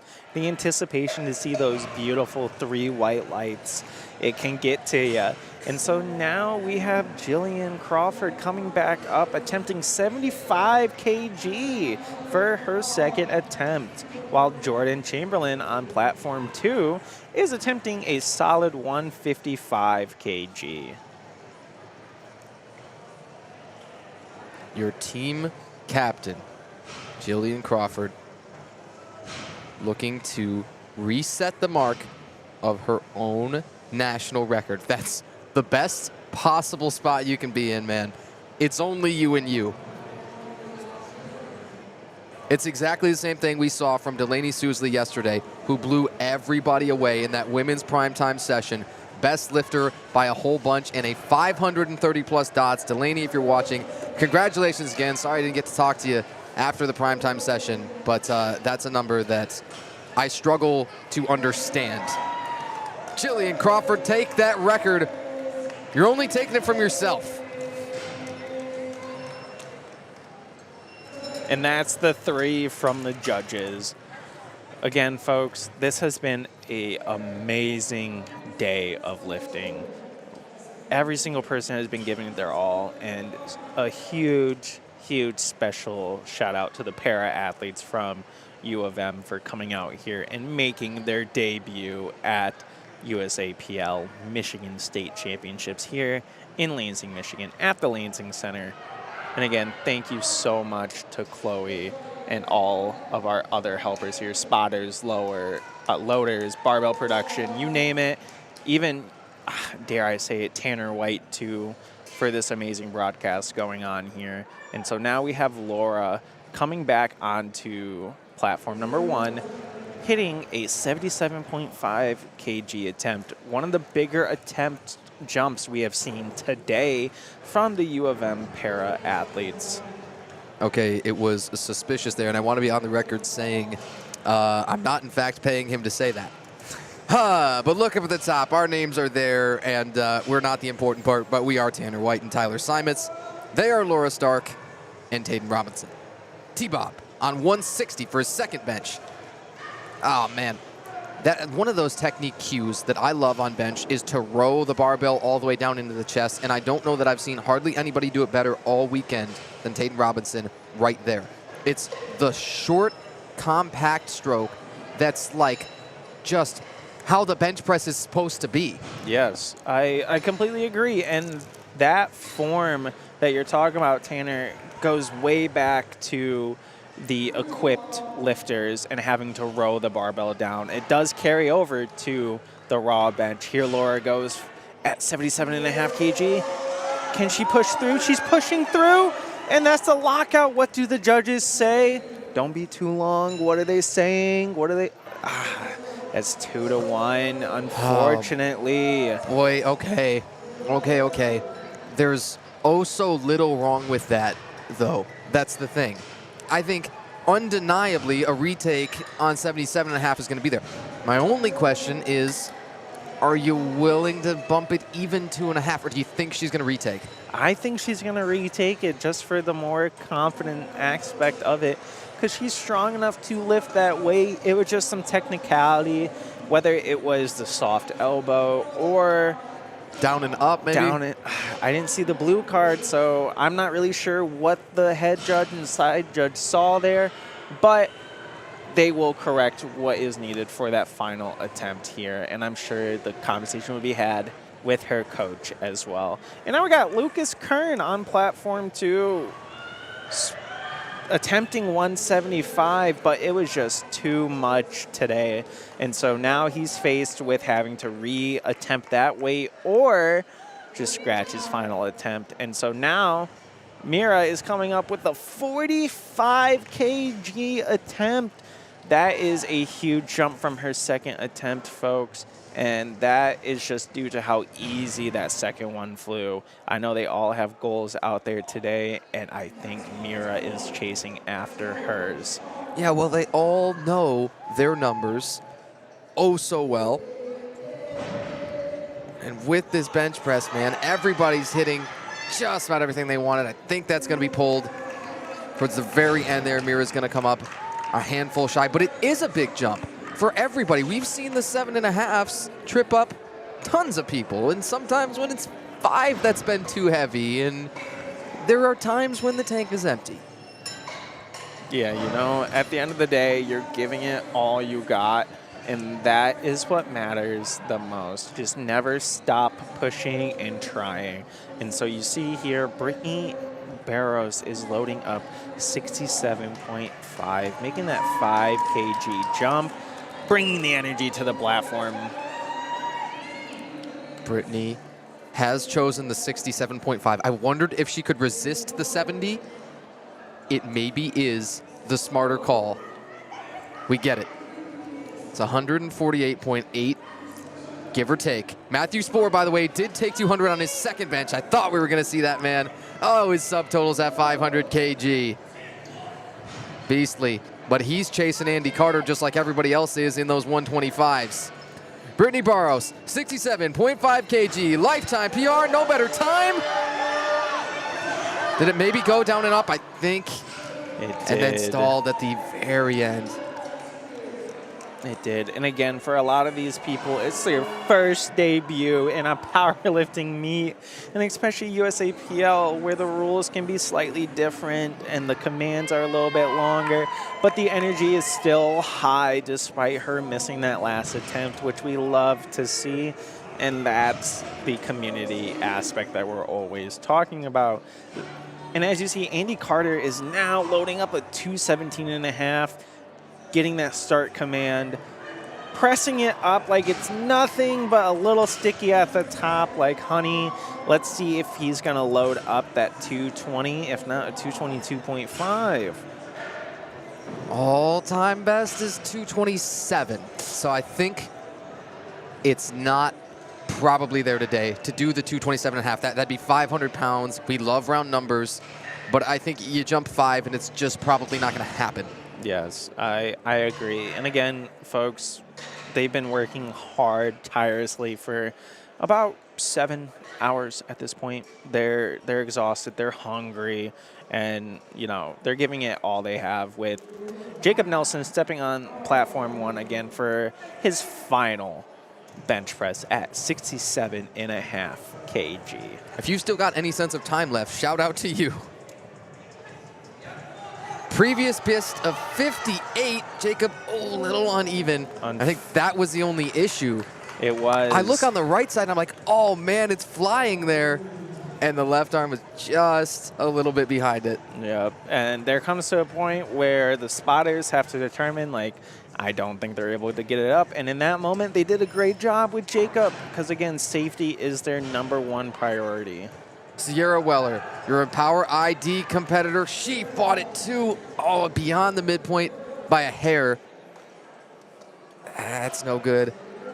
Still, believe she'll come out for the deadlift and be able to put that away, right? Everybody has to, no matter the kind of reason why you missed a lift or what it looked like or anything, because you got another one coming up.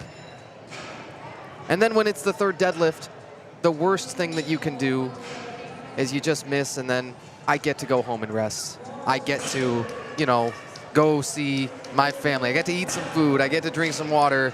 I get to just take a breath, hopefully go home and sleep, all those kinds of things. But know that, that you've left it all out there on the platform and gotten everything that you could out of your day. Been there and done that, you know what I mean? I know, Tanner. We've been there, done that, so we know all too well those feelings that you're just describing. And so on platform 1, Jonathan Osborne going for 80 kilograms, while Brian Briegel attempting a 137.5. Can he push through that sticking point? Jonathan Osborne on the lifetime PR now. He looks like he's got all the chance in the world. He's got the whole world on his back. And it's that close. He's going to give himself a little high five. And everybody got to bear witness. Not quite done yet. Couple more attempts. Still with PRs. Again, Julian Crawford is competing against just herself for that national bench record. Just set one, and she gets to come out and try one more time. That's another thing I want to talk about it. Get to versus got to, man. We get to do this awesome sport all the time. We get to sit over here at the table. These judges, they get to watch some of the absolute strongest around. Raj Singh is going to have to dump that 142.5. Little bit too much. You get to watch us, hopefully. I'm stretching it a little bit there, maybe, you know, I'm trying to sell you. I really am a salesman at heart. Jillian Crawford, 80 kg, plus 6 beyond what you've ever done before. And if there were ever a time for it, let's have it right now. Let's have one more national record. Look, she's already got it in the bag, all right? Valiant as anything. Third attempts have been a little bit trickier. Mateo Perez wanted just the 2.5 for the total, and not quite. Dude, third benches are miserable. It's just hard. It doesn't matter what size of the jump is. It doesn't matter how you kind of feel. I mean, the local fatigue to the pressing muscles, the systemic fatigue of the day.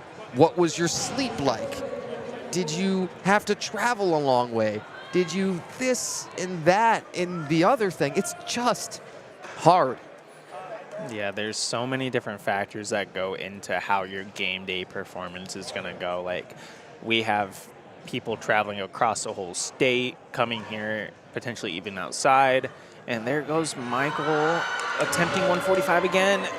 Not on the cards today, and that is okay.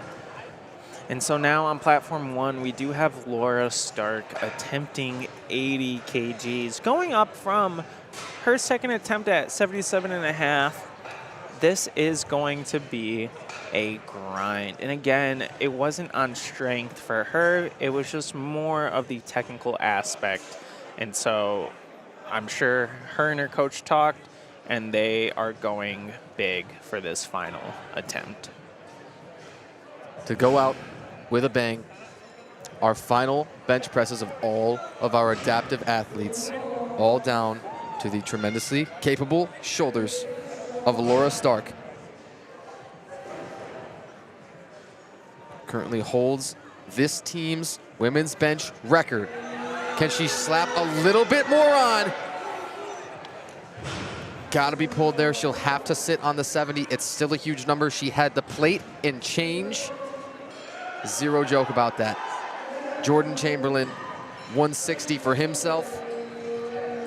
And now that's just about perfect on his third bench.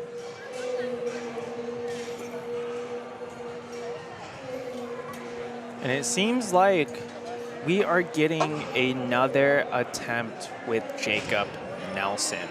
So Jacob is re-attempting. 353-ish, we'll call it. Ish. Yeah, well, you know, there's a lot of fudge in there. Eric is not so good on the 160 there. I'm told that's heavy. I don't know. Never benched it. Yep, that's what I'm told.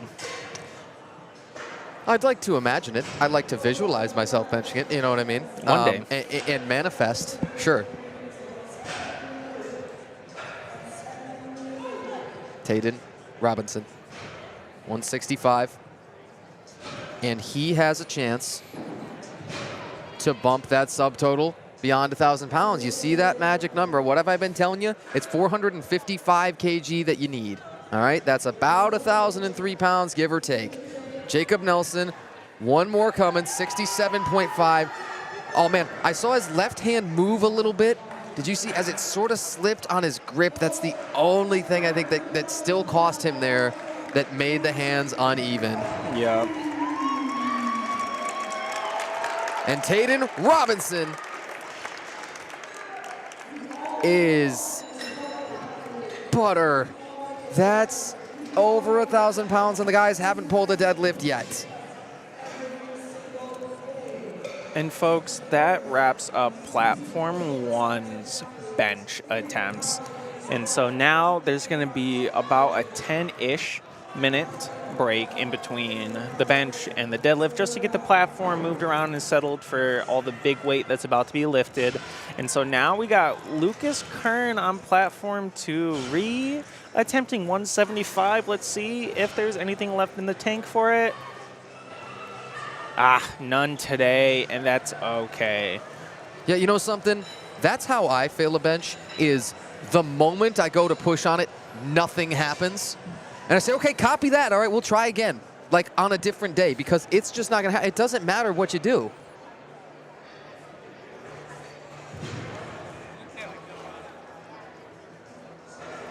Alex Rodart. I am so glad that that's not a bench opener, because when I looked over to the left side here and I saw the 82.5 junior putting in a 187.5, I said, please don't let that be a bench. That would have hurt. You know what I mean? Mm-hmm. Look, there's a lot of monsters. I said, that's where I draw a line. No, thank you. I'm kidding, of course. There's every time we think the limits are hit in the sport, we're proven wrong, and it doesn't take that long. Whether it's a couple of weeks, whether it's a couple of months or a few years, the pool of genetic talent just always expands in this sport, and it just gets better and better all the time. 182.5 kg for the 400 plus. Sorry, I ran out of breath, dude. My bad. Happens to the best of us. We're nearing the end. We've got 3 more bench presses for the USA Powerlifting 2025 Michigan State Championships, Day 2 from the Lansing Center here in the capital city of Lansing, Michigan, in the greatest state in the North. Tanner White and Tyler Simons with Barbell Productions. 185. That was it, I swear. Like, I've had all of my fun for the weekend, you know, now, okay, let's dial in and let's get deadlifts done and out of here. It's no offense to anybody, but it's been a weekend. Yeah, and, you know, Tanner, I give you props for doing 2 days in a row. I'm here, fortunate enough to be your guest today on day 2. Zachary, pushing 185. Can he lock it out? He does. The judges give him a good to go. That's 3 white lights. But yeah, Tanner, I applaud you for doing this for 2 days in a row, for 12 hours the day before, and now potentially up to, you know, 7 hours today. So you have done fantastic work. Oh, thanks for joining me again, Ty. Thanks for Ian Varquez for, I mean, really sacrificing his entire Saturday start to finish for us. He didn't have quite the same drive that we did, but he told me, yeah, about an hour back to Grand Rapids yesterday, late in the evening, that he made. And I said, all right, man, more power to you for driving back here. I think I would have stayed here in Lansing. Matthew Spohr, second place among those 125 so far. This 210 would bump him 10 more, and the subtotal up to 510 kg. Ooh, that's easy. what I expected. Honestly, not with anybody else do I expect that.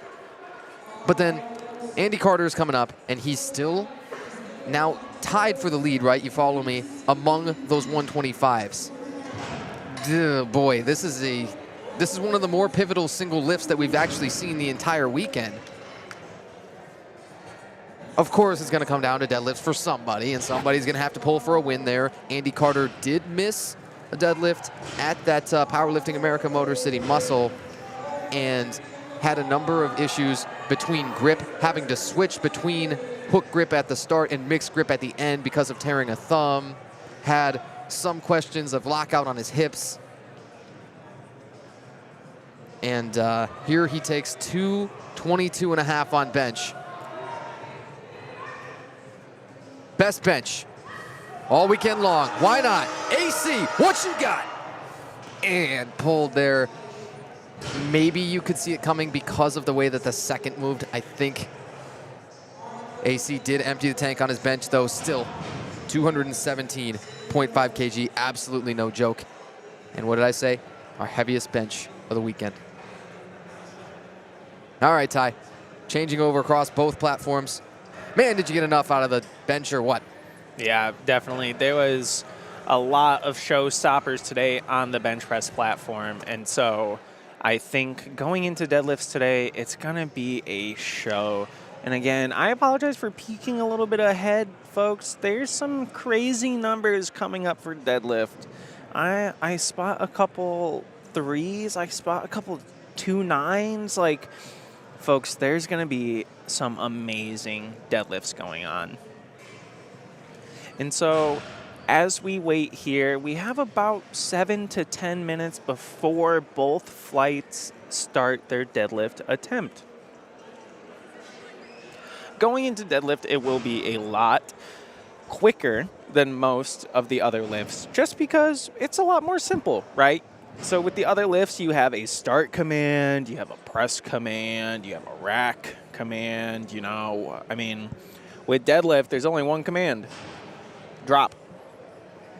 So there's no start command, there's only a down command, and there's a few simple rules when it comes to the deadlift.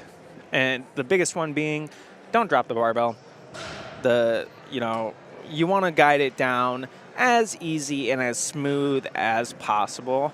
1, to protect the platform. 2, the weights are expensive. And 3, we don't want the bar to break or bend either. just because that will throw a lot of commotion into the day. And so here you'll see that we have Alex on platform 1 here in a couple more minutes, and then John Curtin on platform 2.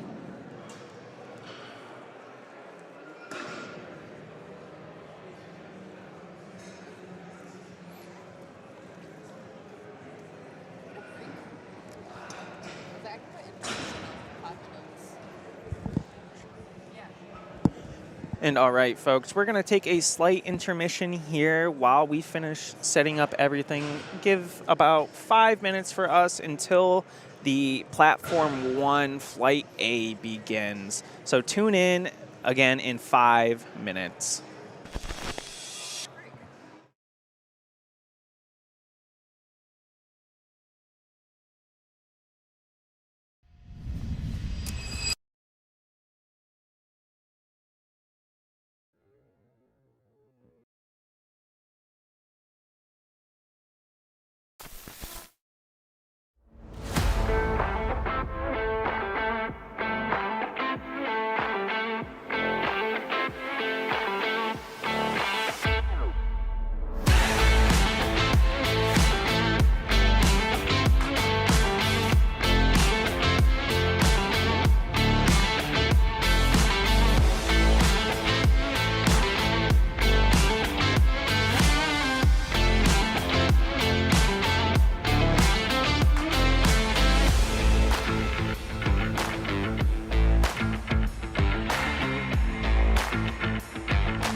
Back out of the break, our 10-minute changeover led us from our second discipline to the final one of the entire weekend here. It's USA Powerlifting's Michigan State Championships here for the year of our Lord 2025.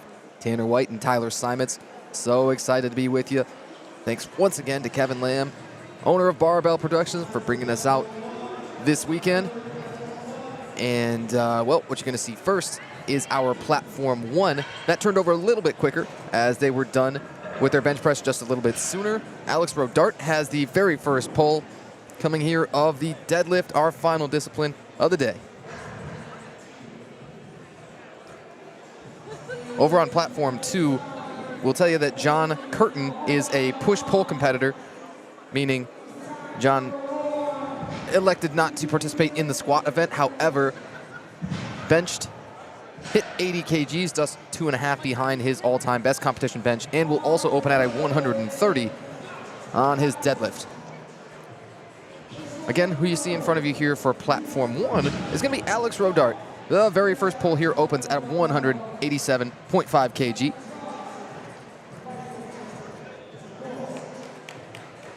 Alex opts for the hook grip technique. Tyler out for a moment here, stepped away. But when he comes back, I'll ask him a little bit more about grips, his thoughts and theories on them. Very, very quick first deadlift, successful for Alex Rodart there at 190. Adam Smith at 82.5. Remember, folks, we've already seen a ton of lifting all throughout the weekend. We saw all of our men's competitors up to the 75 kg class, that is, during the first session on Saturday. And then a bunch of our primetime lifters spread all throughout the weight classes. From the 75, Justin Brenner being a standout there in that 75 kg class, all the way up to Marlon Outley in the 140s. Adam Smith opens at 190. His best squat was 182.5. Had to get it on his second. Had a lot going on the squats. Some uneven hips. Had a stance maybe that just wasn't quite beneficial to his anatomy. Gets a big old shimmy with his deadlift setup. Opts for the conventional technique. And you'll see him pulling with one hand over and one hand under. It's got a lot of names to it. Switch grip, cross grip. We typically, for the most part in the sport, know it as the mixed grip among competitors. Jackson Bourgeois is going to take 195 kilos.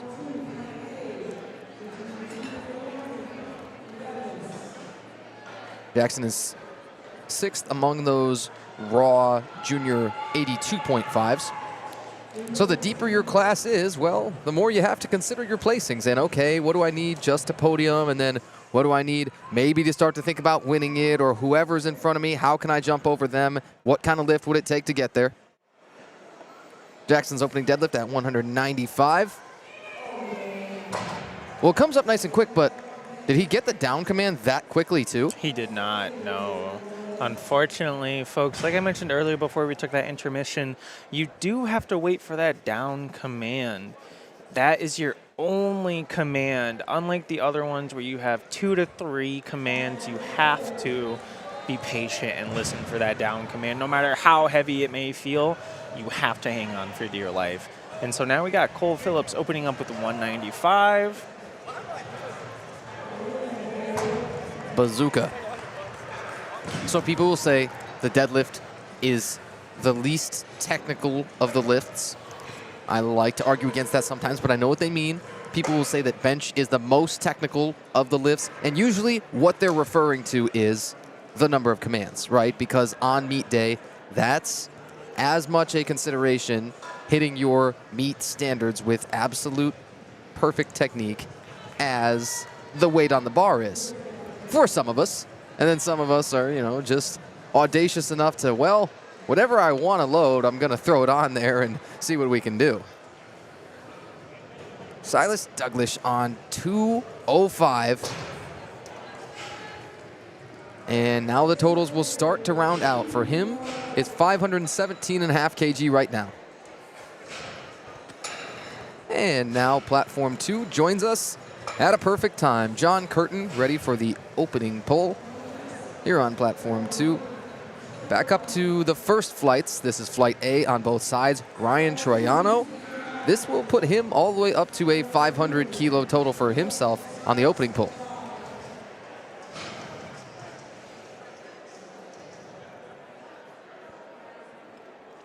Ryan's competition best, he says, again, he gave those all in pounds. He says it's 518 pounds. I'll take a moment. I'll figure that out eventually. But I do see a real successful first. And now his total sitting at 500 kg with a whole lot more to go. All right, so I'm thinking he meant 235 kg was his all-time best competition deadlift. And so that's 212 and a half. Maybe he elected to open light, and then you're going to take multiple double-digit jumps. I think he's going to be able to get at least to that number, that 235, right? I do agree. I think if they make the smart jumps and do what's right, listen to the body, that they can make that happen. And so now Adrian here pulling 215. Wow, with the music cranked, that makes a dramatic difference. The 215. And John Curtin on our right, 130 at the ripe old age of 76. He is gonna get no lifted. Unfortunately, I think I saw one of those cards being for a soft knee and lockout. So he'll have to make that adjustment going into his second attempt. But on platform 1, we got Jake O'Hara opening up with 225 kg. And then Ahmed Hijazi opening up with 205. Jake O'Hara opting for the sumo technique plus a mixed grip. That's such a technical setup until he goes to pull and then just sets the hips at the right height and boom, that thing leaps up. Everything up to that point, you're thinking, all right, that takes quite a while. That must be exhausting. But it looks like he saved energy in the absolute crucial part of setting the hips down and being ready to pull. Ruben Henderson opening here at 225. A loaded 82.5 kg junior class. He finds himself 4th right now. You can tell he was going to pull hook grip with all of the aggressively chalked thumbs.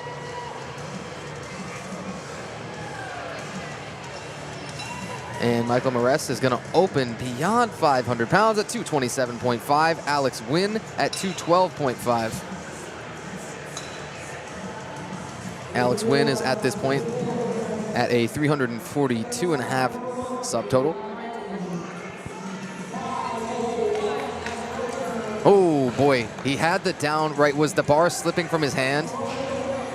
Yes, I do think so. I think it was just a grip issue on that attempt. It is no lifted. Michael Mares beyond 500 pounds to open. Again, I'm wondering, are these down commands quick or are some guys losing grip? Well, I think there's your answer. That down command is just quick. The down command is very quick today, which for the athletes can be very, very beneficial. So here we have on platform 1, Alex Howe opening with 255 kg as an 82.5. Yeah, he's got a ridiculous deadlift on him. His all-time best is 275. And Mason Duncan coming up on a second on platform 2.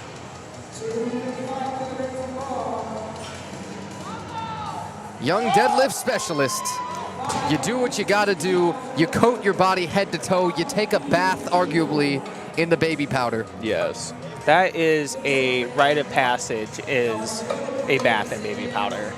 It is one thing that most athletes towards the deadlift look forward to. But on the other hand, you have the ones who hate the smell of baby powder, which in this instance is unfortunate for all of them.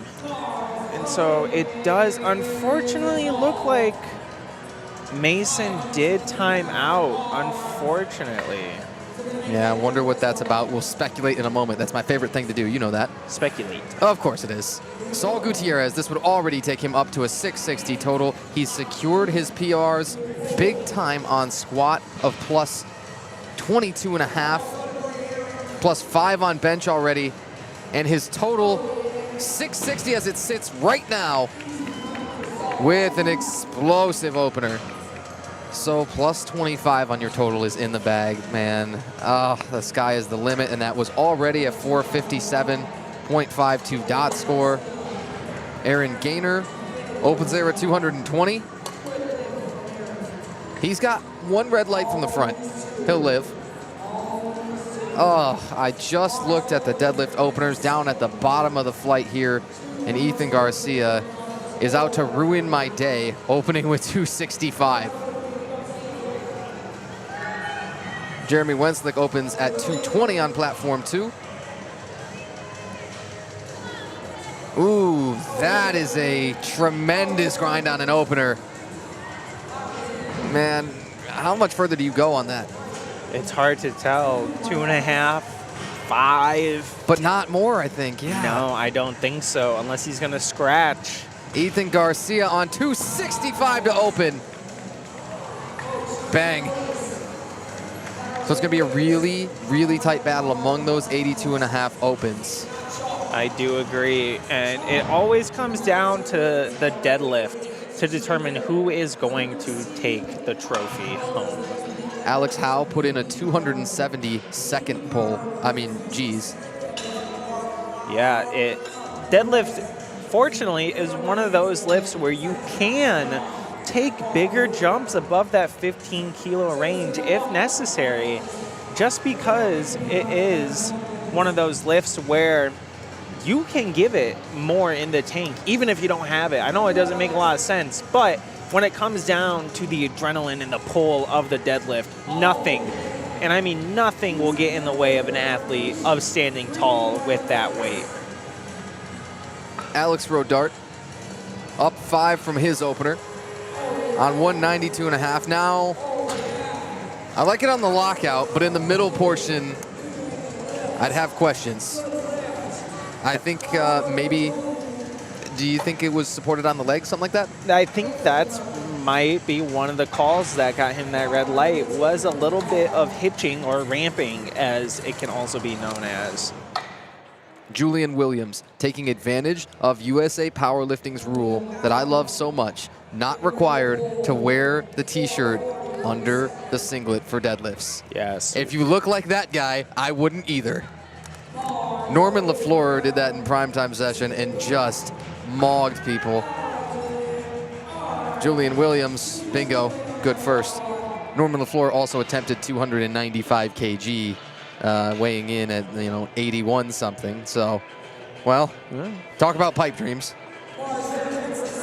Adam Smith on platform 1 with 200 kgs, stands tall with it. Nice and easy down. Is that 3 whites? It is. Don't you love the slow negatives? The guys are doing a full eccentric with it. Nicholas Gauchi, good belt flick on him. 580 total, that's where he sits right now.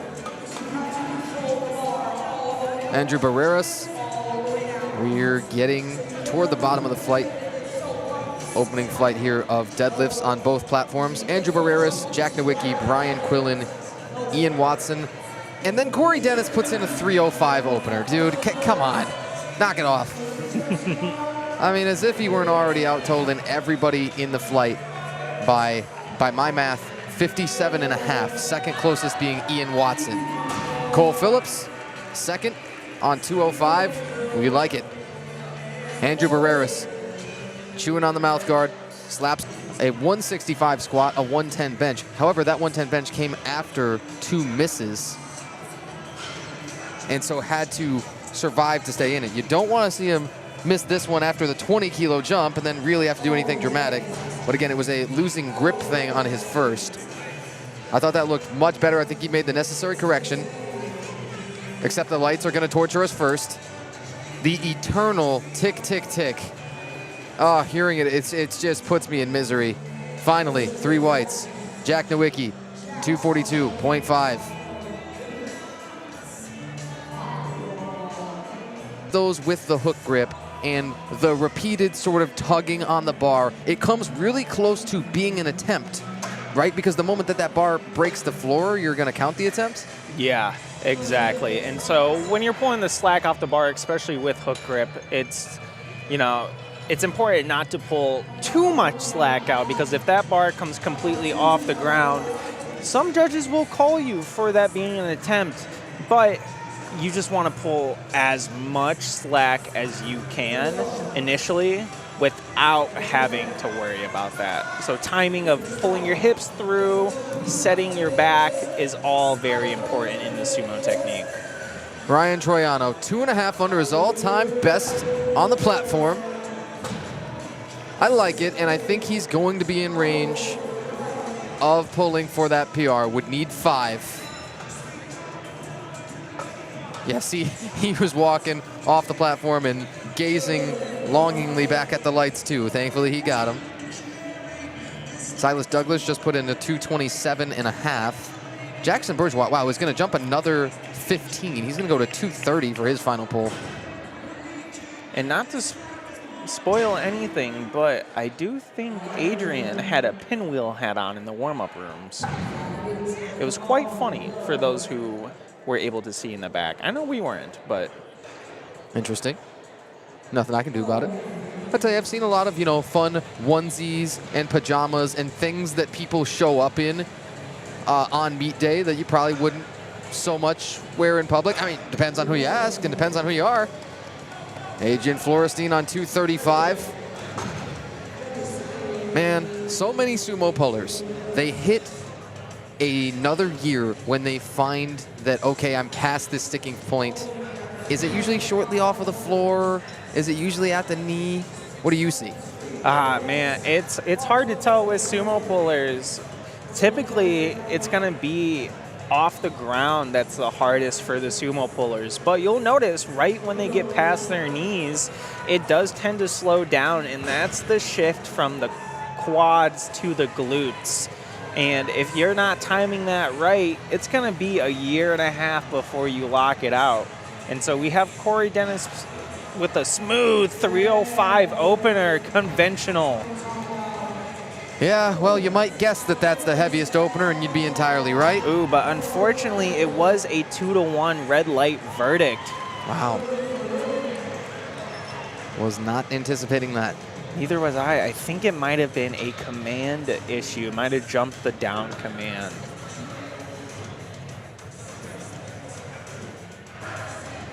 Guys competed, that is, all over the place, and Corey Dennis's all-time best deadlift, a 345 kg pull. That was part of an almost perfect, nearly 500 dots day at the Orlando Power Fest of USAPL back in September of 2023. Jake O'Hara jumps 15.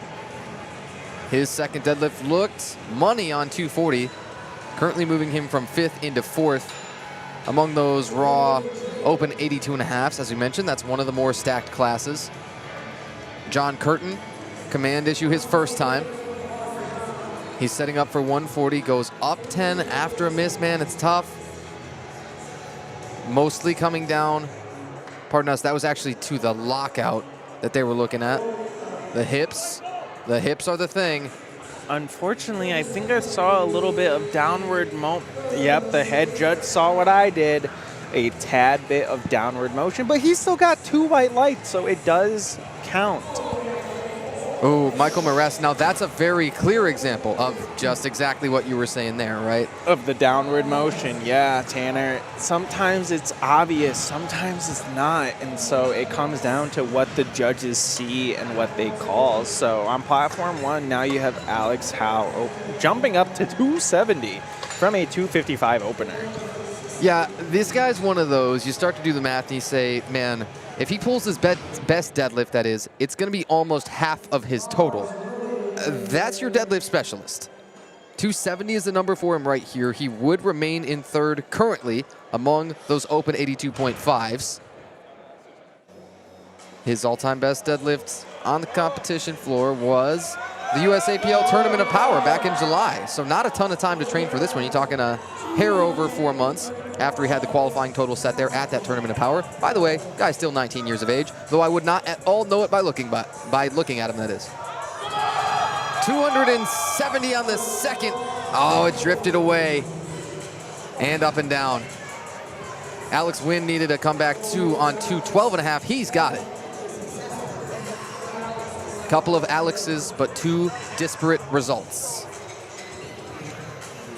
And Saul Gutierrez puts in a 277.5, and all of us poverty deadlifters are in shambles. He's gonna really, really get a good grip on these 82.5s if Saul is able to even put just this second attempt away. Yeah, I agree, Tanner.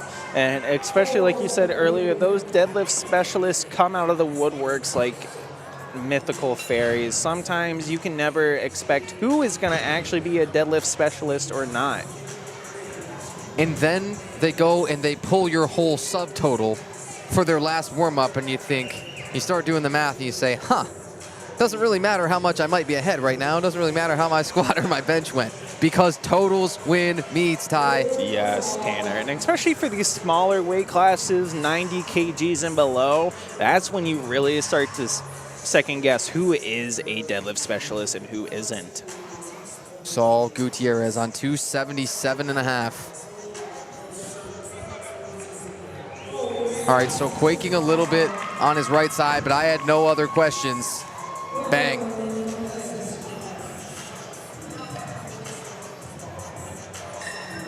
Ethan Garcia, not to be outdone, says, okay, that was fun. Take this 280. Ahmed Hijazi on platform 2, 225. Adding 20. It's a real crucial 20. Like the way he pulls the shoulders back and still has the energy for belt flicks towards the tail end of the weekend. Got to do it.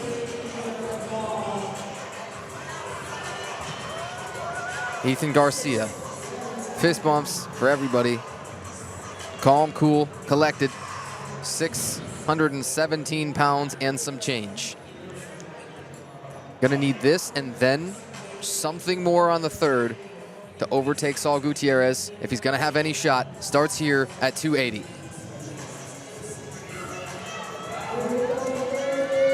Oh. Two. Come on. Where are the lights? Oh. Jeopardy theme starts playing. Da, da, da, da, da, da. Hey, at least on lifting cast, I see that it got 3 whites. So that's good. It took quite a while on our monitors, on the monitors here in the arena and everything. Unfortunately, it does look like Jeremy did time out. Unfortunately, he was not able to make it to the platform, so they automatically put him at 225 for his third attempt.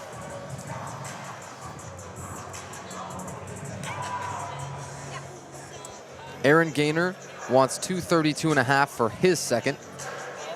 Already leading among those Masters 1A 100s. And Alex Rodart's final pull is at 200. Again, a stacked 82.5 class in both the Opens and the Juniors. Alex Rodart, wow, the knees are doing things that they weren't really designed to do. And I still think that's enough. I don't know, Tanner. I think I saw a little bit of ramping, so yeah. That is what I saw when those knees were doing the things knees were not supposed to. There was also a little bit of hitching. Yeah, I can see it now, and certainly with replay, I think it'd probably be a little bit more evident. One of those things, I mean, you want to try and lock out everything simultaneously. I think that's, you know, ideal, that's optimal, and I think it so rarely happens under a maximal load. You got to kind of pick.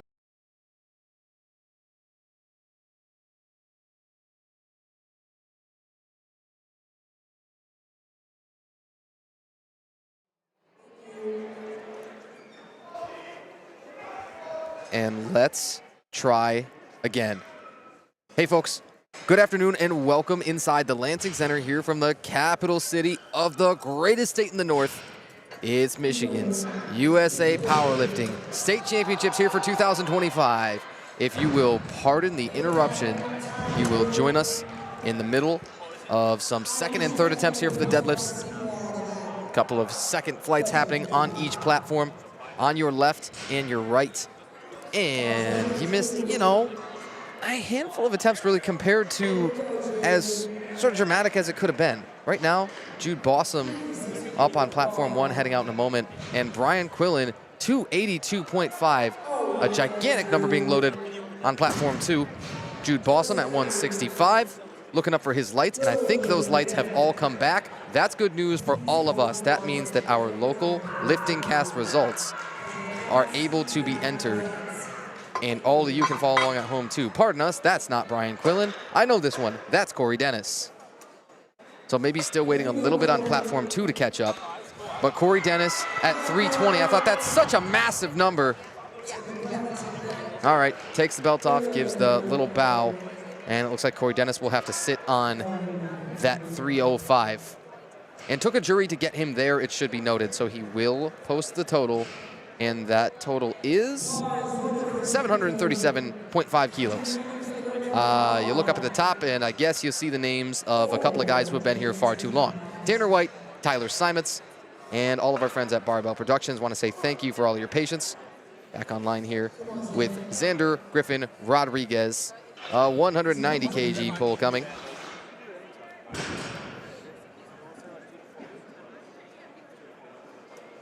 Heavily baby powdered. Again, I always get this one backwards, right? Chalk on the hands, baby powder on the legs. Yeah, I joke, but Hey, it's a common mistake. I've seen people put chalk on their thighs, baby powder on their hands. I've seen it all. So we got quite an interesting bunch here. We got Nathan Hamp coming up on platform 2. Yeah, we do good adjustment there. We understand that our display is still showing Brian Quillen. Bear with us. Yes, we do apologize for that slight technical difficulties, but if you bared with us through that short little bout we had, you can bear with us a little bit longer as we get through these technical difficulties.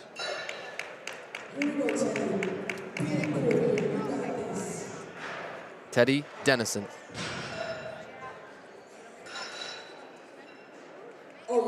The just pull harder method might hit him right at the midpoint. Oh, at the knees. Had to dump it.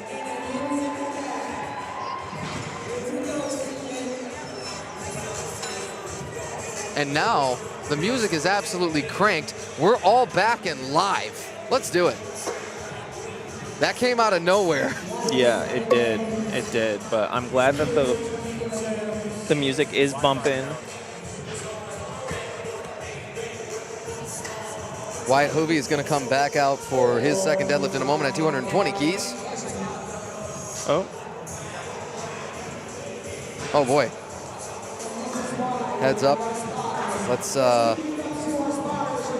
give another high five for spotters. It's always a risk.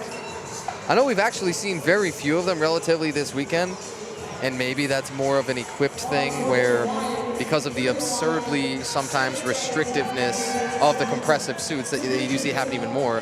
But yeah, even in that raw side, happens plenty where the rapid changes in blood pressure involve a rapid change in your body position, from standing to seated. Yeah, that floor will come a lot quicker than you expect it to. Always sneaks up on you.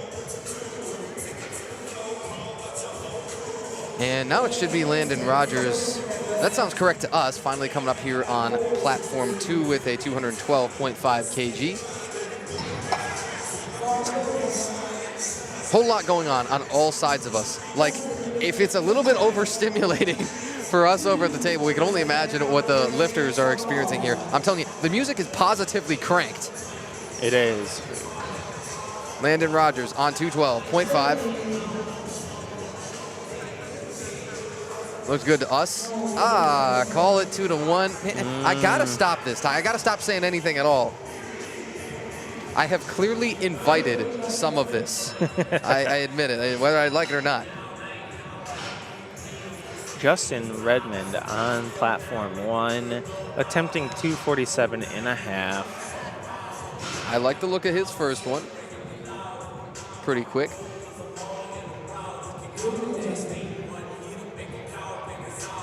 Jumps 15. It would still leave him at 5th among that absolutely stacked 82.5 open.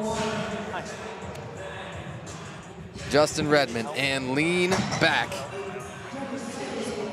Looks good to us at 247.5. Enzo Arcamoni had that bomb out on the squats, stuck around, posted a number on the bench as it were, but not going to get that credit in official totals. Man, starts in that sort of full squat position. Oh, but on down command, you're thinking probably not. And I think as he runs his hands through his, hair, you know, very Napoleon Dynamite-esque kind of throw there, I'm thinking probably not. Yeah, and if you notice, he also came up on his toes as well, which your feet have to be firmly planted and flat on the ground. Besmir Jahaj, 247.5. Ooh, sticky on the ghost socks. Just quite not there. Look, I was going to say, Ty, and my apologies on interrupting here, I would never miss a deadlift on balance now, would I? Especially a deadlift opener. Right. Singer. Right. That's never happened before. Yes, it has. Christopher Erskine, how about a 245 kg opener? It would bump his total up beyond 600 kilos. Make it 605. And on grip width, what do you coach? What do you like on deadlift? Give me a little bit of idea, sumo and conventional, because we've seen a great mix of each. Yeah, so if you notice with Enzo, he had a very wide grip on his conventional deadlift. Ideally, my rule of thumb is hands right outside of the shins during the conventional. And then sumo, it's whatever your preference typically is. I try to avoid the thighs as much as possible because if you get stuck there, you're stuck. So if we look at Vincent here, he's taking a pretty shoulder width grip, which is common for sumo here, and he shakes through.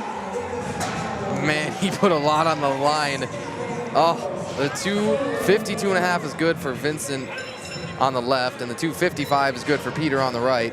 And if you are maintaining your neuroplasticity and you're able to follow along with us throughout each and every little interruption, throughout each and every changeover, throughout a weekend that started at, well, depending on who you are, even earlier, but for many of us started around 9 a.m. yesterday, you are a champion of the sport.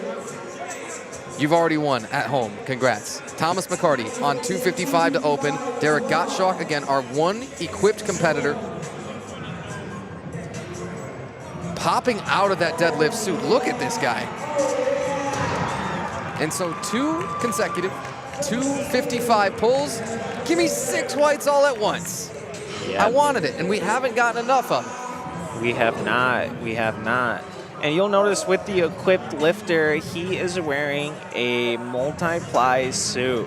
And so that suit will just help you generate more force and power coming out of the hole, which you saw him spring up out of that conventional stance. So I'm excited to see what his next attempts are going to be. But on platform 2, we got Tyler Matson from MSU here, opening with 255. And then Benjamin Filias is here with a 275 deadlift. Yep. Tyler Matson still looking like he's got a whole lot more in there. Make that 685 on his total right now. Benjamin Filias to keep his lead up in those 90 juniors. And he will.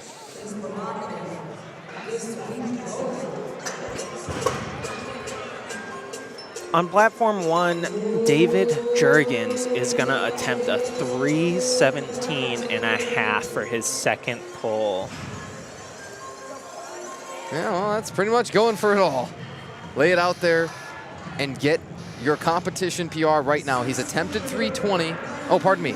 His all-time best deadlift is 320. However, that was done equipped.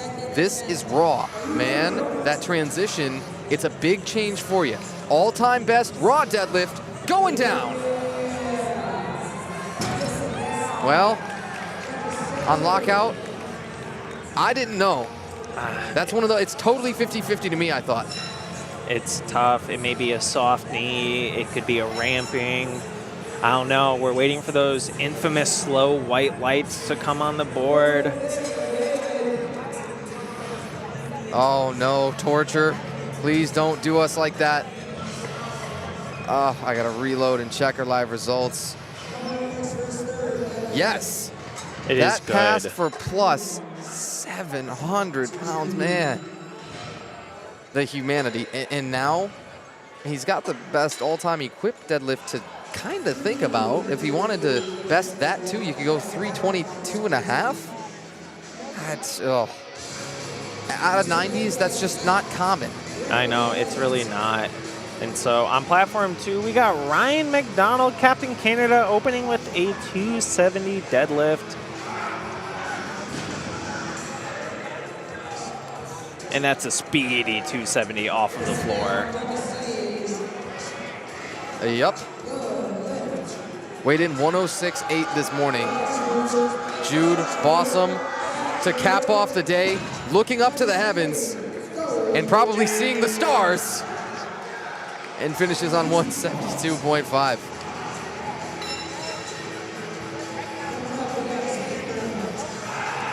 Next up on platform 2, we have Chris Curtis. He is opening with a 287.5. I knew he had entered this. I thought because he didn't get everything that he wanted out of the squat plus bench combined, was he going to be willing to stay on that? Oh, now, I think we did have a little bit out of order, and Harrison Smalley should be up first by the weight on the bar. That's what I thought. We had heard through the grapevine, can't tell you how we knew this, but that Chris Curtis was not feeling 100% today in the morning. Now, that morning feels like it was a long time ago. Harrison Smalley pulling just beyond 600 pounds to open. What else is new with this guy? And Xander Griffin Rodriguez to end off. He's going to eke out 10 more to the total. Be just a hair under that 500 kg. And still in the teen years. Oh, slipping from the hands. And no good on that 200. Yeah, no good. But Xander has had a really good day. So, again, kudos to all of these lifters for sticking it out for these past 6+ hours of lifting. Chris Curtis still in his junior years, and the guy opens at 287.5. Deadlift is just what he does. Trying to tell you, trying to reiterate it. Yeah, we have seen Chris Curtis deadlift a bunch of times in person. As a fellow raw strength athlete, this is something we see periodically throughout the weeks. This 287.5 moved just as expected. Teddy Dennison is seeing the demons. He fought them. I think he won. Again, it's misery to wait, but Teddy had it at 212.5.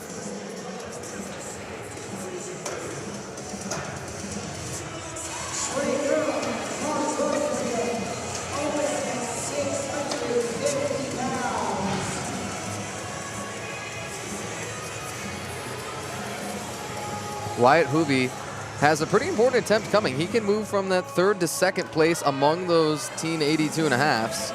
Delviantre Durham, he gets to open at 295. Again, get to versus got to, man. A privilege to be here. Wyatt is just calm, never once panicked. Does have deadlift build. And now, when you have somebody pop your belt for you, you know that you've expended everything you got.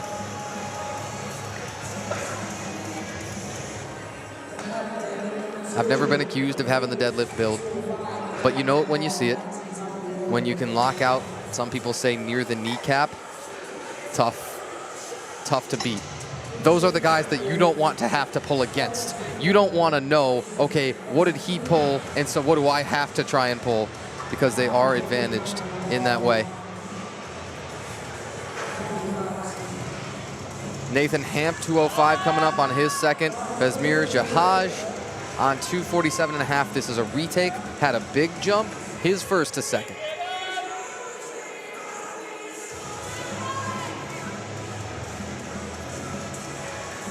Besmir Jahaj resets. All chalk everything on the hands.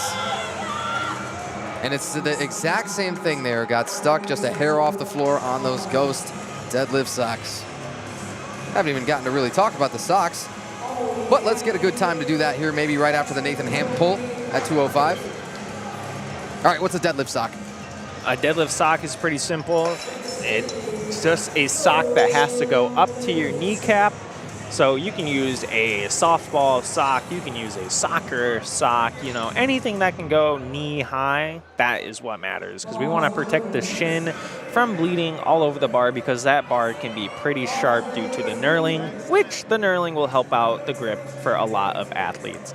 And so we have Vincent Monaco coming up on platform 1, doing a final attempt of 257.5, while Stephen Barry is on platform 2, reattempting 207.5. Vincent, coached by Jawan Garrison, one of those guys, you know he's got a screw loose because he loves to train at home. Set his best competition pull coming in, 250, and I think he's gonna have to take the 2.5 unless some others know. Oh man, there's so much going on with that. There's pass out, there's up and down, there's grip. Oh yeah. Yeah, that was a grip slip at the top. He would have had it if it wasn't for that slip. And again, with these final pulls, you want to hang on for your dear life, but sometimes there's just not anything you can really do. No, I mean, that's the boxer who's out on his feet, right? You say, why didn't you throw your guard up? You say, you know, why didn't you get the counterpunch in there? Because he's not conscious. I think that's what it is. Yep. And so then one of those many self-preservative, as Landon Rogers does miss that second deadlift, got 2-1 red. It's one of those self-preservation techniques, right? You're holding something heavy, and the body just, to save you, says, please get rid of this. Justin Redmond, a big placing pull here. It's plus 20. If he's able to knock this out, up to 625 kg, could put him and leave him on the podium. About as narrow as a grip anybody has taken this whole weekend. Sets up real close together in his stance. Oh boy, hips are gonna be real tight here. Unfortunately, Tanner, I think he had soft knees, so Justin will more than likely not get that lift. Just as I presumed, the refs on the side saw what I did, the soft knees.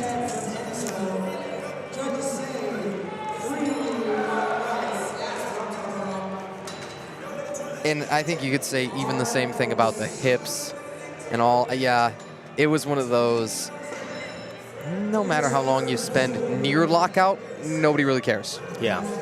Close is nice for horseshoes, and that's about it. I've heard that this Lansing Center has hosted some horseshoe national championships before. I heard a real fun story about that from some of our event staff here. Oh, interesting. Telling us that they had to actually mix the mud for the horseshoe pits. Thought that's fascinating. Derek Gottschalk, 272.5. He just wanted the nice 600 plus for the milestone. Even so, man, that's a 720 kg total. Yeah, and remember, Derek is our only equipped lifter, and so as you saw, he was speedy off of the floor, giving us hope that he was going to lock it out, but that lockout in the deadlift suit is the hardest thing about it. You have to make sure you have strong glutes and a good back to really push everything through. Otherwise, the suit is doing the majority of the work for you. Ben Phileas made that final call, said 285 kgs was where he wants to top out. Said, man, it's your prerogative. It just intimidates the you-know-what out of me. For +5 to the all-time, it came off the, no, it didn't! He did what? Yeah, good night. And he gets it. I don't know. I'm struggling to find a better deadlift all weekend long. Technically, he said 300 kg was his goals for states. Dude, really? I mean, you not happy with that? I know. I promise you, Matt Venna has now cracked a smile. At this point, he has to have. No matter how stoic the man remains. I think that's a product of, you know, being from Canada. Again, Matt Venna, multiple time 93 IPF world champ. Cameron Goschke at 272.5. Bingo. David Jurgens is going to go for that lifetime PR to beat anything he's ever done equipped. Can he do it raw with +5 more? Oh, man. Primal scream. Looked up. Whoo, he's going to want to appeal, I think. He does get reds on the left and the right. I suspect that he's headed right over to the jury. Yeah, matter of fact, I see him right there right now. David Jurgens talking to all of our refs. Again, a fully international ranking ref crew over there at the jurors table. Cat 1 and Cat 2, but everybody internationally certified. Theo Lee, gonna be up in a moment. And don't look now. The final flight of the platform for Platform 1 beginning now. We're nearing that point as well. Still in Flight B on Platform 2. Thomas McCarty at 275 for his second.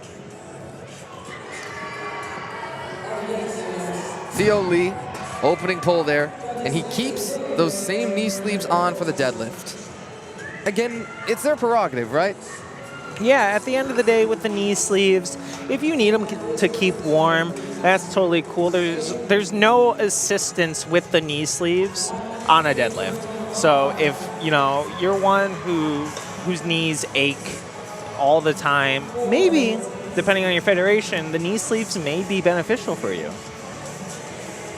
Tyler Mattson is somehow miraculously still in second among those 90s to Ben Phileas, but man, the 275 pull, it starts to make that a lot tighter. He is setting up with a mixed grip.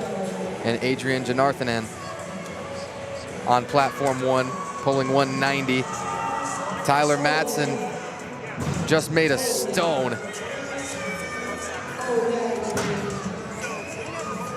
And on Adrian's lockout, I suspect it's good. Man, I don't want to continue to jinx these. It's unnerving, I think, the rate at which that's happened. I'm sickened. Another one, Tanner. Oh, it's viscerally painful. Like, I feel it. I know. Ryan McDonald, 285, getting in that kind of redlining territory. Now, he's pulled 300 before. That was back at the Arnold A7 Raw Challenge, March of last year. Here we go. Captain Canada. He did want to give a shout out to Rachel Russo, his wife. Morpheus and Sophocles, the last two be his cats, he says.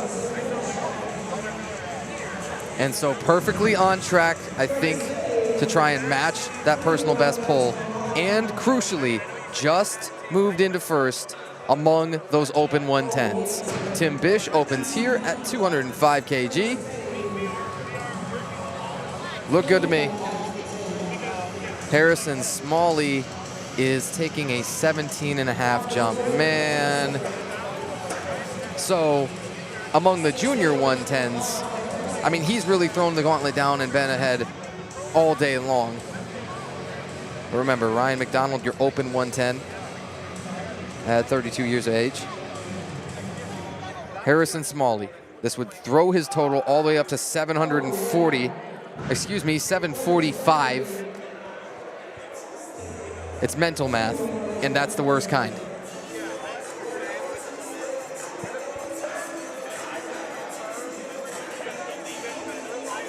Chris Curtis up next.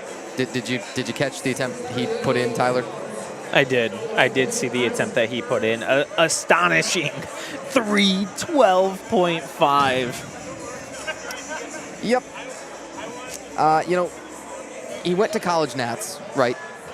And posted the 322.5 for the best pull of his life.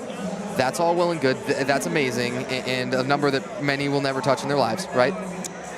And yet, do you think he's going to go heavier kind of regardless of what happens here on the second? I'm kind of presuming that he's going to hit this, right? We know he's been a 700-pound deadlifter for a while in the gym. Yep.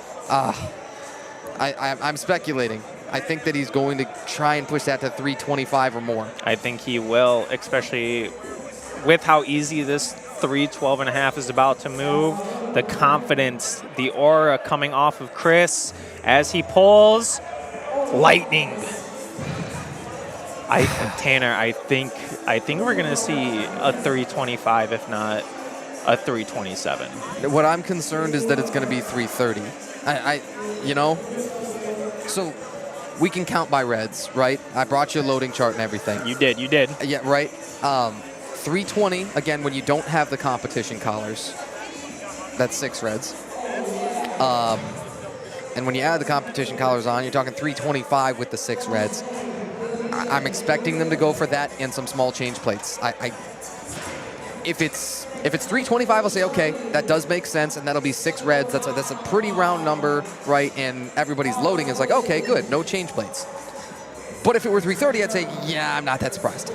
Yeah, I totally agree. And with talking with Chris in the offseason, I know his goal for states has been 6 reds for so long. And he made a decision. And it's a decision, and I am here for it, and I am 100% confident he's going to give it his all. His likely one competition for the heaviest deadlift of the flight going to be right here with Delviantre Durham. He jumped 25. That's a 320. That's buttery.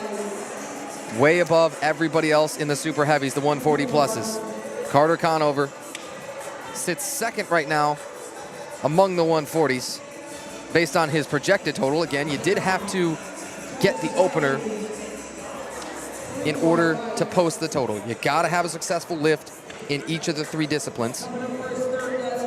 So Landon needs to pull this final attempt if he wants his total for today to go on record. And of course, he can count it as a gym total or a non-official total. But to get that on the books in Lifting Cast as an actual total, he needs to secure this final lift. On platform 1, we have Ryan Yu opening up with 250. And so here Landon goes, setting up for his 3rd and final pull. Can he do it? Are they going to give him the 3 white lights that we know? 2-1, he gets it to stay on the board. Yeah, well, so Deads, you could argue, is the quote-unquote best time to bomb out if there were one, though I don't think there is. That's a great save. Ryan, you look back, ooh, and he has got 2-1 red. Yeah, he had some downward motion, but I definitely agree with you, Tanner. Deadlifts, if you were planning to bomb out, which I hope none of you listening ever do, deadlifts would be the one where it's like, all right, we can justify it somewhat, but the goal should never be to bomb out regardless. So we have Nathan Hamp coming up on platform 2 with a final pull of 227.5, and then Jaden Nash opening with 250 on platform 1. And so platform 1 is on their final flight of the day, so their 3rd flight. So they have a couple more rounds to go. While on platform 2, we are slowly making our way through. And so we still have one more on platform 2 after these folks go through.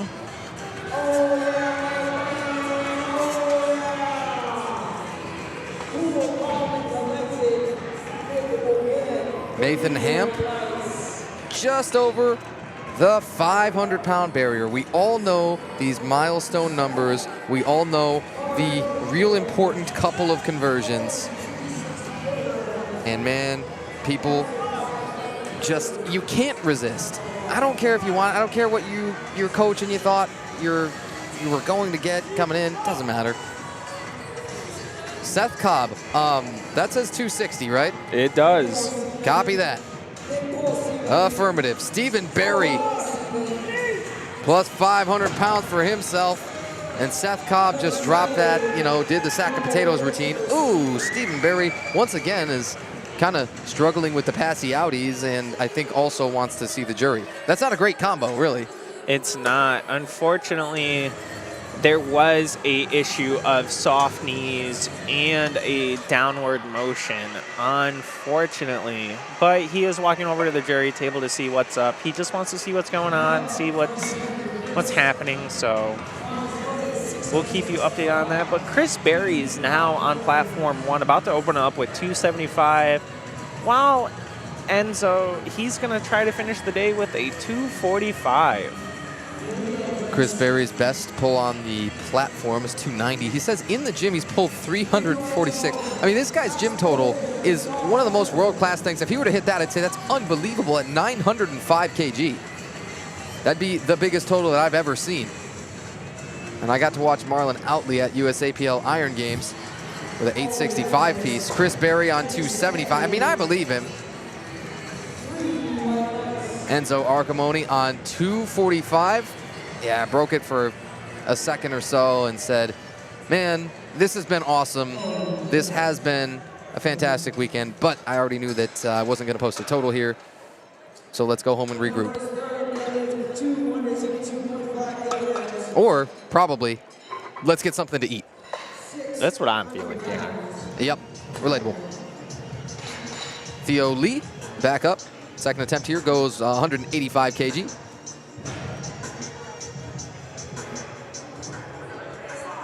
And Cameron Goschke is retaking, probably without the ability to move up. As you see, based on this current attempt, gonna stick in 5th here among the ridiculously stacked 110s. Probably your two most loaded weight classes, I would say, are your open 110s and your open 82.5s. But again, many of those 82.5 juniors also entered opens.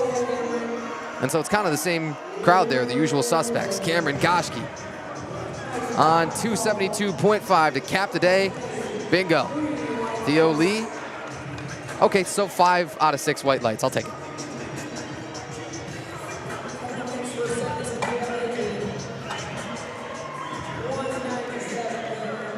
Adrian Janarthanen on 197.5. He will need a deadlift up on the board in order to post a total. Christopher Erskine at 275 kg. So I kind of like the jumps there. You can open a little bit lighter on deadlifts. That's something I actually utilized at my most recent meet when somebody was handling me. Remind me who? Me? Yeah, you got it. And I told you, I'm opening lighter, and then we had to, come to our accordance with that. Adrian Janarthanen. But then you get a little bit of a more quote-unquote aggressive jump for the second. Christopher Erskine had to dump that, and that belt flick is done a little bit more in anger. Adrian Janarthanen, he's got the total secured. Nice. Yeah. But I really did like the feeling of it, man, because that first deadlift just doesn't do that much for you to make it, right? You leave yourself way, way more room to go up if you open at, sometimes in the neighborhood of like an 85% or so of your all-time PR, your kind of lifetime PR. That's sort of how I managed it. Now, technically on paper is about 90%. But then, I mean, again, you were a guy that saw my third attempt where, okay, if I needed to pull more, we could have probably loaded that. Yeah, and that just comes down to talking with you and your athlete and making sure you're both on the same page. Peter Cherry pulling 277.5, and the judges give it to him as they should. Yep. So he'll only be still behind Ryan McDonald, and Ryan McDonald will get that one last chance for an exclamation point. Ryan's got that 300 kg deadlift PR done at the Arnold, like the awesomest place in the world that he could hit it, right? I don't know. Did you take a glance down and see, did Ryan put in a PR attempt, or is he going to go to 300? I do. I don't want to spoil anything for those tuning in. We'll wait until we get there. Yeah, I like that.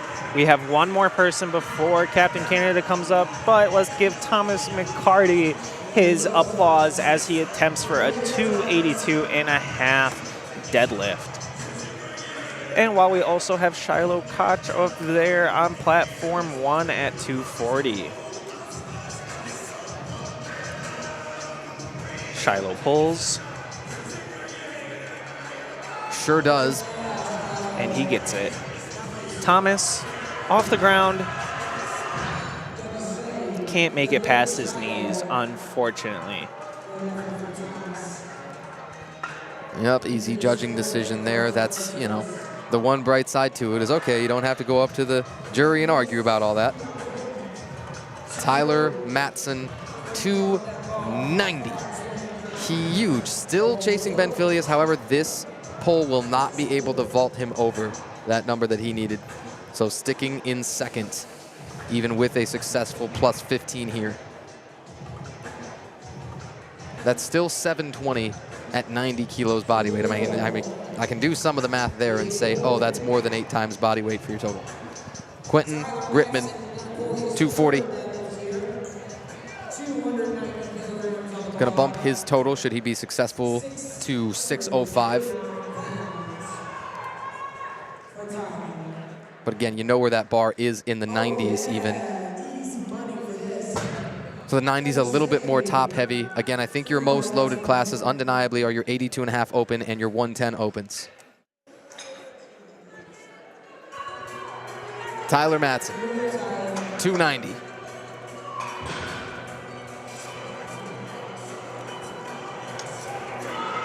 Tyler, to tie his all-time best, hit that final gear, ran through all 5 of them, and needed it all.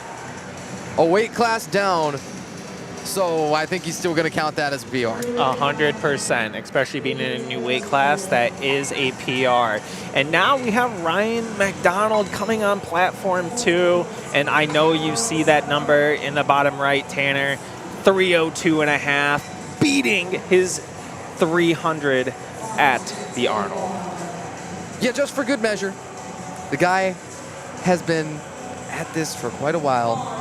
It's been a staple here at these state championships, and this could blow away anything he's ever done. Plus, really slam the door for 110s and say, for quite a long time, I'm going to be the best one here in the state of Michigan at this class. But then Chris Curtis is going to follow, and we'll tell you about that. 302.5, all-time best deadlift for Ryan McDonald. And he pulls it. A Canadian Crusader. And bang! That is Captain Canada right there.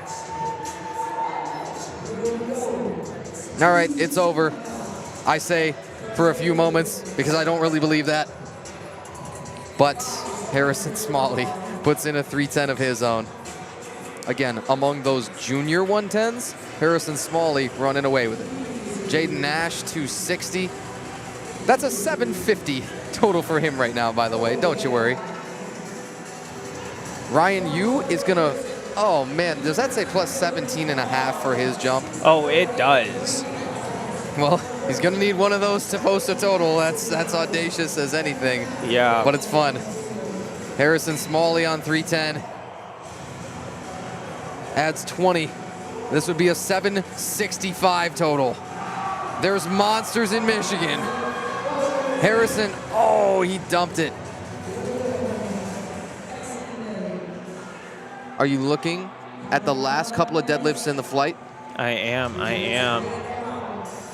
Delviantre Durham is going to be the first one to take it. 327.5. Far and away, leading among those 140 plus. Ryan Yu, I think he made that comeback on the 267.5. He did. That was a great jump on his part. So it was just a misgroove on his first attempt with that one side sliding slightly down. Delviantre Durham is adding 7.5 for this jump.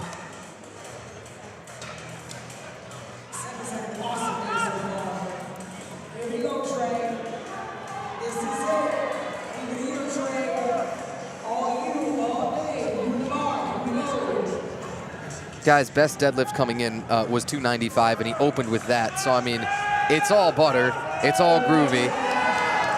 But this is the heaviest attempt on the platform of his life.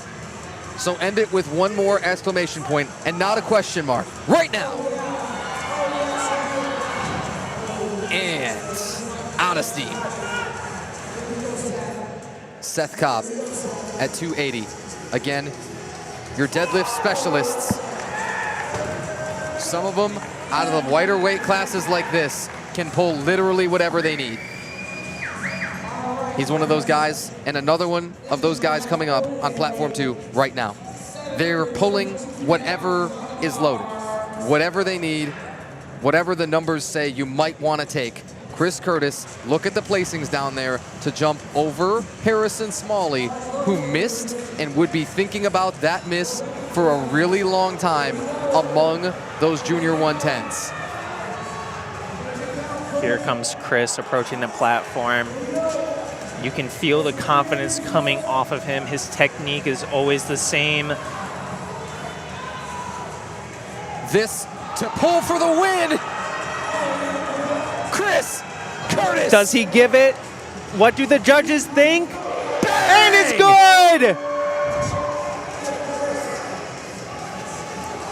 That's so gutsy. And with that, Chris Curtis solidifies his first place in the junior 110 class. Was Chris one of those double entrants in the junior and the opens? He was. And so a chance of podium, gotta be right by the math there, I would think. I do think that also solidified his podium for open in 3rd place. So Chris would be taking home first in juniors for 110 and podium 3rd for open. Bunch of hardware.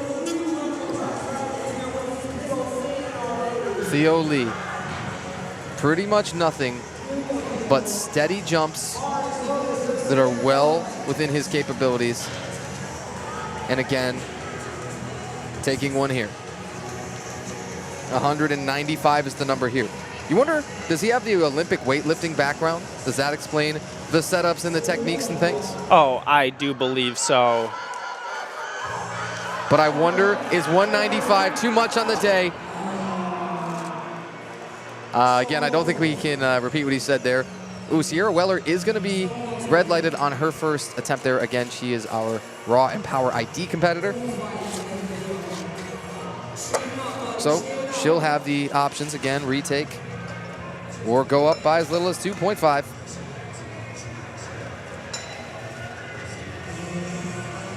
On platform 2, Brian Briegel is going to open with 125.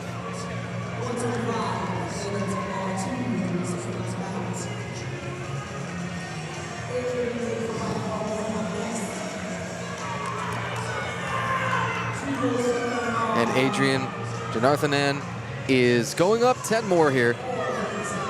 A bunch of junior 100s, sits 8th of those. Even so, this will send his total up over that 500 kg. Adrian needs one more gear to find it.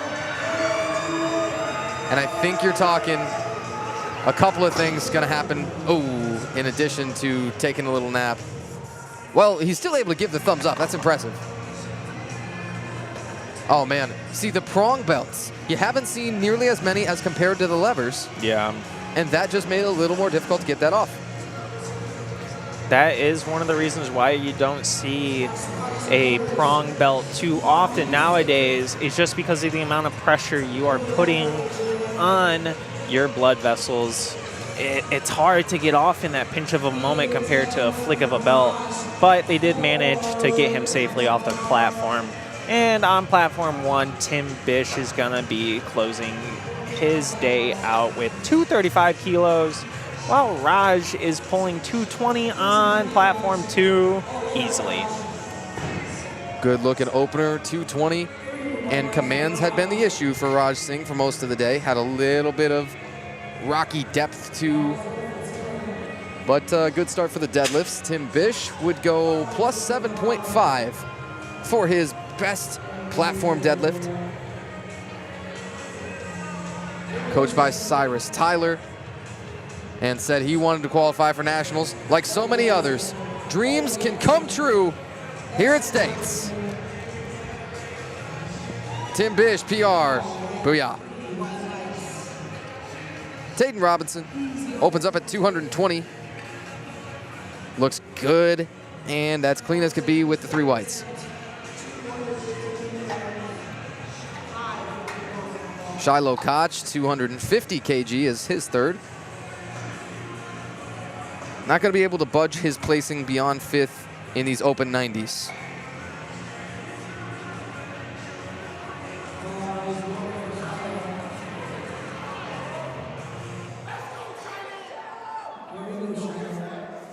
Shiloh Koch. Let's just polish off the day. One more time successful. How about it?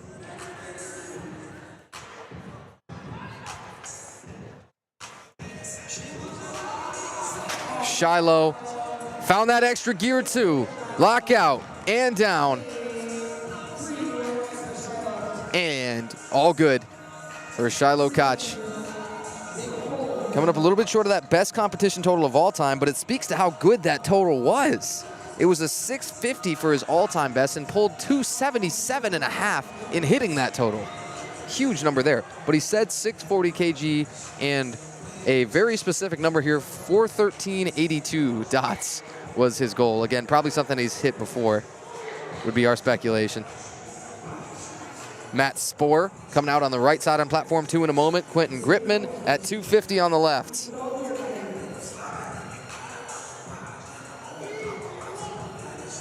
Quentin out of Coldwater, Michigan. One more competitor coached by Jordan Bywater, 7 of them today, and lots of great numbers that they're throwing around. Already has a PR total of 17.5. Could slap 10 more on, and it looks like it's gonna be there.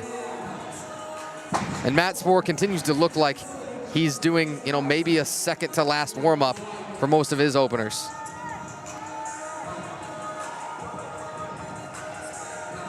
Mateo Perez and Carter Conover. Those are your next 2 up. Mateo forecasted second among those junior 125s.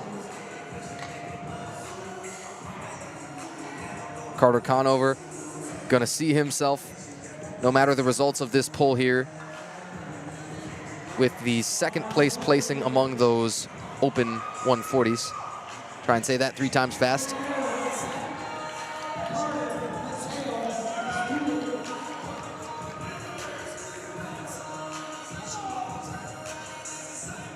Mateo Perez. Love the opener.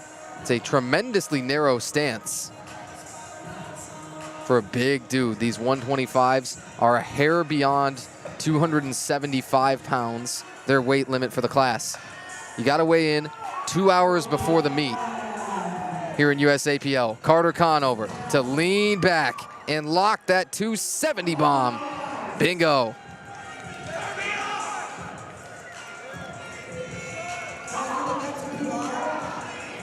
Carter Conover has pulled his all-time best, added 5. Well over 400 dots too. Michael Nadrowski opening at 255. He's money. Now Ryan Yu, oh man, he put in 280. I believe he just recently changed that attempt. We had checked a couple minutes ago and saw, I think, 270. But made the decision here to go up by a whole bunch and add 20 to his all-time best deadlift. Ryan, you might have it. Wait on the lights, though. Yes! He gives the little, I don't know, sheepish little shrug of the shoulders. Oh boy, Ryan Yu just dominating anything he's ever done before out here on the platform. Zachary Hare, Jaden Nash. Zachary Hare at 260 on the opener. He should have now the total secured, and that total is right now sitting at 727.5. Jaden Nash. Jaden's back out with 285 on the bar. That's a 10-kilo jump from his first to his second, and a 25 from the second to the third. I'm sorry, not funny. You know what? It's his prerogative. Once more. Oh, grip not there. Plus, he wanted to take the cat nap. Not that he wanted to, but he wasn't going to have a choice.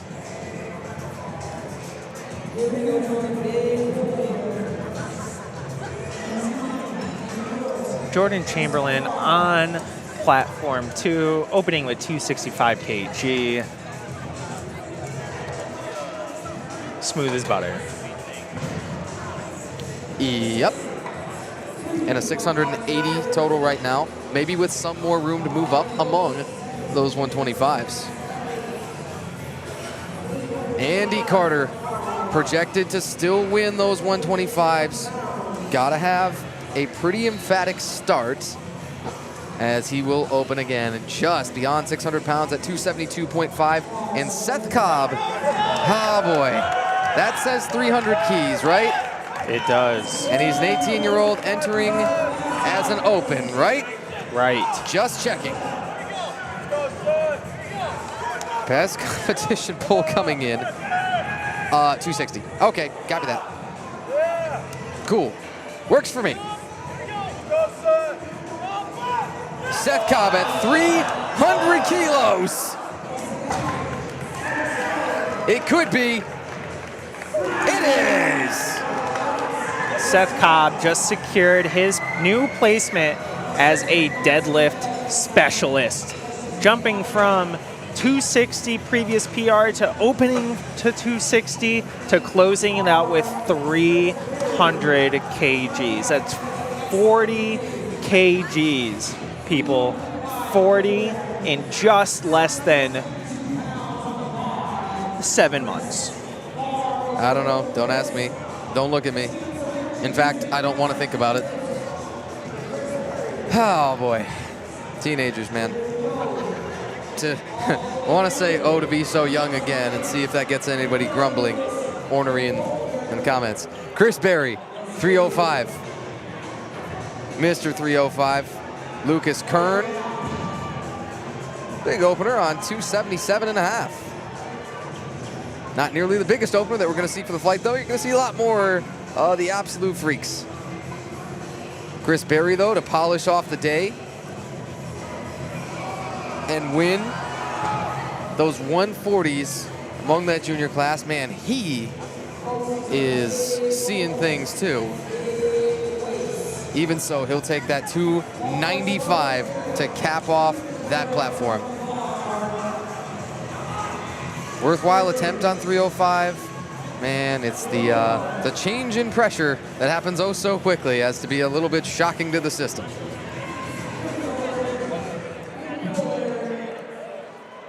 And then there was one. Eric Thompson on a 300 kg opener. Folks, we have just 2 more attempts from the rest of our Flight C lifters, and perhaps mercifully, we'll get you out. Sierra Weller is going to retake a Power ID competitor here, opened at 105.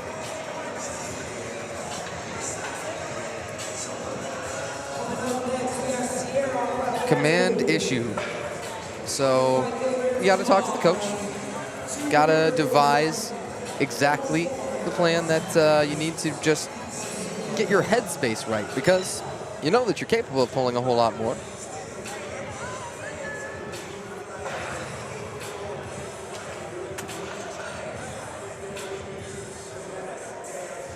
All right. It's nearly there. Can you see it? Can you see that light at that end of that tunnel, or am I hallucinating? No. Because I totally believe either at this point. I'm right there with you. I can see the light. So if you're hallucinating, we're in this together. Yeah, it's good to know. It always makes you feel a little bit better. I'm Tanner White. He is Tyler Simons. And this is the USA Powerlifting Michigan State Championships. It's the final flight of our final discipline and the final couple of attempts for each competitor. Sierra Weller. Love the game face. And great comeback, securing the second deadlift at 105. Should see Seth Cobb's back. You see him standing in front of us right now? I do, yeah. I wonder who smacked him before he got out there for that attempt. Quite a few people, I would imagine. Yeah, I think that likely.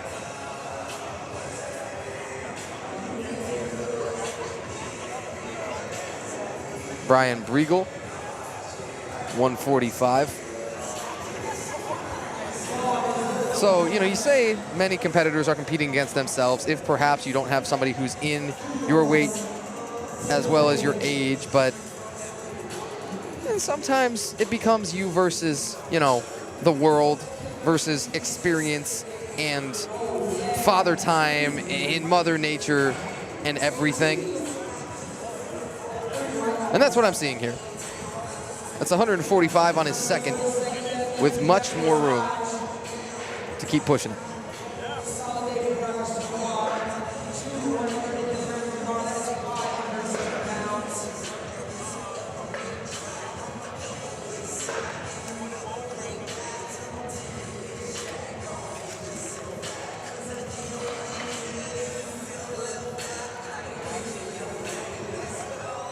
Raj Singh due up next.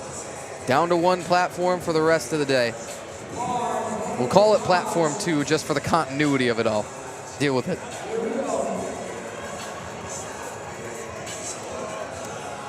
Again, this will already PR his total by 7.5. With just the lean back and the hips all the way through. Wow, he had to keep going on that a long time to get a down command. Yeah, they were not being easy with that down command. As you saw, the head judge did give the red light. And, folks, it could be due to the shoulders. It could be due to soft knees. You never really know unless you go ask them directly. So now we got Tayden Robinson coming up, opening with a 237.5 kg. Not opening, excuse me, second attempt. But this is gonna move like an opener. Without a doubt, T-Bob has been crushing it today.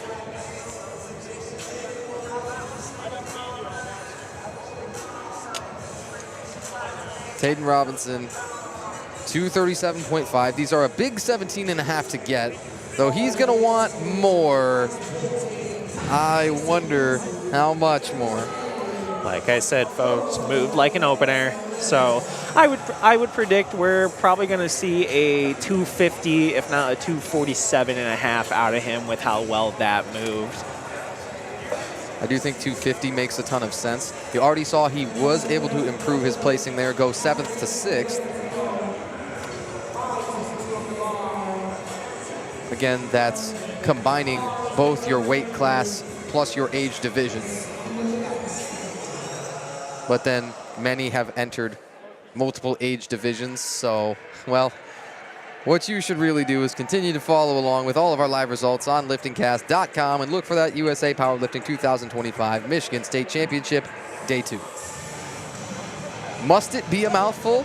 Unfortunately, yes. Unfortunately, there's quite a few different meets happening on this particular day.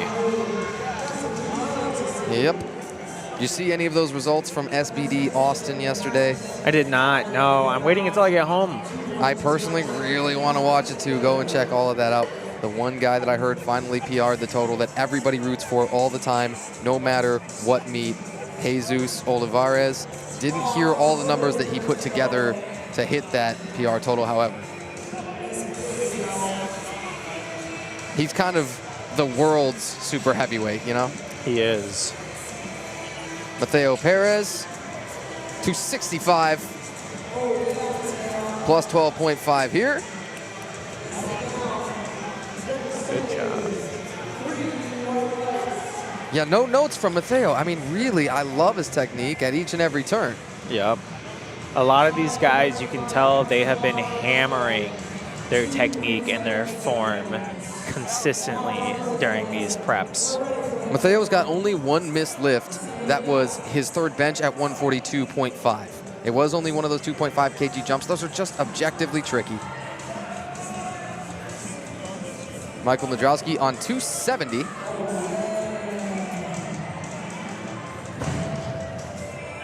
Lean back, put it down. All right, the one red, good enough. He has had a very rocky day, relatively, Michael Nadrowski had, with missing the first 2 squats, needing to survive there, and then hitting just the opening bench. It can all be forgiven if you want to take one more big pull, improve your placing among those 125s, and get everything you could out of this whole weekend of states. Matthew Spoor on 270.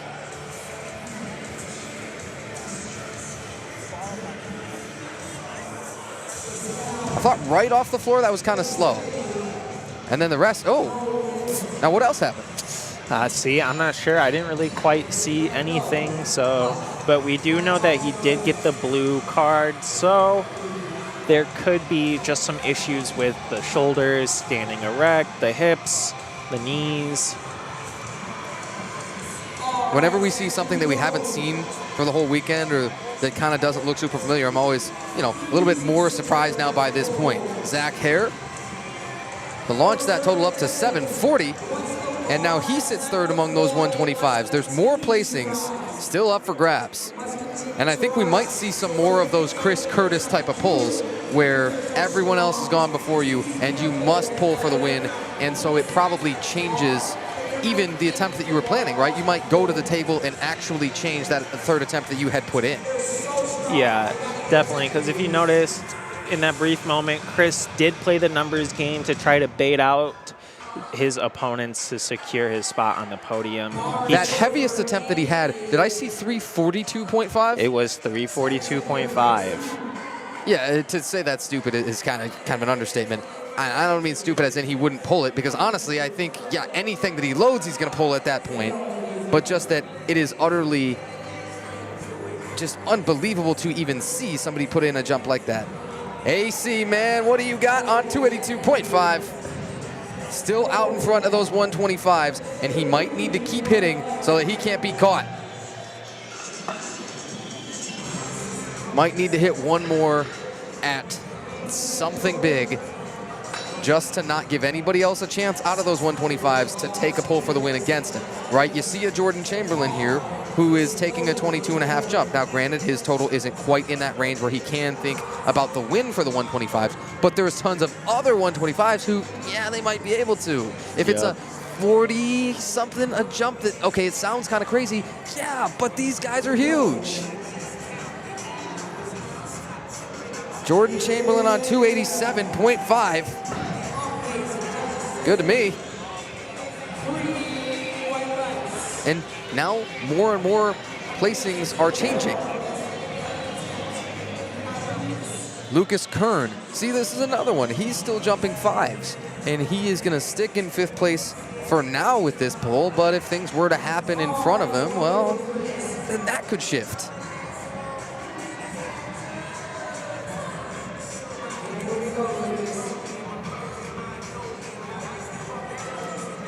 Lucas Kern on 292.5, slapping 15 onto his total, should he be successful. Plenty of patience. Never panic toward the top. Okay, 2-1.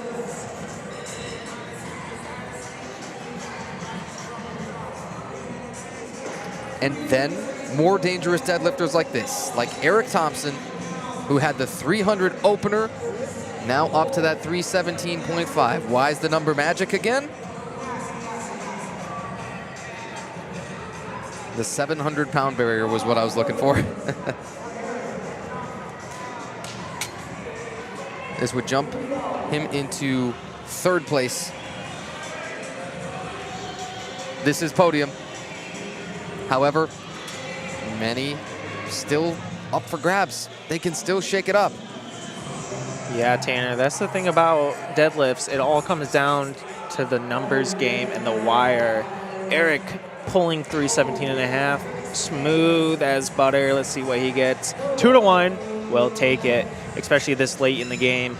But reminder, it's anyone's game up until the final pull is had. So placements can shift around unless otherwise solidified, but it's always best to be on your toes and make sure that you can secure your place on the podium. And Eric Thompson really didn't have the day that he wanted besides. Thankfully, he missed on his second squat and then was able to get a failed third squat overturned. That's actually huge. Would have been missing out on 10 kilos on his total, then still missed his second and third bench at 160. So he's still kind of making up ground, and that might lead him to take one more big jump of 17.5 or more for his deadlift. All right, Sierra Weller back out one more time, rounding out her total here. Chance to bump it all the way up to a 300 kg. We love the even numbers. Sierra Weller, empower, emphasis on the power. And thanks so much for joining us, Sierra Weller, our Empower ID athlete, as well as the U of M para powerlifting team. Great and historic to have you at these USA Powerlifting Michigan State Championships. A great year in the sport. Many more big attempts still to come. But what a way to mostly cap it off here for the state of Michigan for the year. Only makes sense that the championship comes at the end. Brian Briegel, 152.5.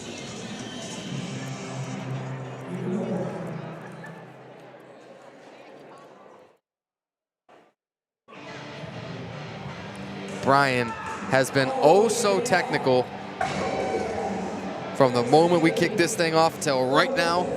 He passed it.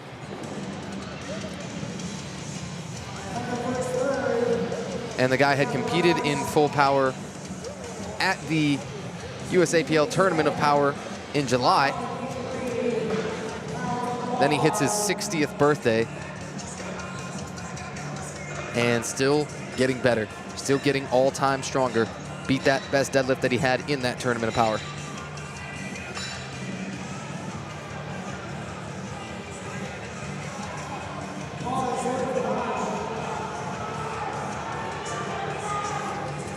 Raj Singh, 7.5 more, 625 kgs on the line, had a 610 best total coming in competition. Make it plus 15 if Raj could polish off the last couple of inches. And kind of grasping his hands together with the frustration. Again, it's another one I don't think that there's much different that you could do. I think that I've heard that the systemic fatigue building up throughout the day makes lifts that you're able to move sometimes lost on grip, because grip is one of those earlier things to go when you are fatigued. It is, especially being a smaller muscle group. It's the very first one. Here comes T-Bob with the energy at 252.5 for his final pull. This can bump him from 7th to 6th if he can secure this. And set great precedent for what kind of lifter he can be. All the way up to a 710 total. And I think with one more tremendous squeeze that he's done it. Oh, did he let go? He did. Unfortunately, he did not control the bar down, and so that lift is now deemed no good, which again, folks, that's the second rule of the deadlift. One of the only two you have to follow, the down command, and then guide the bar down. It doesn't have to be slow. You just have to guide it down. And when our emotions get the best of us, we will tend to drop it. It happens. So it's an exciting, exhilarating moment, especially for T-Bob. There's so many who train with dropping it and don't really think all that much about what might be different on competition day. Andrew Gilbert jumping up a placing here, adding 17.5, and it got arguably better. That's a 695 kg total for him. Mateo Perez been slow and steady with his jumps and hit everything just as he's wanted to. Besides that third bench, again, missing an extra 2.5.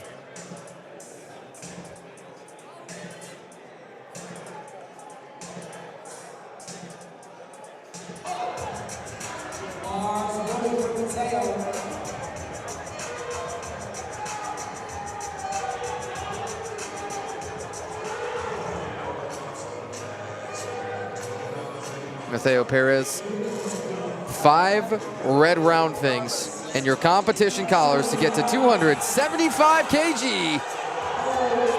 All the way past the stall and into the darkest depths. Beautiful. Sometimes it's where you gotta go to find your inner strength. And that's a great way to end the day for Mateo. That was an excellent pull, and sometimes even with a lockout that is slow as molasses, you gotta keep with it because you know your body best, and he knew that he could pull that in that moment.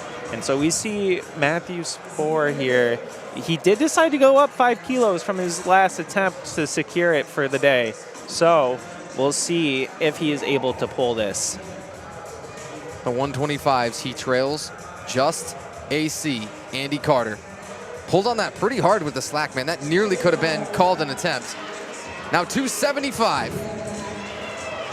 Firm lockout as ever. He's got it. Yes, even if one side judge did call for a slight downward motion, he still got it in the bag at the end of the day. Little short of his best deadlift of all time, but that tells you how good the all-time best deadlift was at 287.5 for Matt Spohr. Michael Nadrowski, 277.5. Again, everybody in those 125s still sees AC, Andy Carter of Doberman Weightlifting Club out ahead of him. They will continue to. Michael Nadrowski, I don't know. If there's anything more in the tank, now's the time. I don't think he got all the way there. He did not, unfortunately. He got all 3 different red light calls on that. Grip, hitching, soft knees. You know, there's a lot of different calls that were there, but at the end of the day, it just had no gas in it. And especially this late into the day, as we're wrapping up here ever so shortly, these folks are exhausted, especially the ones going towards the end. So we got Zachary Hare coming up to finish his day off with 285 kg. This can put him in 3rd if he pulls this. Yeah, finish on the podium with just one final pull. Oh yeah, and he gets it. It still allows Andy Carter one more display of ferocity to pack it away. And how poetic that it could be nearly an all-time best. As I'm just checking here, pardon us, 296 was what he pulled out a Texas Power Bar Open in a USPC meet last year. This guy's been across a number of different federations. USAPL here as well as Powerlifting America was his last meet out at Motor City Muscle over on the east side. Even so, 295, and to punctuate a win here in these 125s, a stacked class, and Andy Carter stands above them all.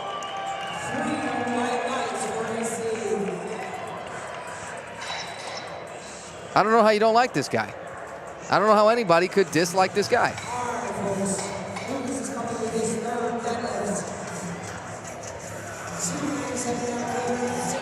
Next up, we have Lucas Kern. He wants to finish his day with a 5 kilo jump from 292.5 to 297.5. Let's see if he can pull this on the day. He just had no gas left in it. Yeah, common theme here, especially as all these 125s are like, guys, have you seen what Andy Carter's doing, and did you see his bench, and did you see his execution technically on everything? He put the pressure on everybody from the very beginning of the day. Andy Carter was hammered down, and he's going to win these 125s fair and square. Yeah, exactly. Jordan, Even though Eric Thompson does have a pull to get on the podium put in. true. It's a podium finish for him if Eric Thompson is able to hit that, and that's going to be our very final lift. Glory, glory, hallelujah. One more before we get there. Jordan Chamberlain, 310. Massive jump. 6th to 5th for him, plus 22.5. 725 total on the line, plus more, plus pride, Can he stand up? plus belief in yourself. He does.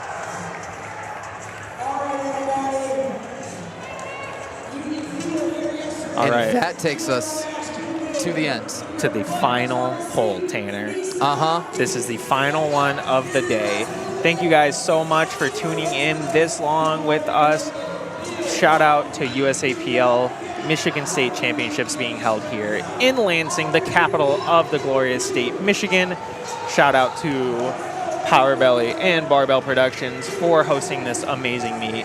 Shout out to Tanner and myself for the amazing commentary for today. Nice. Let's bring the energy for this final pull of 327.5. Eric Thompson sealing out today's final state championships. Plus 10 to the all-time best deadlift. Eric Thompson put us to bed. And